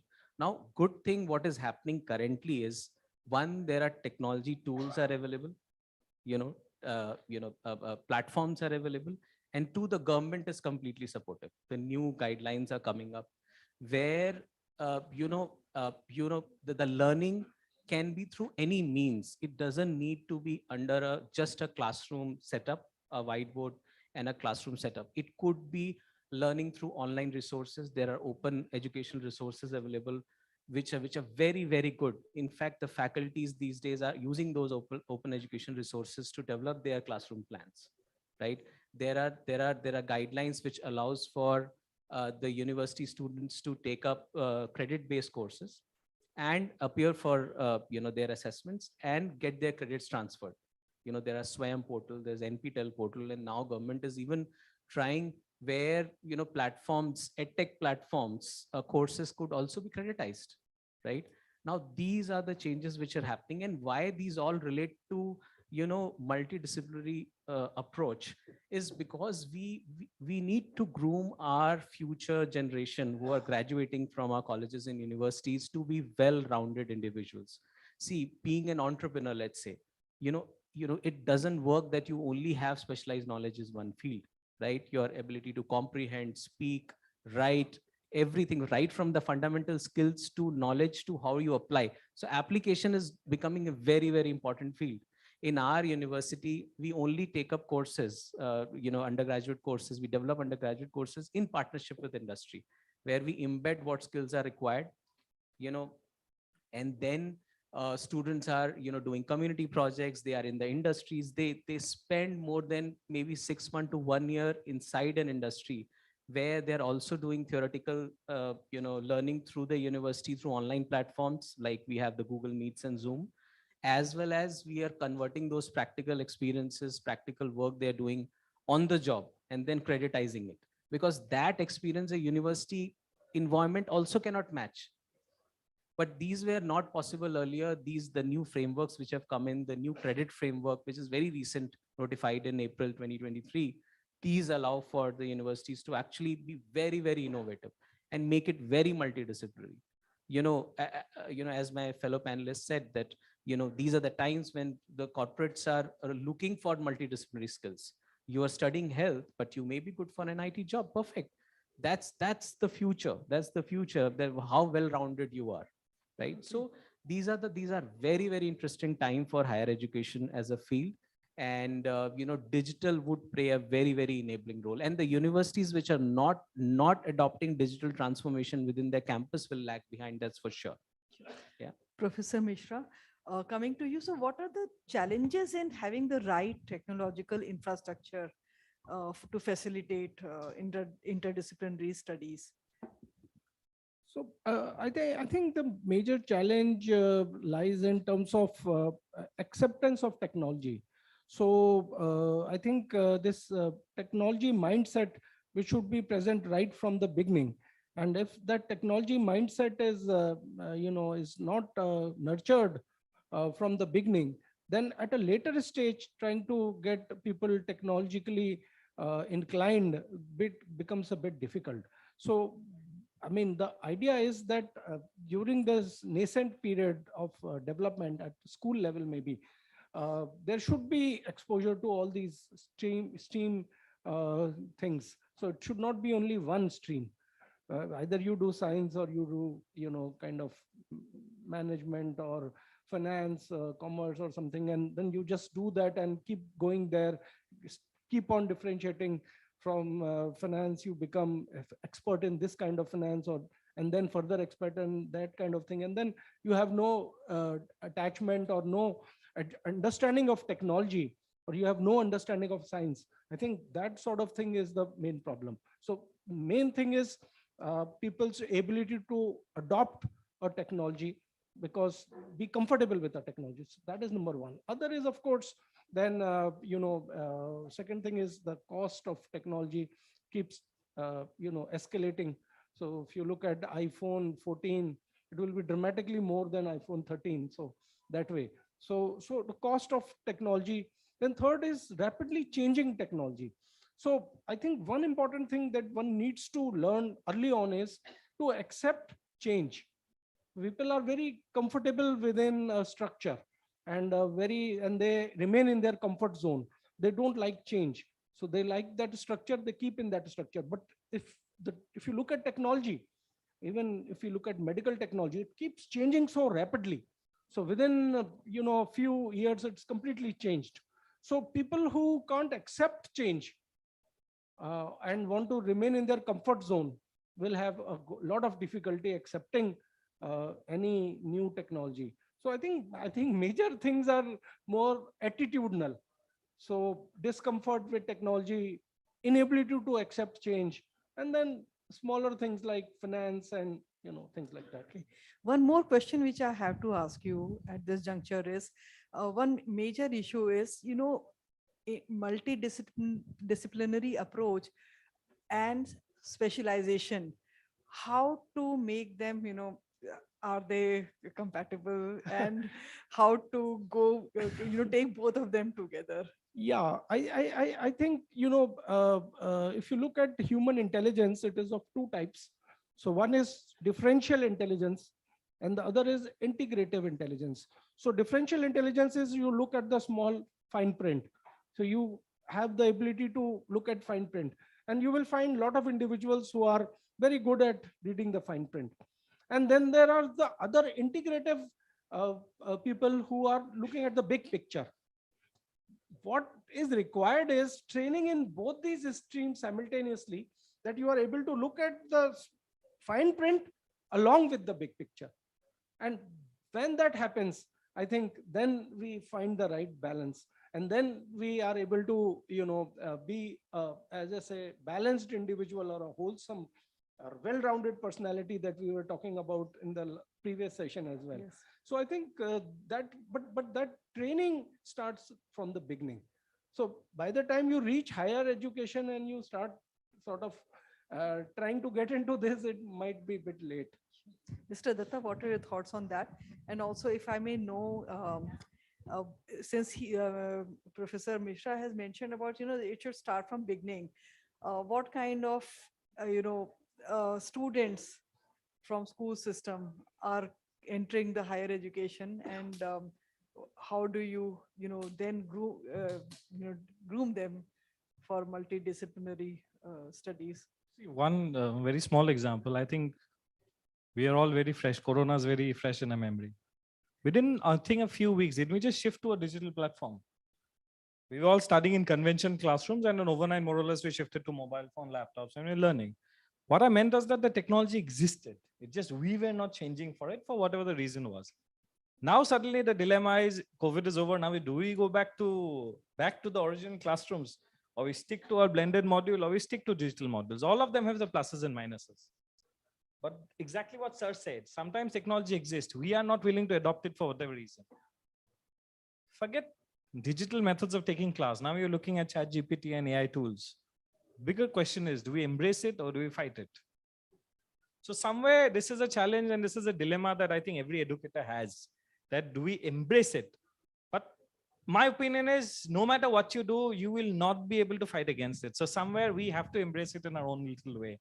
So that is kind of a digital learning that will be forcefully brought onto us. It's up to us how we try to practically use it.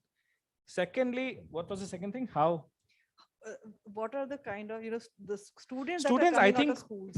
as private universities, I'll be very honest, luckily we get more or less students who are coming from private schools, to be honest with you.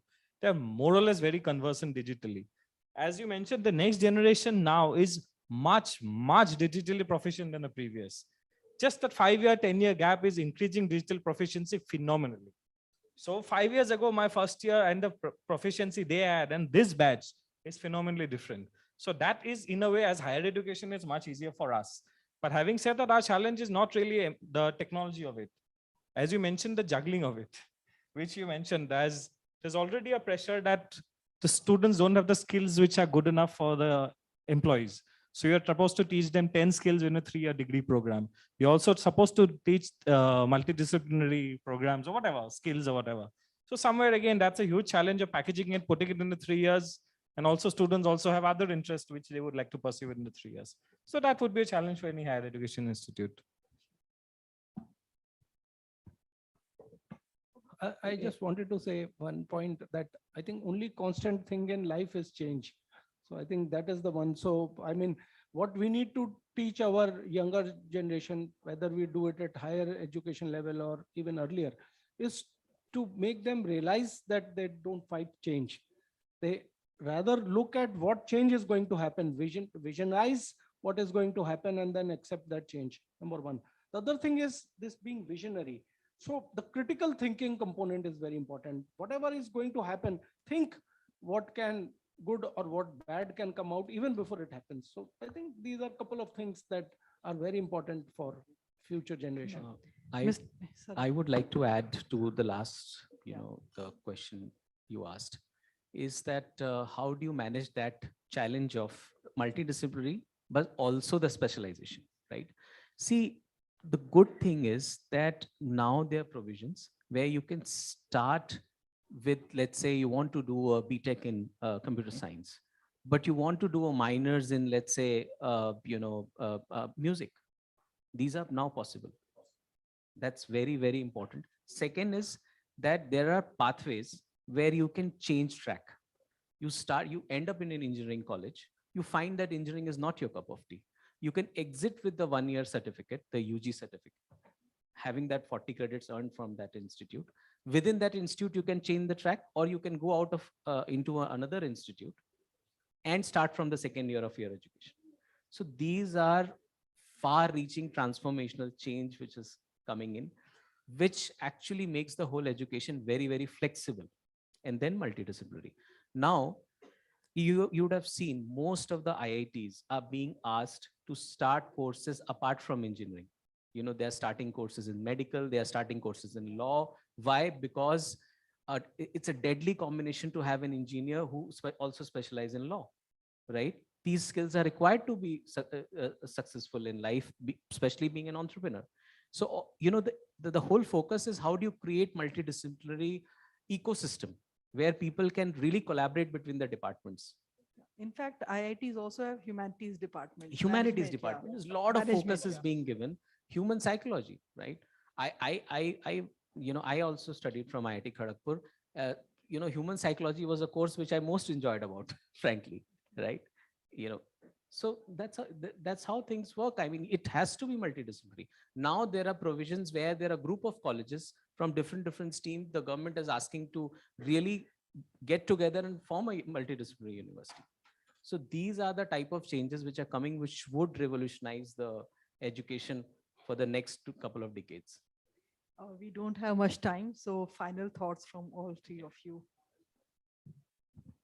So just a couple of things I wanted to say. One is digitization, what it means. Basically, digitization is conversion of subjective data into objective data. And so what happens is that a lot of streams which have a subjective kind of thing, for example, medicine, for example.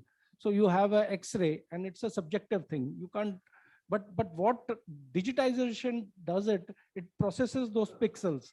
So there is an image processing and there is this pattern identification. And then a lot of research is possible on that, because then you bring together a radiologist with a medicine person and with AI tool of data, science. And so these three collaborate together to bring out what is good for the body. Likewise, you have a chat bot where what happens is that, a medical problem, artificial intelligence talks to the patient, tries to tell them a lot of things and objectivize the clinical data. So then there is interaction of artificial intelligence and clinical medicine and so many other streams. So this is how this multidisciplinary approach works in medicine, for example, because I'm more into medicine, but I think it is generally applicable in all the areas as well. I think one very had this interesting discussion, I don't recall where. Someone asked, say 20 years down the line, you see the heart. What is heart? It's perhaps the most sophisticated pump in the world. If someone invents an artificial heart, who would the person be?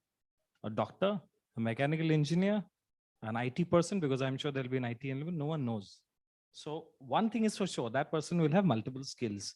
So for our own sake, if we want more development, we have to imbibe by and follow a multidisciplinary frame of mind. And maybe one of our students is thinking about that. 20, 30 years down, they'll be the ones who will coming up all these inventions. So I think this is a must. I think there's no even discussion on that. Mr. Durrani? Yeah, to, as concluding remarks, I would say that, I mean, most of us here, I think, are from the education community and the education, belong from education fraternity. What my view is that the expectations, aspirations of students are changing very, very fast. They've become very, very impatient, right? Now it is up to us, the educators, who are on the deciding seat of what curriculums to float. It is actually, you have to be very student centric, decide on very, very, flexible, open kind of curriculums where the onus is on the student to perform, and you track continuously their learning and make it a very, very open technology based environment. That is what the students are looking at in these days, because the whole environment is going to be very, very rapidly changing and hyper competitive going forward. Yeah, thank you. Thank you so much to all my esteemed panelists. And yes, thank you.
And with that, we come towards our last keynote session. We've all been discussing NEP since the morning. This is sort of a culmination to it. 3 years of NEP progress on the ground. And to talk on the same, please join me in welcoming on the stage Srimati Padma Jaiswal, IAS, Secretary to Government of Puducherry. Everybody, please, for ma'am.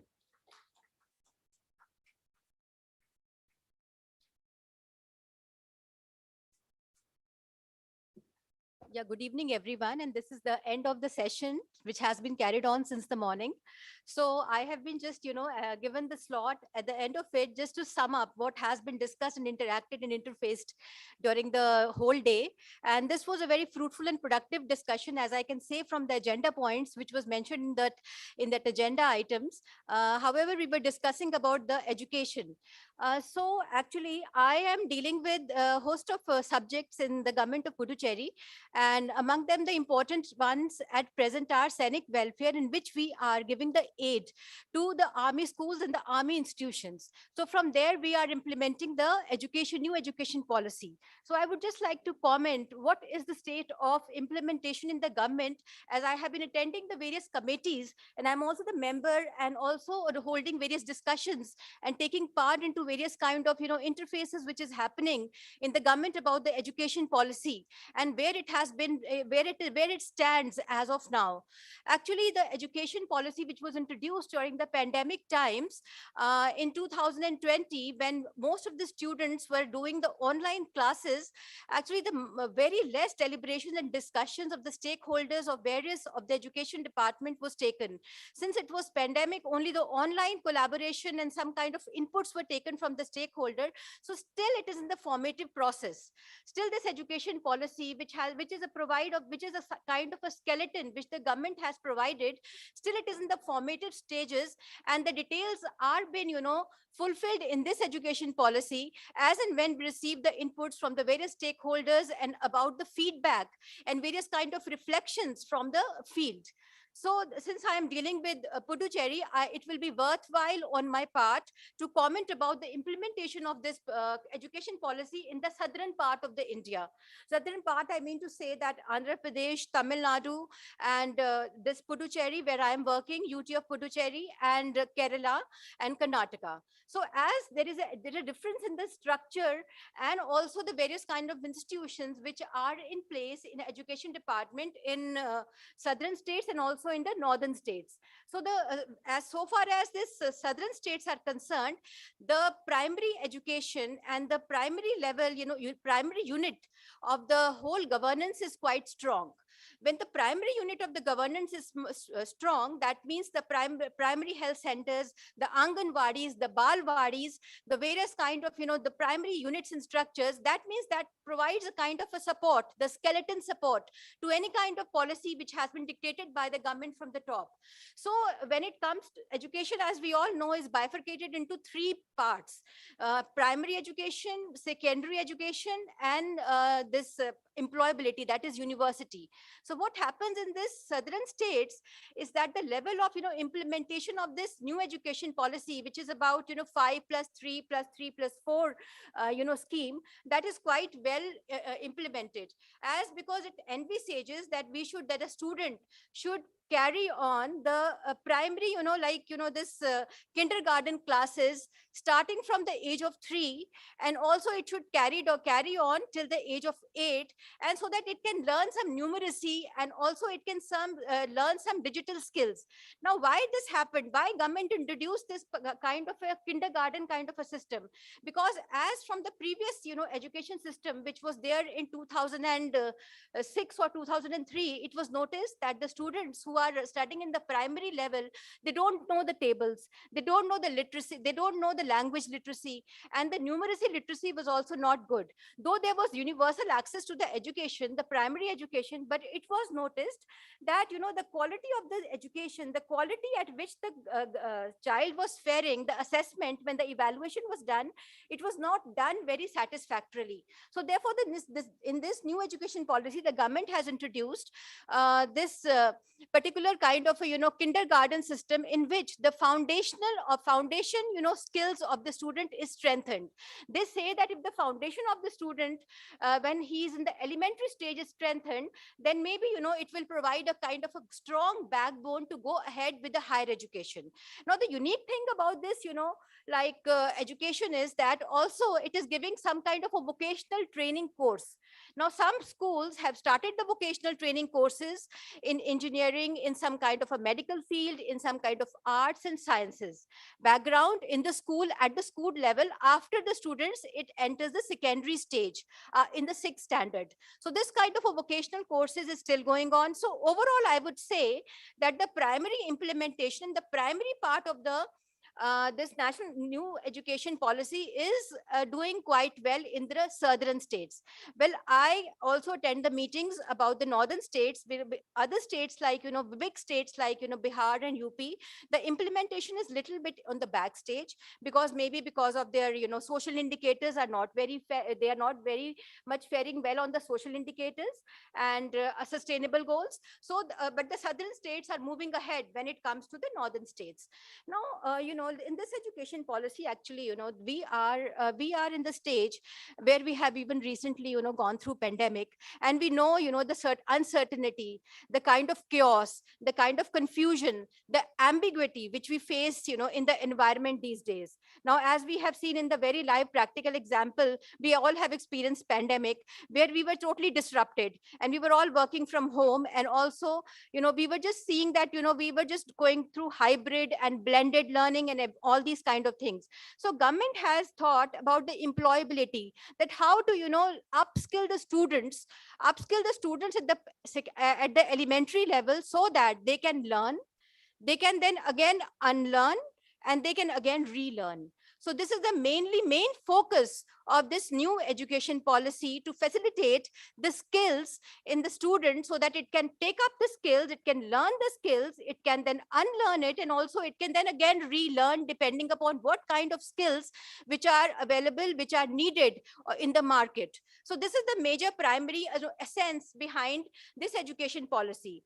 Now, the primary education is doing quite well in this education policy, but the challenges lies ahead in the implementation of the higher education as a part of this new education policy. The thing is that in the higher education, there is a criteria, there is a clause which is introduced by the government saying that it has to be multidisciplinary. So now the multidisciplinary clause, that is what, as it was being discussed here in the panel discussion, which preceded my this thing address here, that, people are saying that what will be the core competency of the student and what will be the additional qualification of the student, how the student will differentiate, that what kind of, core competency the student will carry on. So, but then multidisciplinary is a need of the hour, because we are in the stage of digitization. We are using the digital space for enriching our education, for adding the value in our education system. So multidisciplinary, skills have to be upgraded with the student, have to be learned by the student. Now, in this particular kind of an environment, where we are dealing with volatility, where we are dealing with ambiguity, confusion, where we really don't know in the age of artificial intelligence and machine learning as to where are we going to go in the implementation of various kind of goals and objectives. But the thing is that this is how the student has to learn, it has to upgrade, it has to navigate the uncertainty. So therefore, but the thing is that from where are we going to provide the infrastructure?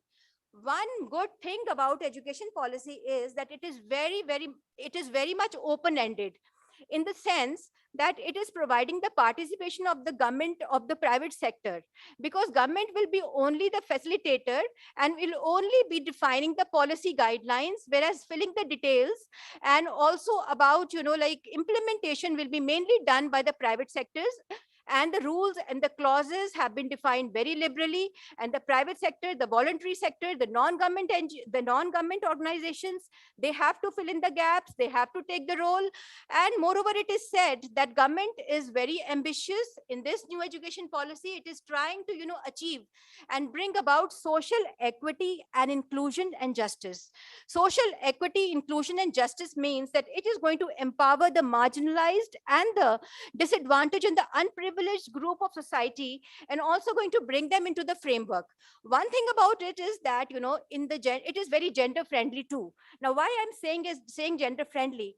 Because in the previous policies, we have seen that, the women, they are obtaining 100, they are obtaining and are ahead in obtaining the degrees in whether it comes to engineering, whether it comes to medical, but the same thing is not getting translated in the contribution of GDP.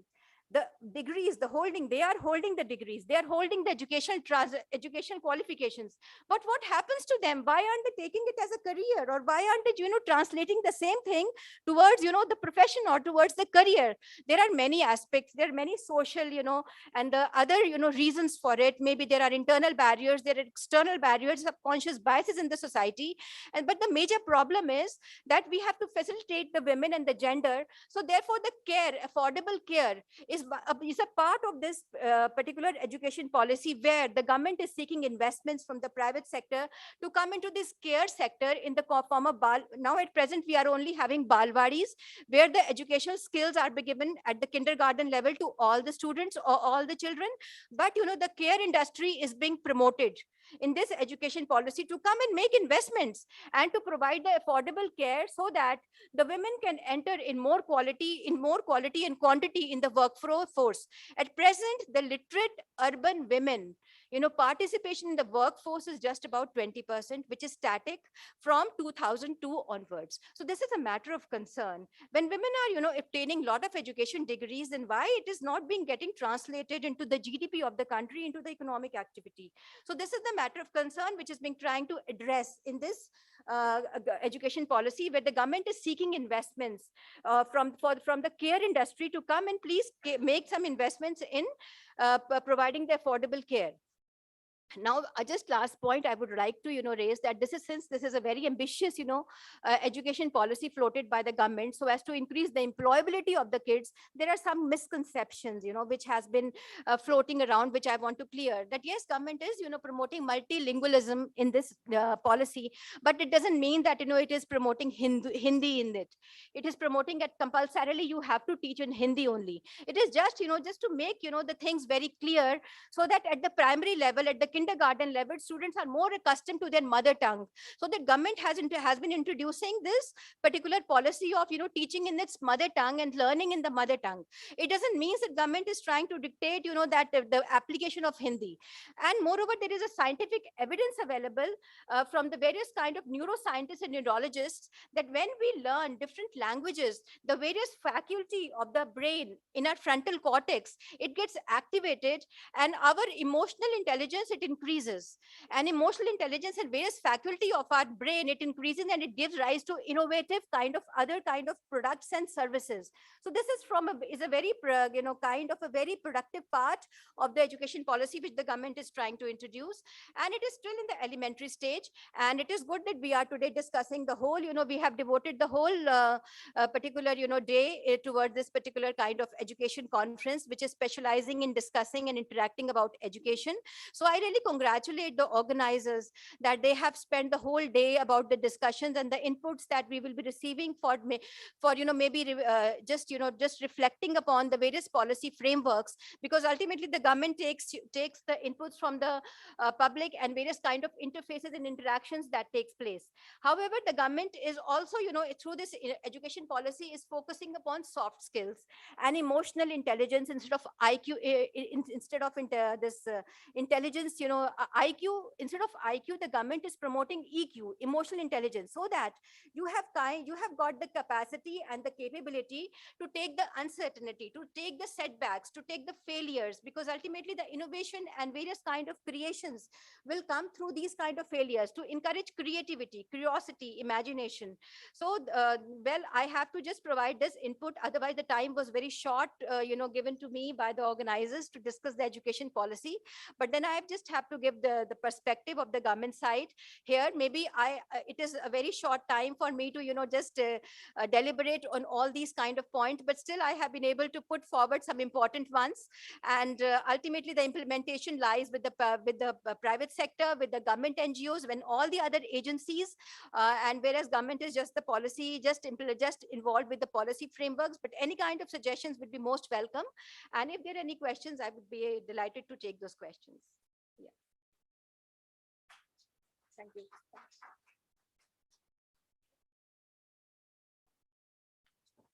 you. Thank you so much, ma'am. Thank you. For our next and our last keynote session for today, please join me in welcoming on stage Professor Dr. Pawan Kumar, Joint Secretary, Haryana Board of School Education, Bhiwani. Please, sir.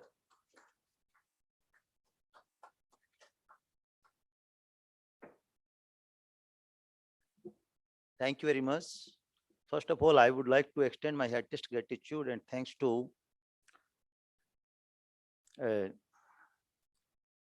the organizers of today's summit and this prize distribution conference. Myself, Dr. Pawan Kumar, Joint Secretary, Haryana Education Board. As per the discussion on education is concerned, the word education is very diversified word. Basically, there are two components in education. One is the teacher and another is the learner. Here, the emphasis on education specifically is about teachers, about their knowledge, about their quality. But one more important aspect is there, that is learner. The new education policy, that is Education Policy NEP 2020, also pointed out that the curriculum or the present education policy should be of such type that here every student will select either one or two such subjects which are of his interest, that is, which are in common or close proximity of that student. Second one, the knowledge about India. Here the word India, not about whole of the country, because diversity in India is up to such an extent that a single or a student of a particular area cannot go through across whole of the culture of the India. That is in the area of that student. Third one is what is right or wrong. Here again, it depends upon ethical values of the education society. The NEP 2020 emphasizes on this ethical values also. That is, a student must know about what is right or wrong. It means that here NEP is as per the requirement of present scenario. Lot of discussion was there across the day where the main points were quality education. Again, the objective of quality education starts from the classroom teaching. As per my opinion is concerned, or my experience is concerned, being profession, I'm a professor also, and I have teaching experience of 30 years. One of the member of discussion mentioned that seventh sense is required, no doubt. For proper learning, the seventh sense is required, and this seventh sense is to be identified by the teacher, that a student can follow him up to what extent.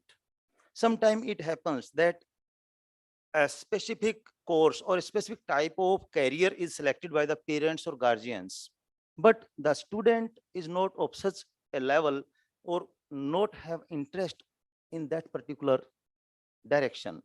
It means that the seventh sense is essential for finding out the career of the student, and it can be found out through the teacher. Now, next point, which I would like to discuss here, is basically a word research is concerned. In education, research is also required, where each and every aspect of teaching to learning should be research oriented. When a teacher is assigned a particular type of duty, you say subject, then he just go and explain the topic. He doesn't know, or he doesn't try to find out why the students are not following properly. The question arises, the interest of students play the main role about the success of the students or the effective teaching of the teacher. All of us know very well that sun is the main source of light, but plants produce different type of products according to their own quality. Then how I can consider all the students of same nature? It means that the students are also of different temperament, different IQ, different qualities, and we cannot generalize a specific type of teaching for all the students. It means that here the research should be there about differentiation or about categorizing the students, about the categorizing the learners, how an effective teaching can be done. Similarly, one more point was there when the discussion, I think in 5th or 6th panel was there, that sometime it happens that a particular syllabus is designed by the state government or by the policy makers, and it is implemented across the state. But what actually happens? Here, categories of students are not of uniform type, due to which few of the students are in a position just to give performance better while others not. What can be done here? Again, the same question is there. First of all, we have to find out the hunger. Which type of hunger, which type of knowledge is required? Again, not taking much of the time, I would like to mention here that before implementing any particular curriculum, any particular policy, or any particular type of teaching methodology, it is essential to find out the need of that particular area or that particular group. Once I got an opportunity to attend a conference about vocational education in colleges or universities, and it was pointed out that Tamil Nadu and Karnataka adopted this practice extensively. But again, so many examples are there where professionals are not well qualified in a particular field, but they are very much expert in that particular area.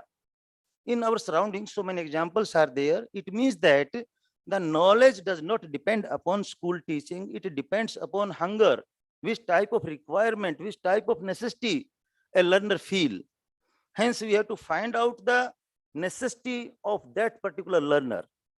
Sometime it may happen that proper circumstances, proper stage can improve the quality of a learner, but main job, basic component of learning is absolutely according to the surrounding of that individual, that student or that learner. As per the surroundings is concerned, here again, I would like to mention one point that suppose a student or a child belongs to hilly area. You say the Himalayan area, he knows very well about landslide. He knows very well about snowfall. But a student from coastal region doesn't know about landslide, doesn't know about snowfall. It means that the curriculum must be according to the local conditions, according to the local circumstances. The generalization of a particular policy across whole of the continent, across whole of the country is not the appropriate way. Hence, as per the quality education or learning or knowledge level is concerned, it should be as per the required local conditions or local available resources. Thanks a lot. Thank you very much.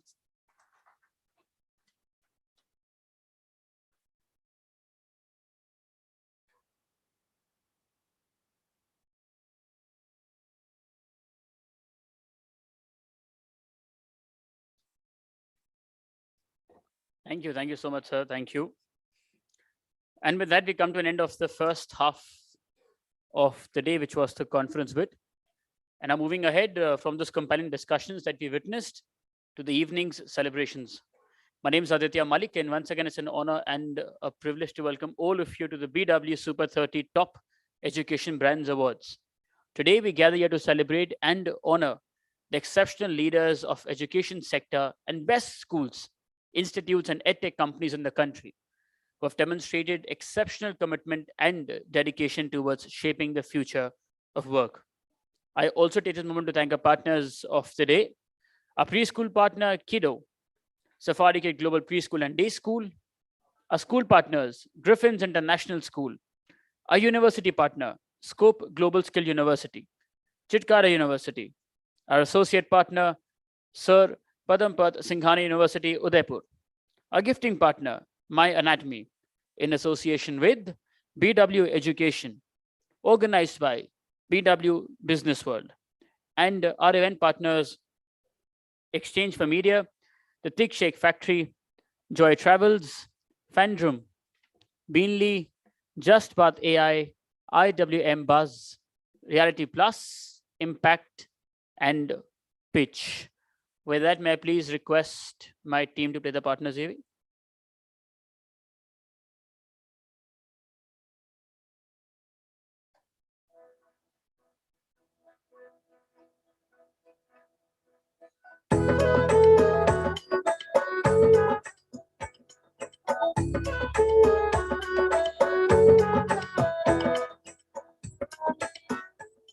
Udaipur को मेरे dad से बेहतर कोई नहीं जानता 25 साल से tourist guide है but for the last 16 years there is a new attraction in Udaipur देखना चाहोगे चलो दिखाता हूं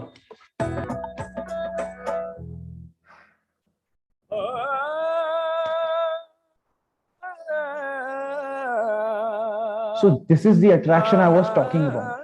My SPSU. क्या नहीं है यहाँ पर? You don't believe me? Come, let's step in. We are driven by a sacred mission to change the world through the power of education. We look to solve not the problems that we face today, but anticipate the challenges that lie ahead and equip students with the know-how to devise creative and innovative solutions. We redefine for the India of the 21st century, fostering a culture of continuous learning and reinvention. We imbue education with a sense of social consciousness and awareness, creating professionals with the skill sets and know-how to effect real and lasting change. Secret is a relentless drive to better not just our learners, but ourselves with constant faculty and management development. Sir Padampat Singhania University was established in 2007. It has the legacy of Sir Padampat Singhania and is an initiative of JK Cement.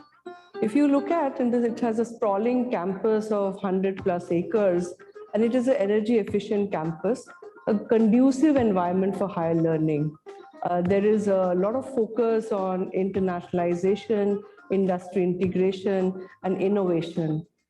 The university is a new age university where you're preparing the youth to be the change agents for the future, and they are nurtured to become the leaders of tomorrow.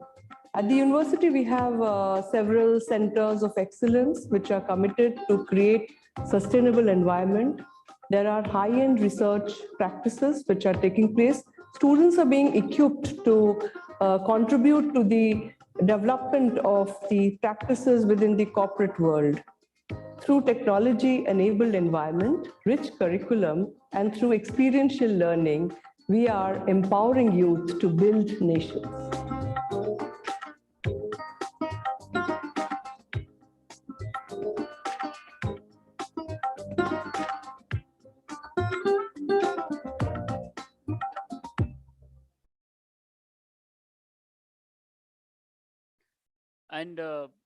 And when you apply for categories like these, and when so many of you apply, all wonderful schools and teachers and administrations, of course, it becomes very difficult for our jury members to choose as to who should win.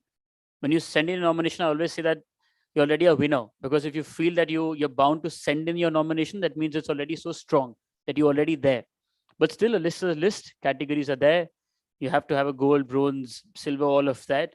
That's a part of how it works. And before I invite Dr. Bhatta to officially open the awards ceremony and also talk about how and what about the awards, we would like to show you the jury AV to exactly sort of bring to your eyes what really happened from the start till where we are today, and how did the jury decide as to who should be here while receiving those awards. Can you please have the jury AV?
I'm happy to be part of the jury for the Business World Education Awards for the Best Education Brands in India.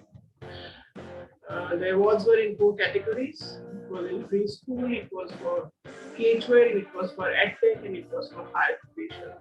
A large number of applications were received. It was really difficult for us to select the best one. We did a very tedious job and selected the best out of them. Thanks to all the award winners, because you really deserve it.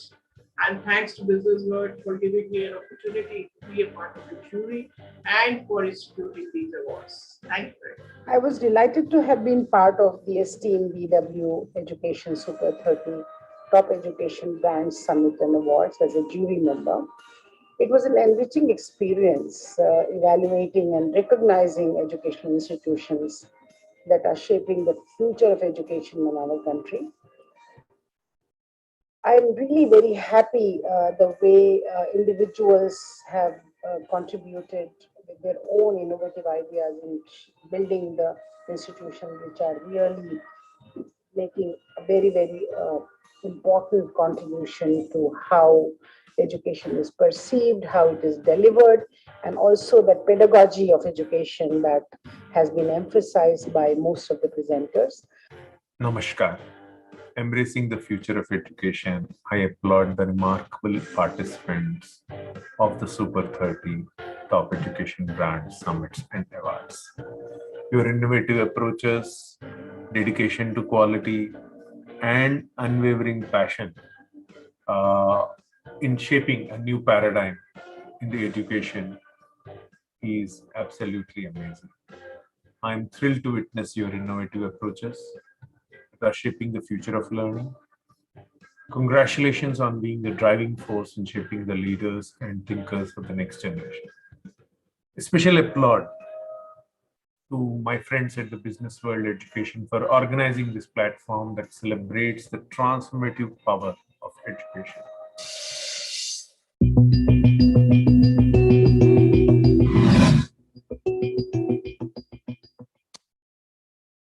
I think all our jury members deserve a huge round of applause for all the efforts that they've put in. A big thank you to them. And now I would like to invite on stage Dr. Anurag Batra, Chairman and Editor-in-Chief, PW Business World and founder, Exchange Media Group, to officially open the award ceremony. Sir.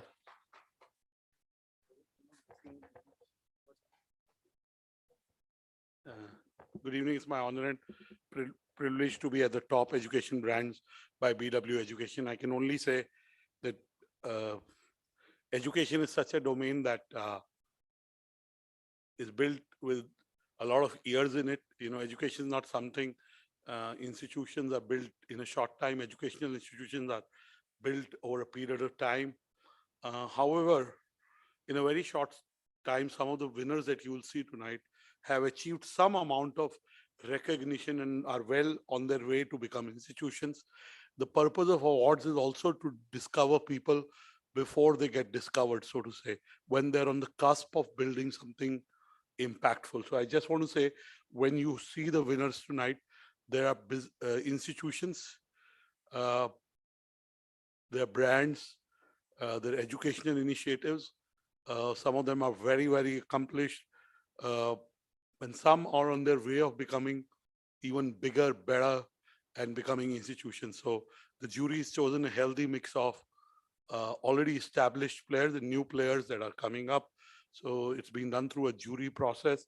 I keep saying that awards are like a cricket match, a one-day T20, whichever you like more. I like test match more. Gives away my age, but that's okay.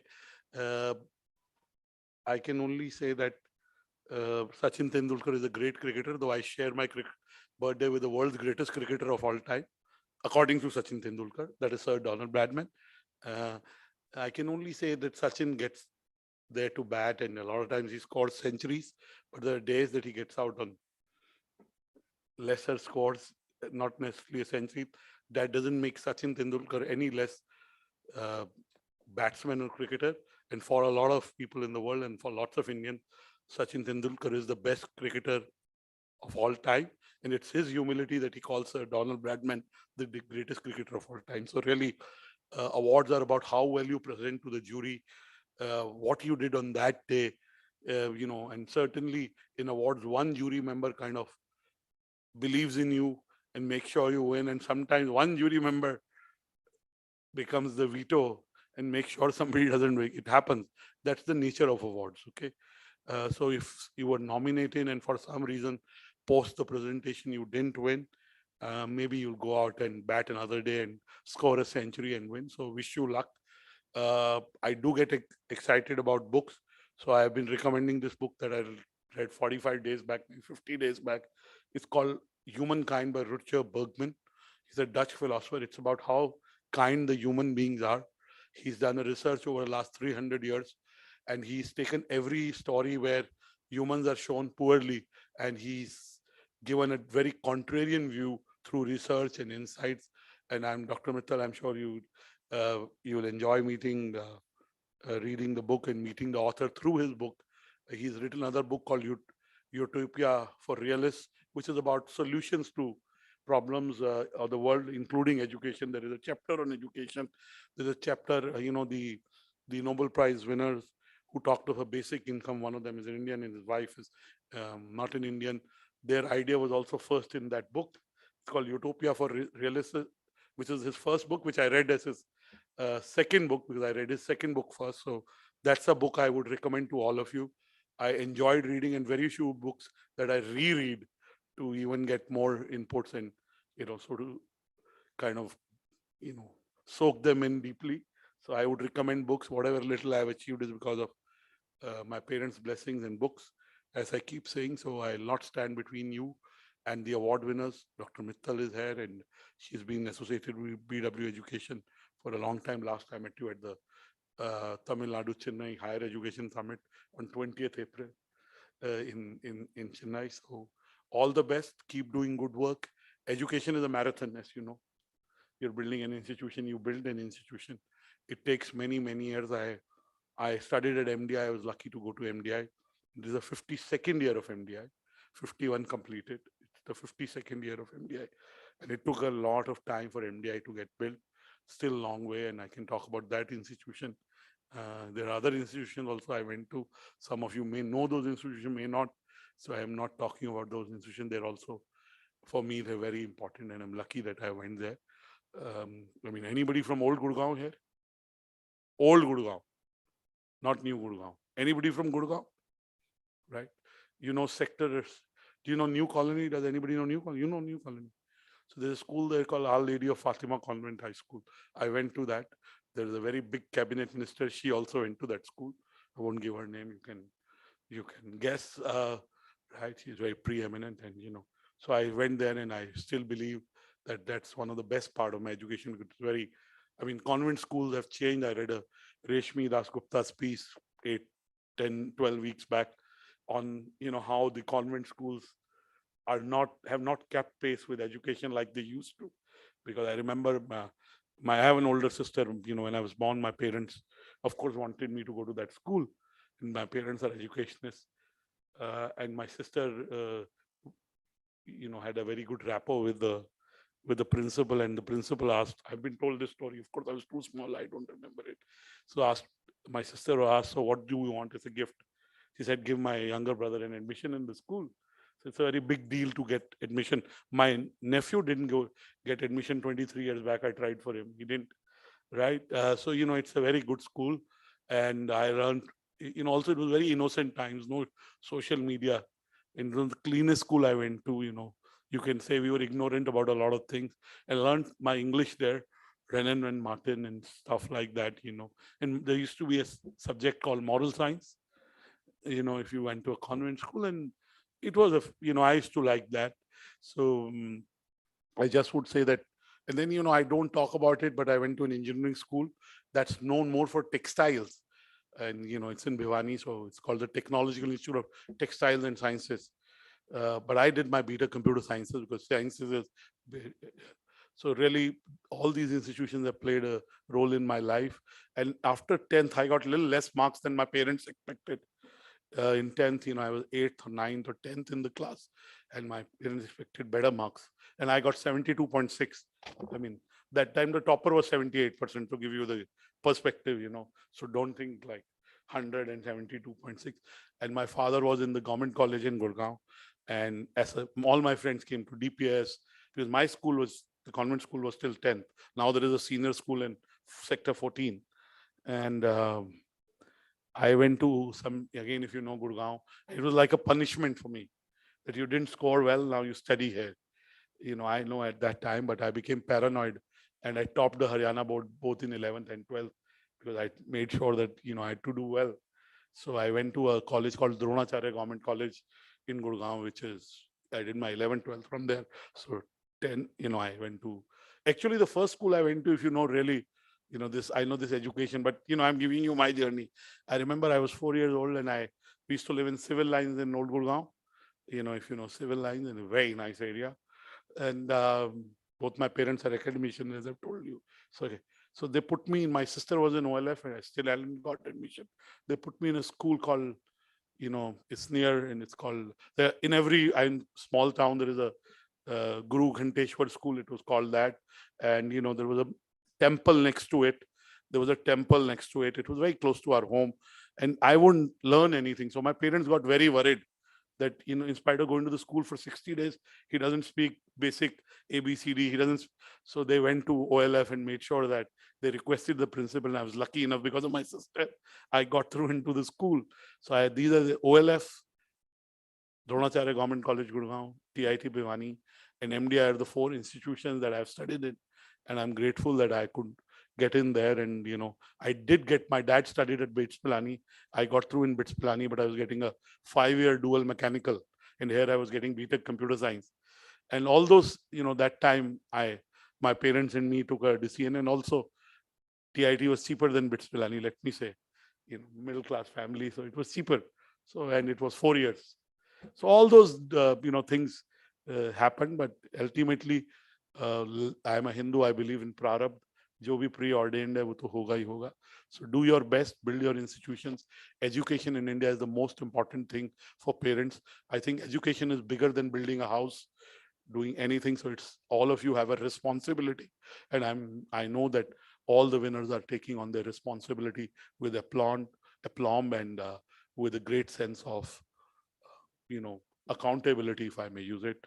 Winners know that more will be expected from them, and also we will editorially take your stories in our editorial platforms, whether digital or print. That's what a media company can do. It's our job to discover new institutions who are at the cusp of being discovered. And I can say that in many of our domains, we've done that. I hope today there are winners that you can collaborate with, you can work with each other, and you can build a young workforce that not only contributes to India, but it contributes to the value system that India has always stood for. Thank you. God bless you.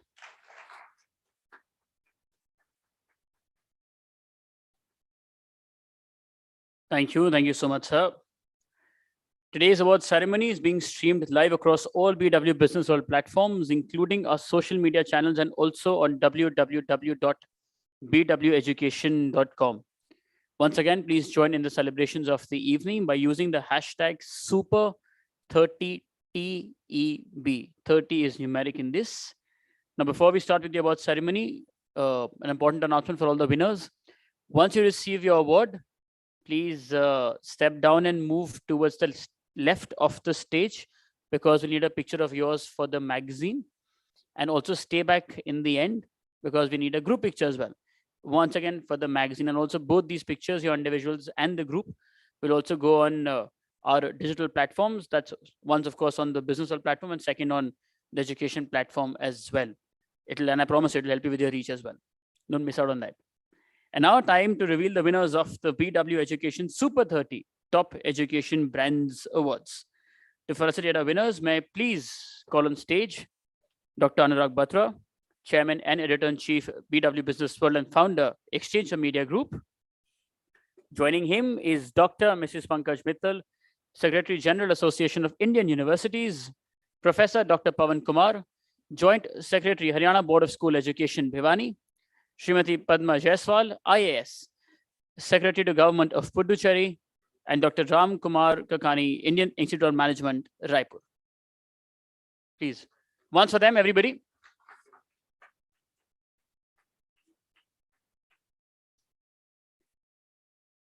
Okay, so the first category, the main category is preschool, and the first subcategory in this is innovation for curriculum for preschool. And the silver in this goes to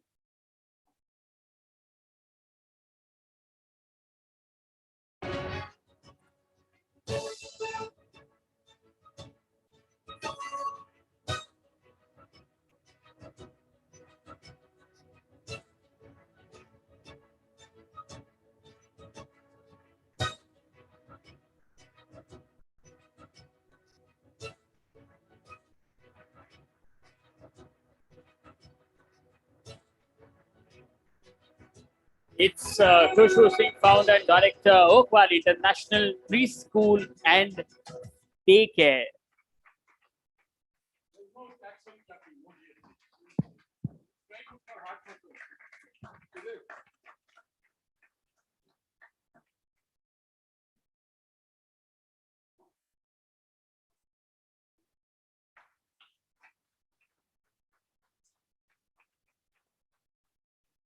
Ma'am, a few words from you. Thank you, BW team, and thank you, jury panel, for this award. Yes, an external recognition means a lot and goes long way. And I would love to thank my Oak Valley family and my own family for supporting me at each step. Thank you, everyone.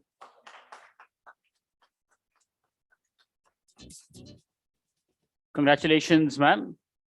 The next subcategory under the preschool category is innovation for curriculum for preschool. And in this also same one, the gold in this goes to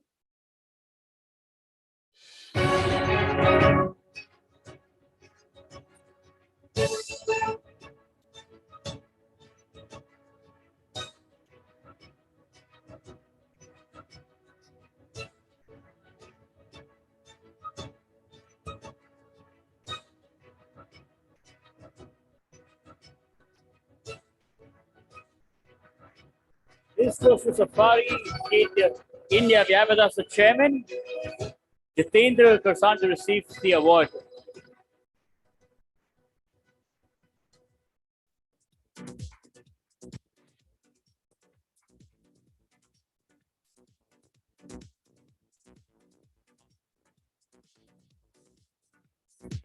Everybody wants for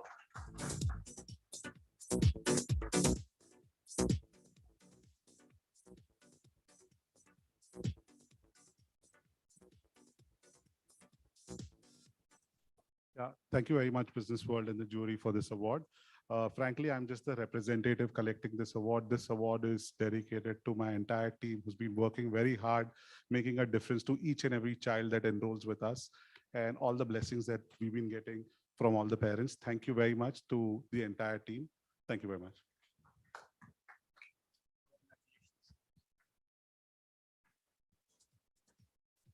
moving ahead. The next subcategory is leading preschool of India. And the winner of this is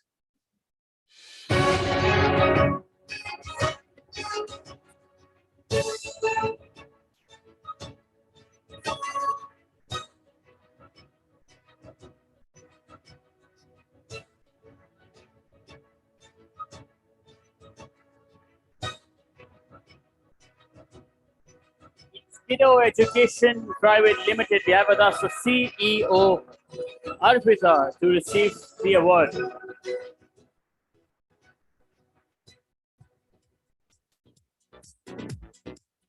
Everybody once for her, please, and for entire school.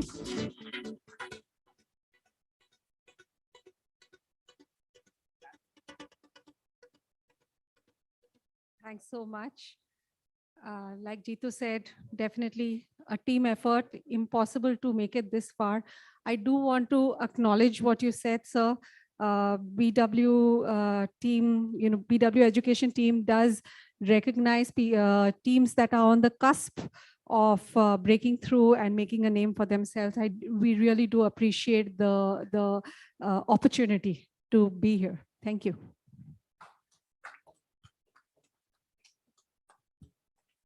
Congratulations. Moving ahead, our next subcategory is preschool franchisor of the year. And the winner in this category is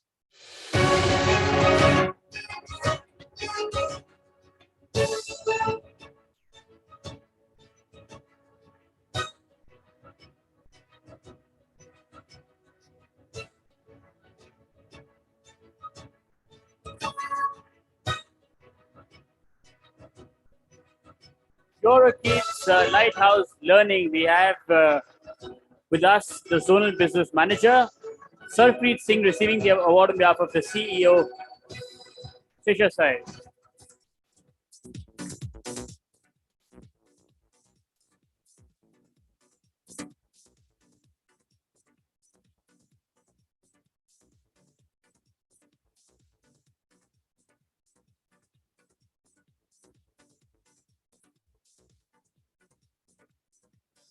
Congratulations, sir. Congratulations. Moving ahead, our next subcategory is academic excellence in K-12. And the silver in this goes to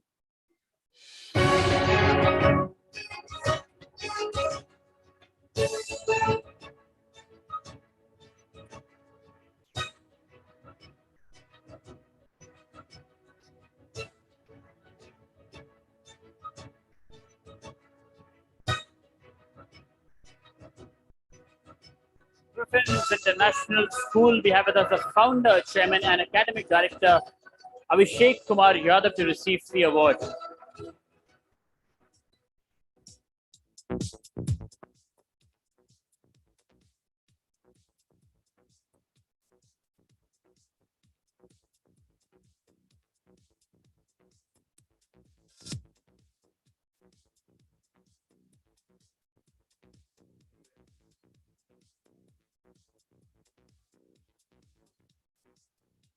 Once for them, please. And for Griffin's International School. Congratulations, sir. Few words from you, please. Thank you to BW Education for this recognition and the jury which thought we deserve it. But as earlier people said, this entire credit goes to our principal ma'am who's here with us and the teachers who put in the hard work day in, day out, without a doubt. Thank you.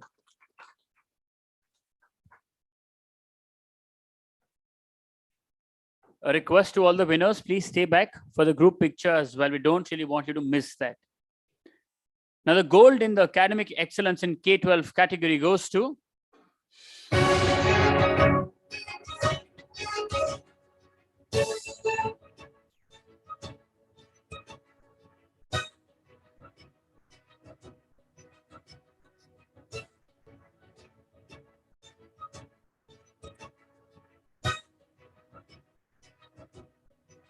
Bharat National Public School. We have with us the principal, Kavaljit Ji, to receive the award.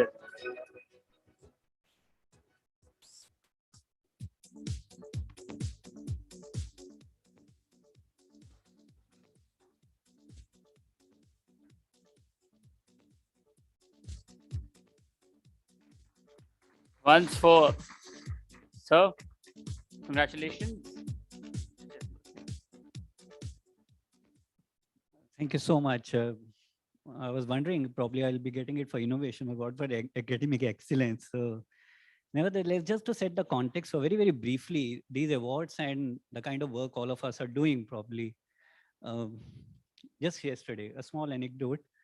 One of my teachers was sharing something about her teenage daughter coming back from school and very, very disturbed. And what she shared was that she had some kind of shouting game with the teacher. Teacher said something, she shouted back, teacher again yelled back at her, and she was ousted from the class. And the teacher was asking me, so what would you think? How would I have responded to this situation?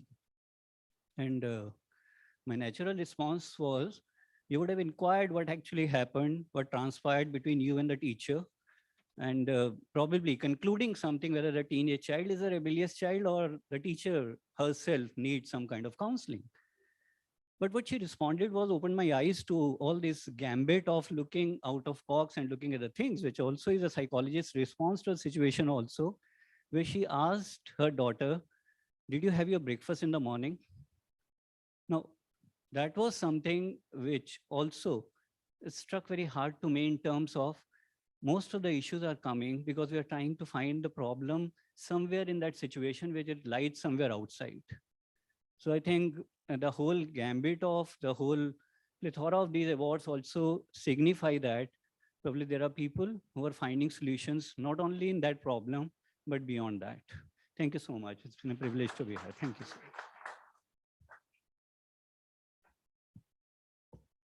Thank you so much, Padma ji and Pawan ji, for helping us with the awards. Thank you. Thank you so much, ma'am. Everybody once for them, please.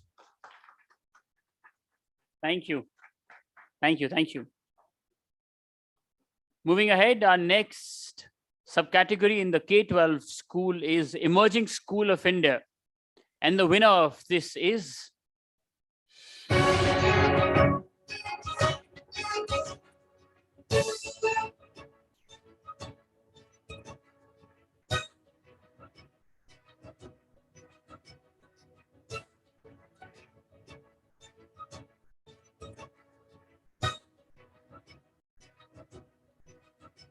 Vidanya International School. We have with us the president, Nishint Chawla, to receive the award.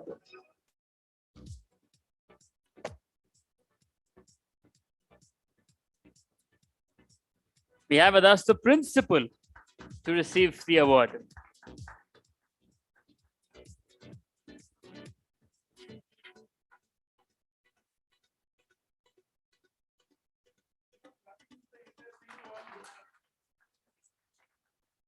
Congratulations, ma'am.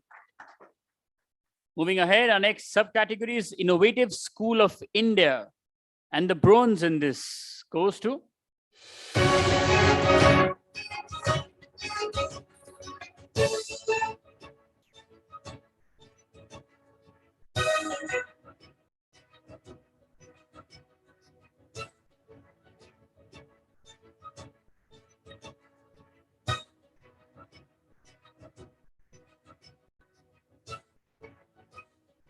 National Public School, ITPL. We have with us the Dean Academics, Sharulata Prakash ji, to receive the award. Ma'am.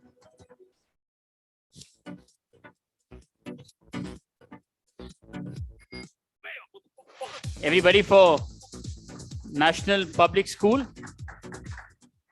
Congratulations, ma'am.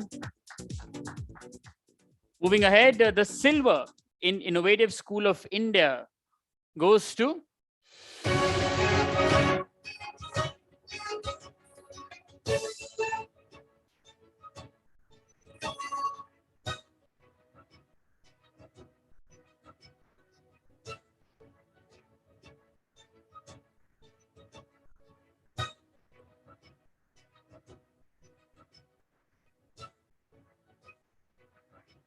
Mahatma Gandhi International School.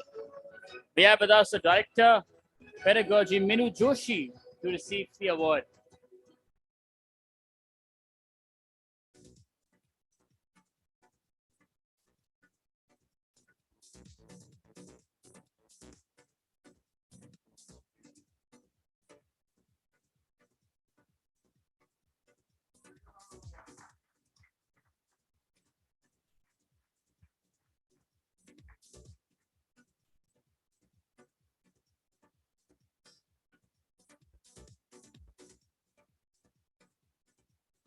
Congratulations, ma'am. Congratulations.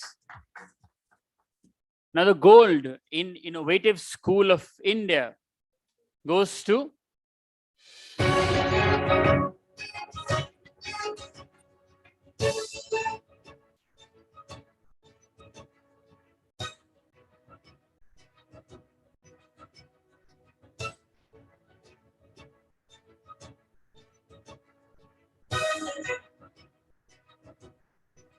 DLF QEC Innovative School, Ridge Valley. We have with us the principal, Nidhi Tiwari, to receive the award.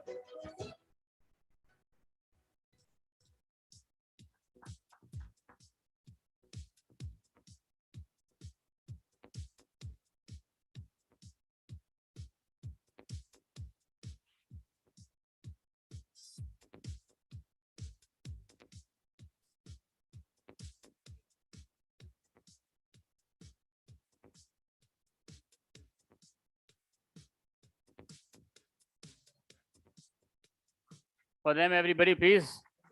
For DLF QEC Innovative School.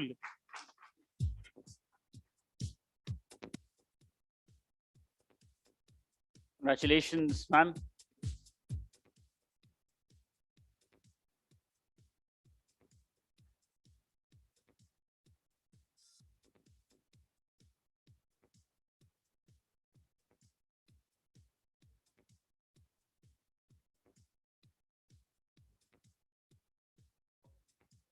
Congratulations.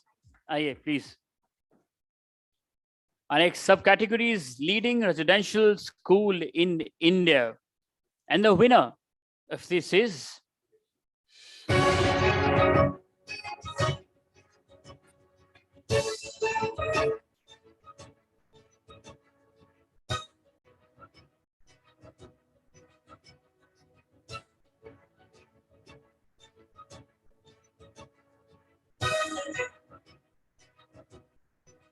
Sai International Residential School. We have with us a headmaster, Amitabh Agnihotri, to receive the award.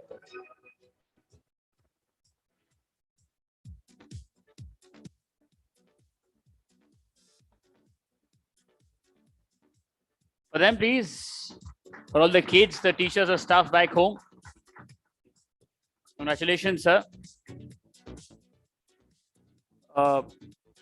Thank you so much, sir, for the awards. Pawan, sir, thank you so much.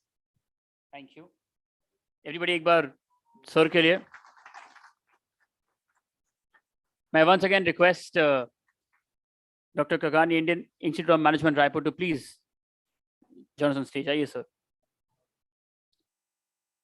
Our next subcategory is K-12 Education Group of the Year. And the silver in this goes to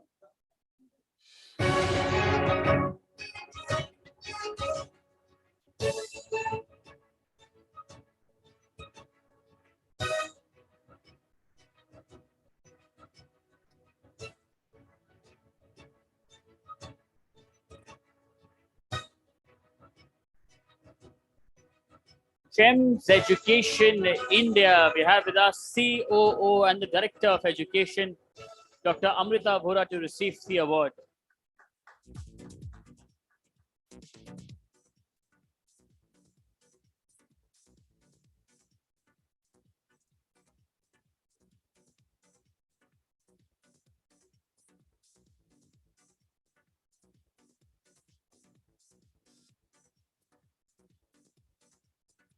For them, please.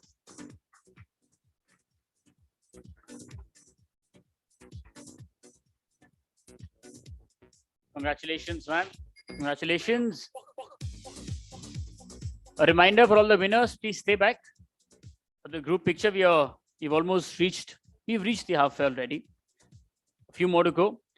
Now the gold in K-12 Education Group of the Year category goes to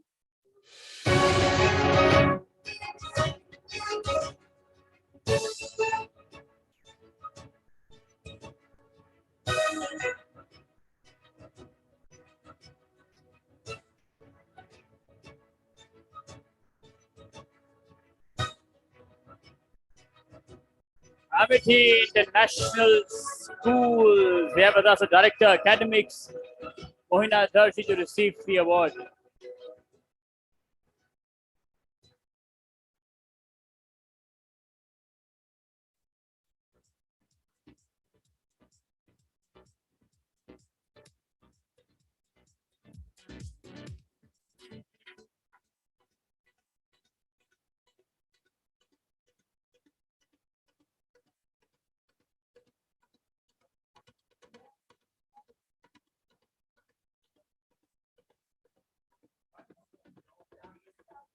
We also have the principals of many of, wow.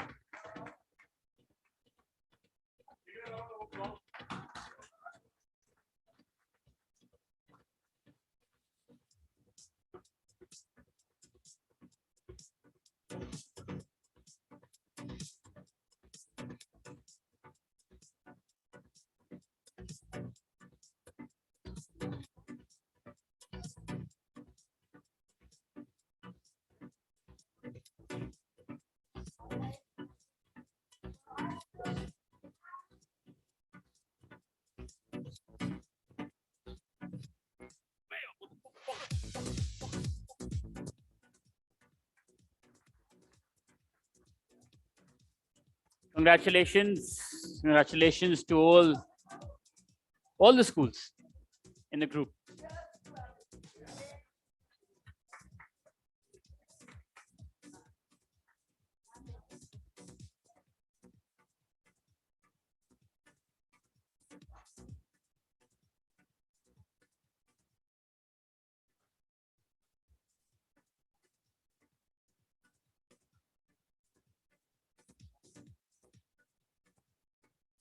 And now we go on to our next category, which is School of the Year. And the winner in that category is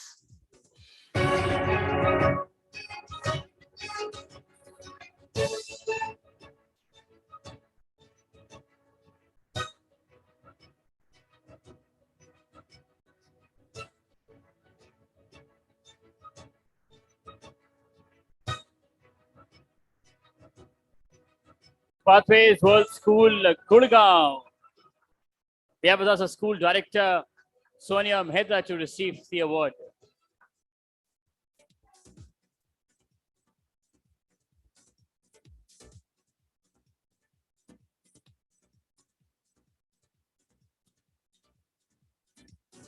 Everybody once for Pathways World School. We can be louder, you know.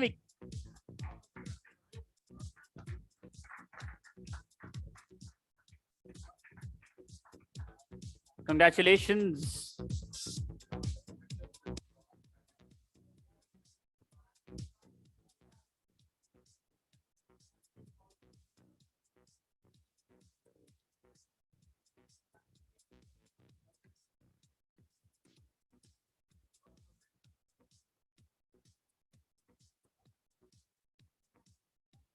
Congratulations, ma'am. And now from K-12, we come to higher education category. And the subcategory in that is emerging higher education institution in India. And the winner of that is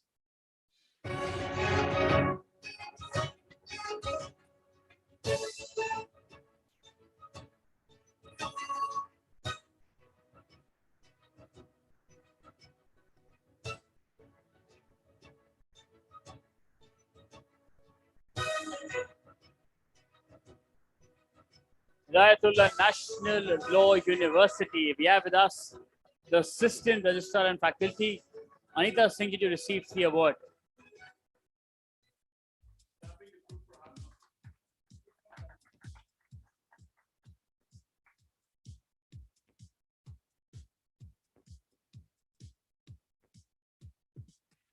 Congratulations, ma'am. Please. Our next category is institution with excellent training and placement. And the silver in this goes to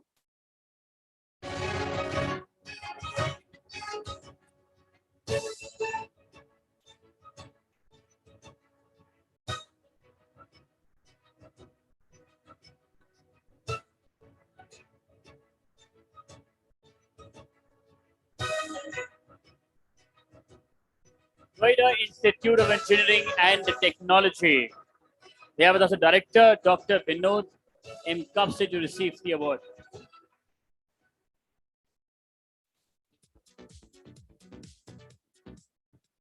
For the institution, please, ladies and gentlemen.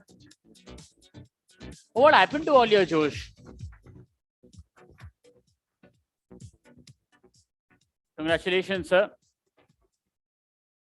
And the gold in institution with excellent training and placements category goes to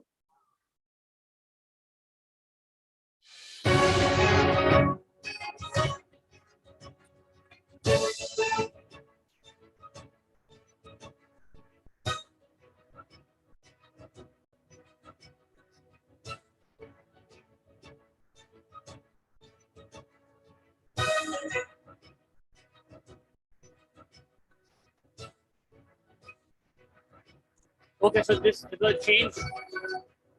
This is leading University of India. Come.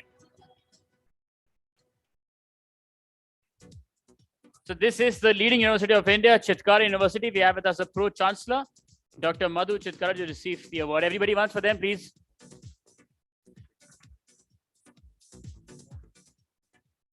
Congratulations, ma'am.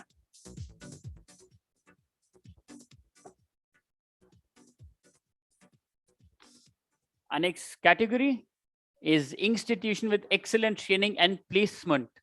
And the gold in this goes to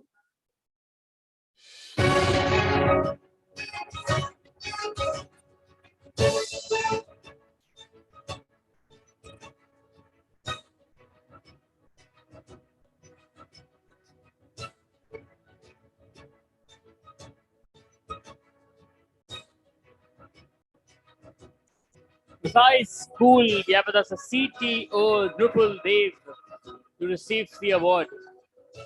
You know, I feel Dr. Patra is clapping much more louder than all of us combined. Just saying.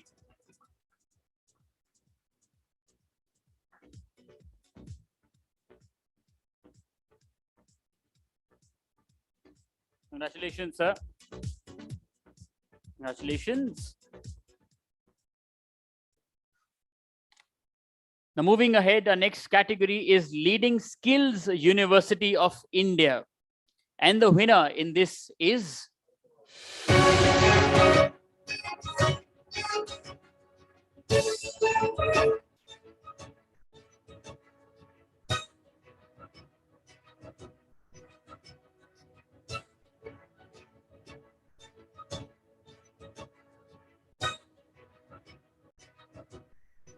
Hope Global Skill University, we have with us the Pro-Chancellor, Abhishek Panditji, to receive the award.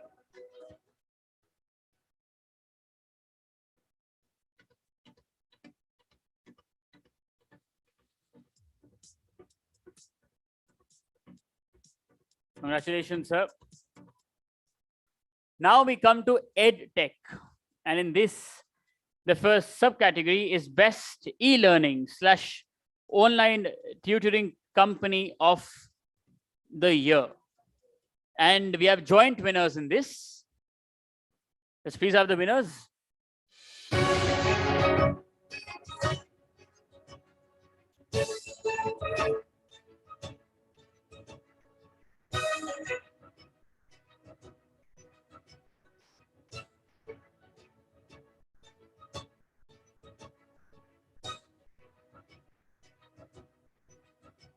Physics Wala, we have with us the Chief Academic Officer, Rohit Gupta, to receive the award.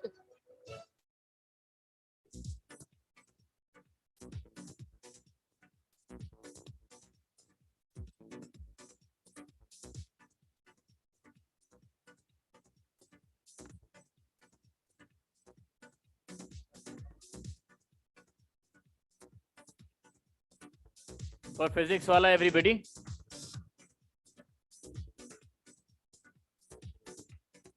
Congratulations. As I mentioned, this is a joint winner award. The next winner in the Best E-Learning Online Tutoring Company of the Year category is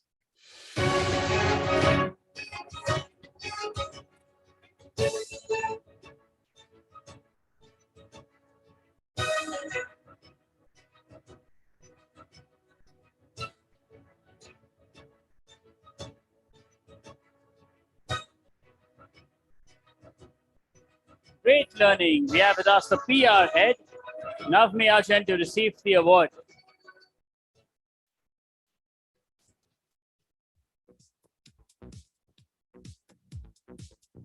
Everybody for them for Great Learning.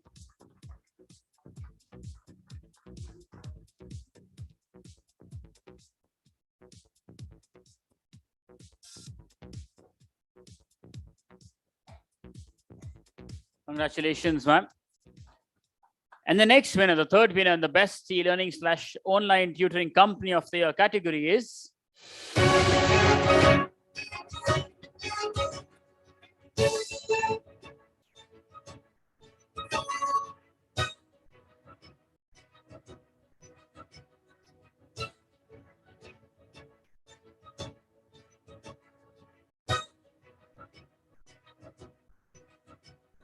Infinity Learn by Sri Chaitanya. We have with us the Head of Fulfillment and Delivery, Sharamani Tripathi, to receive the award.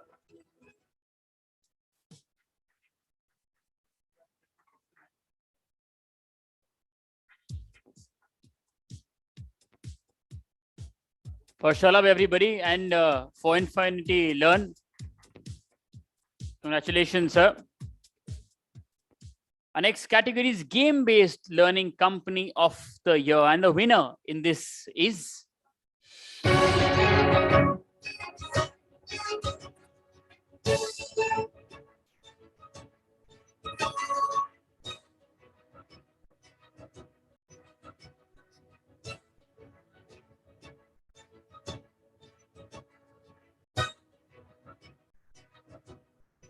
Mighty Me. We have with us the co-founder and chief product officer, Devajyoti Dash, to receive the award.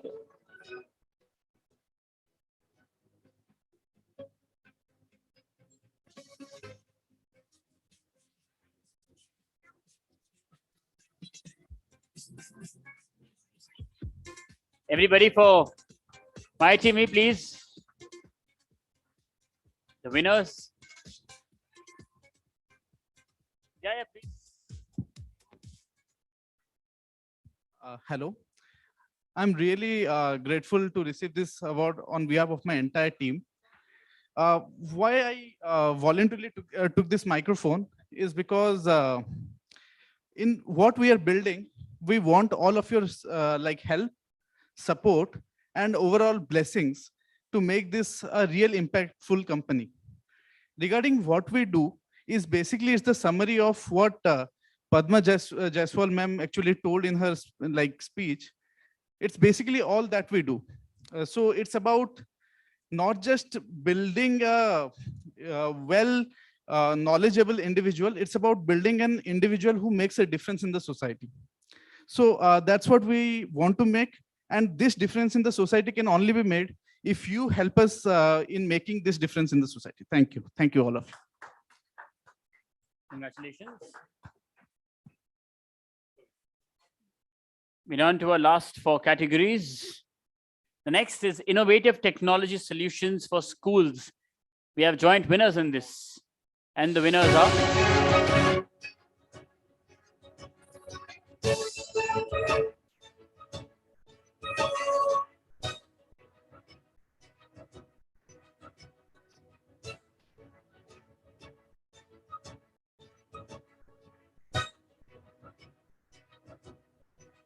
Gamut. We have with us a head of projects, Sunny's Cartwright, to receive the award.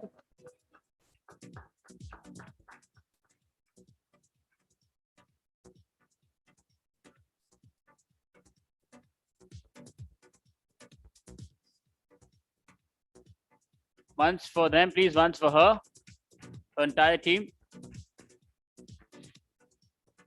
Congratulations, ma'am. And as I had mentioned, ki is category mein joint winners hain.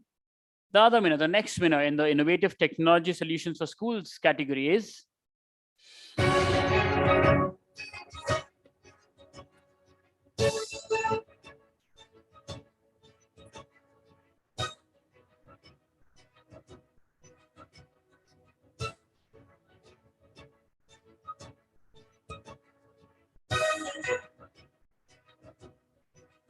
Power School. We have with us the MD and country head India, Purva Nishchal, to receive the award.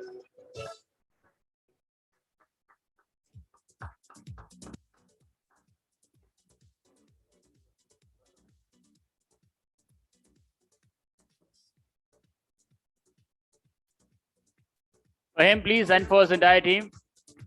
What happened to all teachers and academicians? हम लोग ताली बजाएंगे तो कौन बजाएगा? हालांकि मानना पड़ेगा ये पूरी site is not interested at all. Just saying, this one especially, I can easily see you. The Amity group, I can see they're all happy, cheering, clapping. The middle is also catching up. इधर bronze भी नहीं है, consolation भी नहीं है. Just saying, you should have 2 more categories to catch up. The next category is STEM Education Solution of the Year. And the winner in this is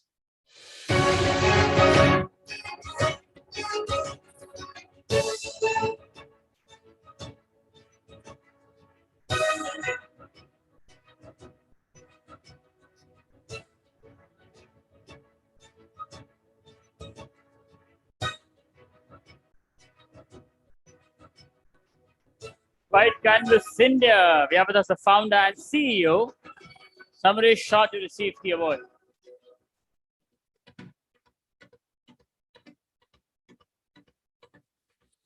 For him, please, and for his entire team. They're still not interested, I'm seeing. Please. Thank you so much. Thank you, Anurag ji, Business World, and sir, for this award. I also voluntarily took the mic from him because we've been driving an initiative called the Young CEO Program, which is very, very unique in the country. It's India's largest entrepreneurial skill program. We started it during COVID, and I'm very happy to share this stage and say and announce to all of you, 200 plus progressive schools in the country are making their student future ready through our entrepreneurial skill program, marketing skill, social skill. And trust me, even if they are teenagers today in school, they are launching their products. We are talking schools like Mayo College, Scindia School, Legendary School. I would request the schools present here to look at the Young CEO program, because trust me, it's building a new India. As our Prime Minister says, Abhi samay hai, sahi samay hai. We are just driving this initiative in sync with that. Thank you, Business World, for this. Congratulations. Just to ask, how many of you studied in a boarding school? or a residential school? Anybody? 4.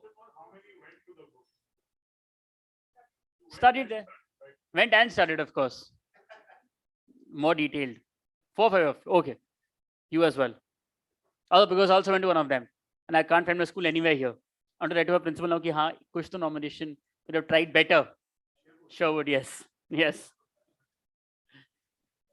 Next category is Best Education ERP of the Year. And the winner in this is...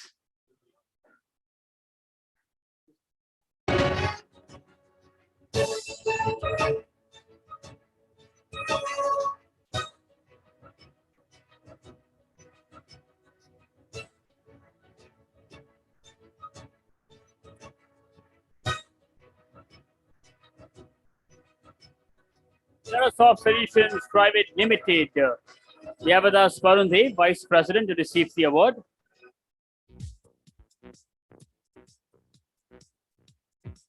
Everybody. We also have a video. Can we please play that? Hello everyone, I'm Arvind Virchatia, the CEO and founder at Academia by Microsoft. I'm deeply humbled today to receive for Academia by Microsoft the Super 30 Top Education Brands in India by Business World. I'm truly honored, and I dedicate this award to all our 350 customers across 22 countries and to the 250 Microsofters that have built the product to where it is today. This award will only propel us on our mission to be the world's #1 student information system stroke ERP in the world and impact 2 million learners by 2030. Thank you once again to Mr. Batra, his team, and the entire Business World family.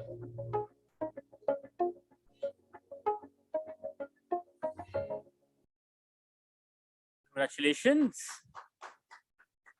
And the last is EdTech CEO of the Year. And this one goes to...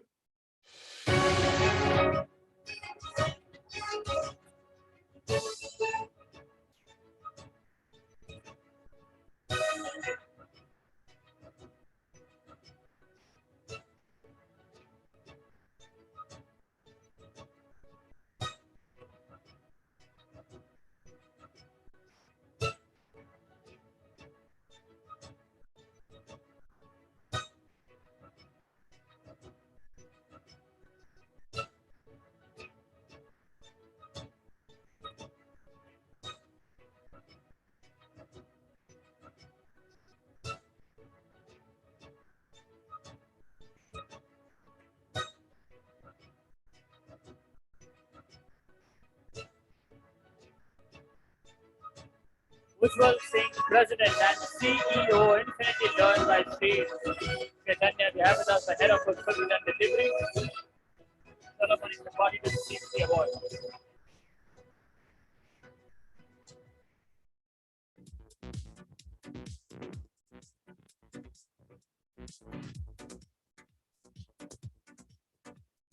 For Ujjwal, everybody, he's the EdTech CEO of the Year.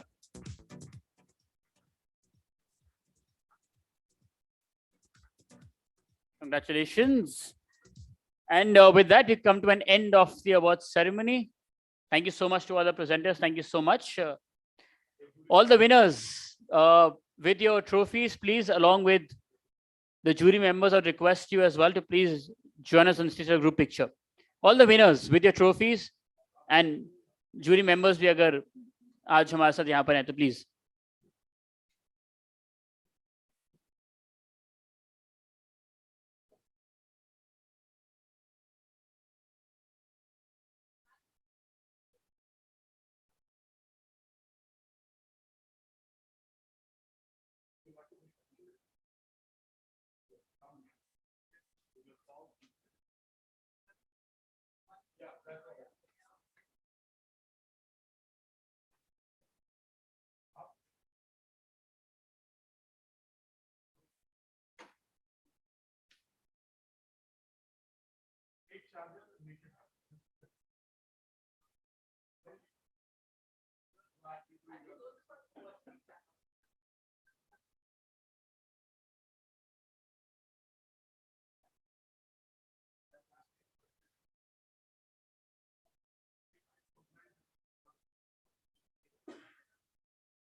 And then we will all leave only